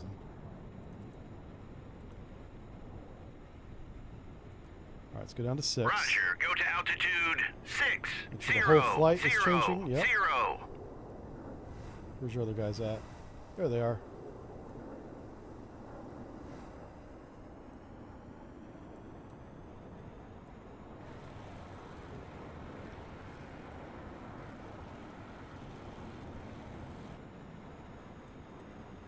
Are there any other targets on the map? It's just that one site. Oh, what's this? Oh my gosh, you chuckleheads. You guys are RTB, right? Why are these guys not returning to base? Uh-oh, something's really weird. It says it's guiding a weapon. There's no more weapons, my friend. Roger, RTB. Roger, RTB. I don't know what they think they're doing, but... Roger, RTB. Okay. Roger, RTB. Roger, RTB. It's kind of weird. Roger, RTB. Okay. That's solved. Let's go back to Diamond Flight. All right. Stop burning all your fuel. Stop showing off. These chuckleheads. You're not going to have any fuel for any gun runs.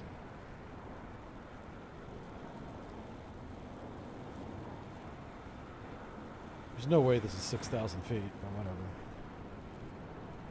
I'm looking for smoke on the horizon because that's going to be the target. There's a little bit of haze right there, so that might be the target.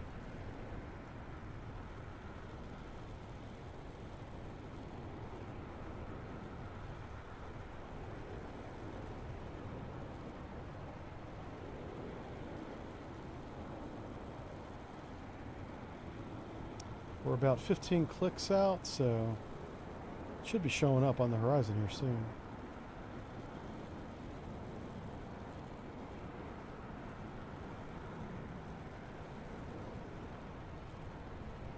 Huh.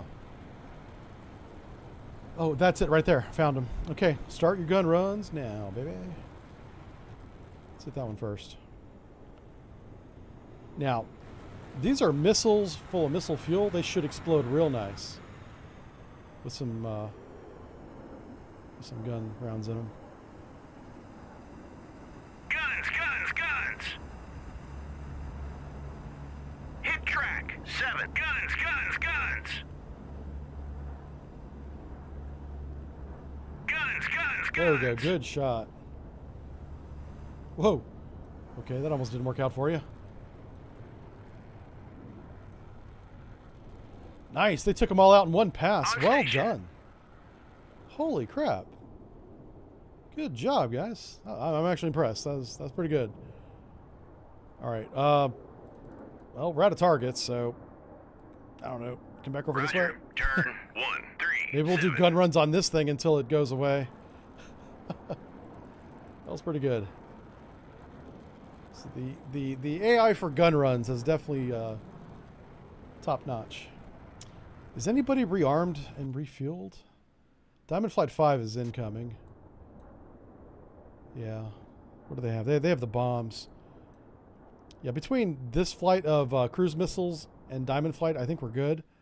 But let's just check and see if any of the bombers are ready. Nope. 24 minutes to rearm and reload. Actually, 2 of them are going to be ready in a few minutes. We We probably don't need them. Yeah, I think at this... Oh. We can strafe the refinery. Diamond Flight 1, right? Yeah, here we go.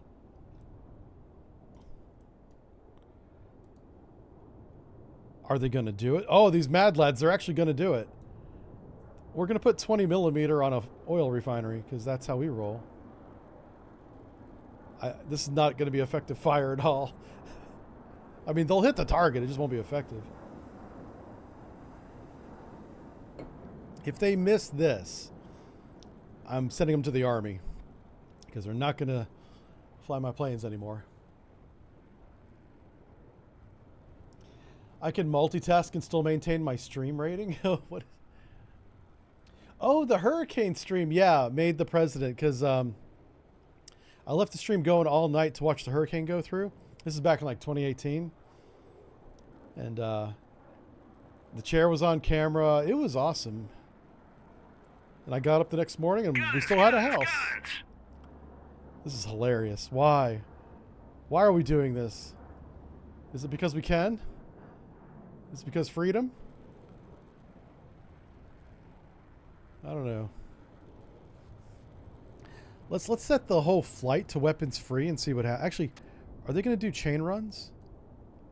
No, they just let flight lead go wild. So I'm going to go weapons free and see if these guys will do the same thing. Like, I just took the reins off. The AI is in full control of the planes now. What is it going to do? It's got one weapon. Well, it does have air-to-air missiles, but I doubt if they're going to use them as rockets. That wouldn't make any sense. Guns, guns, guns. Yeah, there you go. Roger. Hit track. Guns, Good guns, job. guns. That's right. Tear them up. This is so Guns, dumb. guns, guns.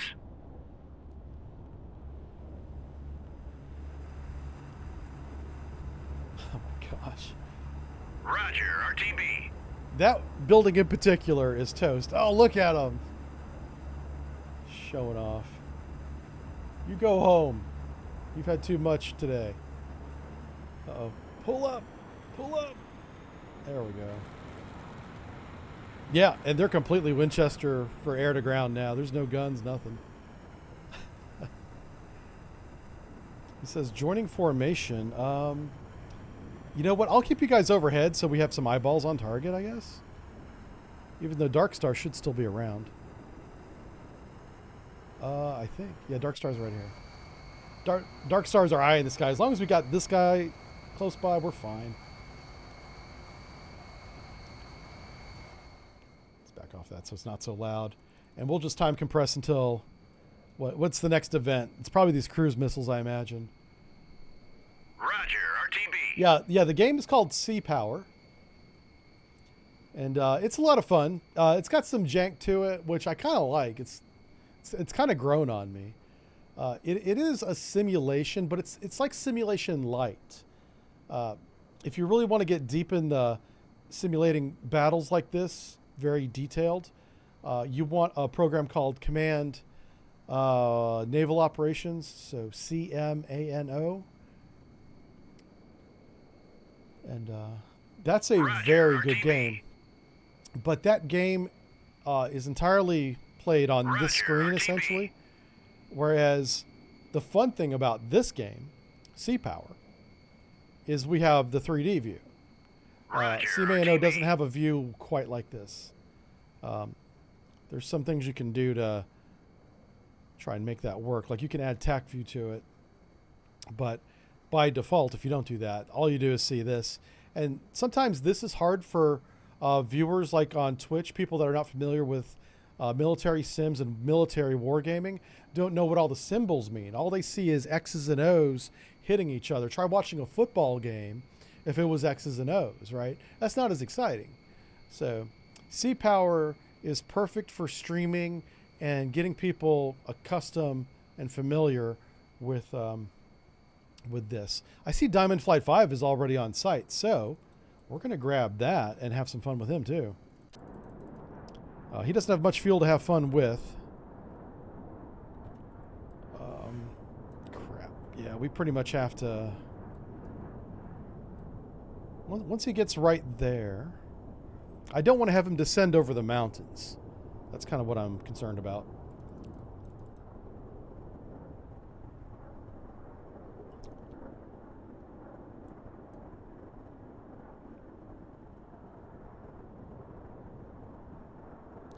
These guys are gonna be like the cleanup crew. They're gonna have enough fuel for maybe one pass. Fuck. Ah. That mountain took out my cruise missiles. Alright, it's up to you guys. Orders. Oh, no. Navigate down to 6,000. Go to altitude 6. Now, their fuel efficiency is going to shrink a lot whenever this happens. That's why I waited to the last minute to do this. This blue circle is as far as they can go before they run out of fuel. Or their bingo, anyway. Where's the target? The target's to the right. Okay, let's just go and aim at it. That's the refinery. It's on fire.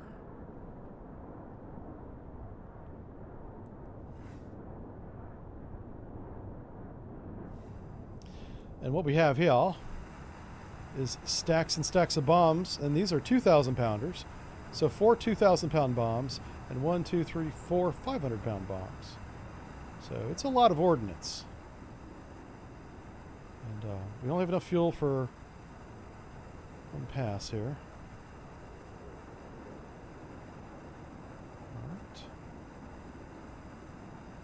All right, I just gave him the order to attack. That's that little adjustment you saw.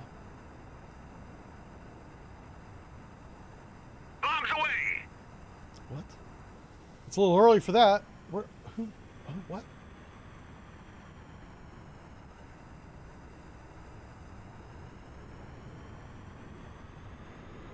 Bombs away! There we go. That should work. Hit track 710. Oh, pull up. Jesus Christ. You guys are fucking idiots.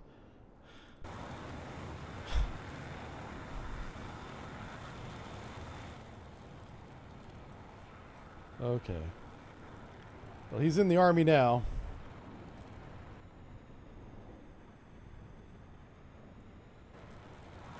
Alright, he still has his bombs, so you go do something with those. He's gonna... Okay.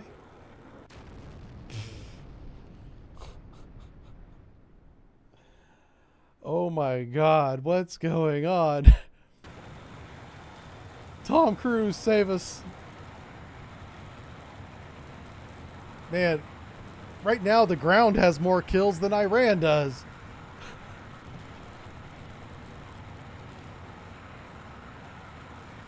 Oh, this game is janky as hell.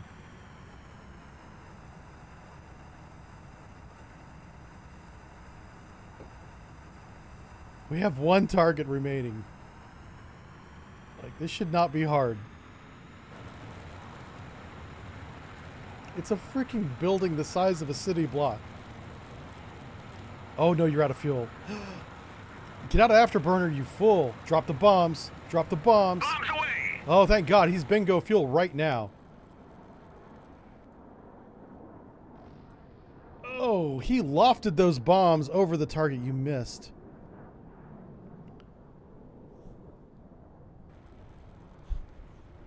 He missed. Oh my God, that's hilarious. Oh my word. Okay. Listen. It's been a rough day. It's been a rough day in naval aviation. This is why we have submarines that can launch cruise missiles. Bastards. Oh, watch this. Let's do, oh, this is going to be good. All right, launch 4 B-52s with as many dumb bombs as you can pack on this thing. We're going to do a coup de grace on this freaking refinery. I tell you what, if those guys make it back to the carrier, yeah, I'm going to send them to the Air Force because I don't like them on my carriers anymore.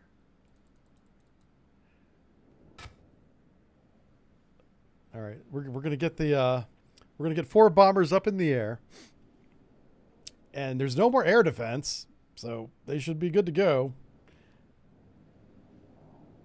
I don't know why it broke them into flights of 3 and 1. That's weird. Maybe it'll be a flight of 4 once it gets airborne. I don't know. The noise you hear is then taxiing out to the runway. I've got it in full time compression, so I don't want to. On station. All right, they should be taking off. And we have all 4 in the air. Outstanding.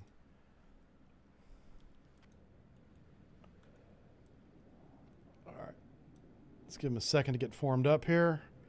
Let's check their bomb loadout. It should be a lot of dumb bombs. Yeah, look at that. They got bombs internal, bombs external. Those are big boy bombs, too. That's a lot of ordnance.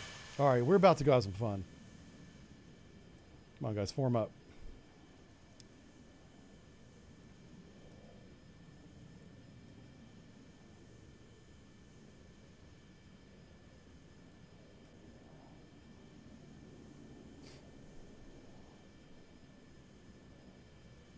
All right, it says loitering, so they must be good to go. All right, let's get you guys up to, sure, 20,000 Roger, feet. go to altitude 2000. We're going to go to here. Roger, turn 341. Okay. And then we're gonna, this is IP, initial point. And that's going to be the bomb run. Plus turn radius, so we can actually move it down there, because by the time they turn, they'll be up here. All right, let's compress this to as fast as we can. I don't trust cruise missiles anymore, and I sure as hell don't trust Tomcat pilots. Let's see if the B-52s can come through and actually hit a target with a 2,000-pound bomb. That's ridiculous. It's so funny that he missed that. Like they dropped everything too. It was like 4 2,000-pound bombs and 4 500-pound bombs, and it just sailed right over the target. We blew up a bunch of sand. Oh my God, this is great. Yeah, no more sake for these pilots. I know they're probably drinking on the way there because it's such a long flight. They're like, listen, I'm not doing this mission sober. So it's moments like this. This is called emerging gameplay in the game business. Moments like this are what makes this game kind of fun. If that stuff that just happened bothers you, and don't play this game, you go play Command Naval Operations like a serious gamer. If you want to see jank and have fun, this game is for you. That's why I like it. So I've got it in full-time compression right now. That's why I'm trying not to move the map around too much. You can see, well, you probably can't because it's behind my head, but the list of airplanes is getting shorter and shorter. You're going to see it move up even more. Pretty soon we're just going to have Dark Star, our joint rivet, and that's going to be it because everybody else is going home. Roger, RTB. Everybody else is landing. So the game's getting faster and faster at processing. I could probably go up to times 50 now. No, it's not going to let me. I'm kind of surprised that there was no submarines. I say that now, watch this get sunk. But China could have easily had a submarine in here, in this area. Now, typically there's no Chinese submarines deployed to Djibouti, so for realism, it's good that they don't have a submarine here, but just to make it more difficult, or give the fleet something to do, like run from a torpedo, you could put a submarine in there.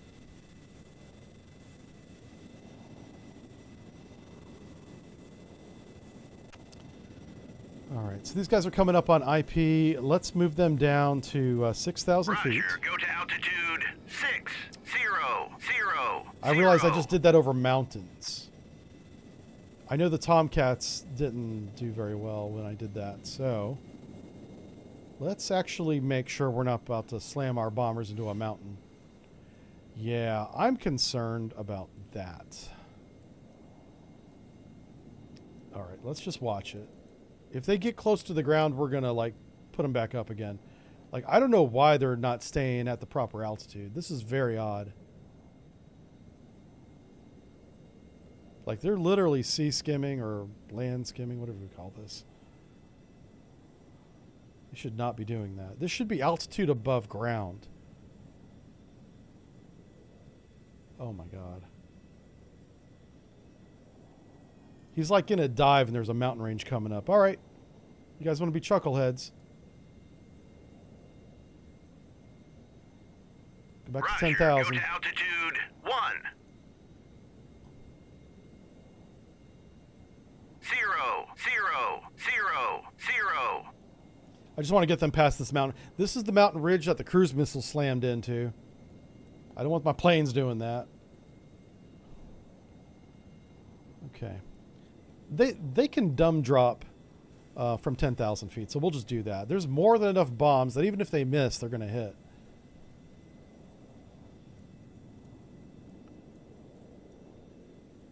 So they have 82 Mark 82s and 12 Mark 84s. That is a lot. Okay, that's IP. They're on the bomb run now.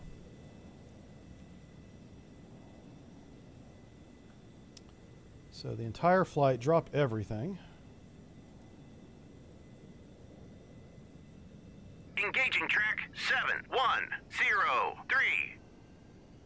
Engaging track 7, 1, 0, I just told them to drop 3. everything.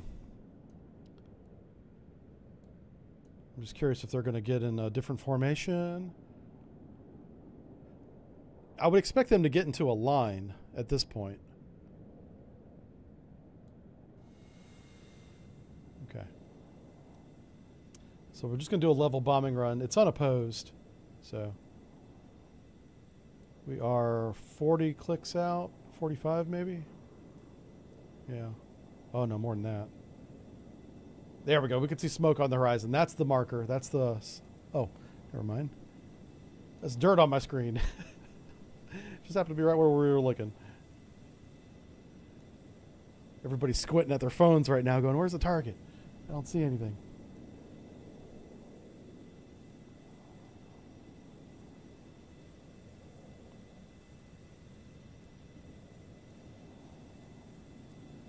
All right, 25 clicks. Still don't see it. Is it underneath this rain cloud? Come on, game. I want to see the blow up. I want to see the explosions. Yeah, we got to fly through this. We're going to be right over the target as soon as we get clear of this. There it is. There she blows. And they are getting in line, but they're awfully close to each other. Have you guys ever heard of separation? That's... Oh my lord. This is making me nervous. Good lord. Okay, Air Force just does things different.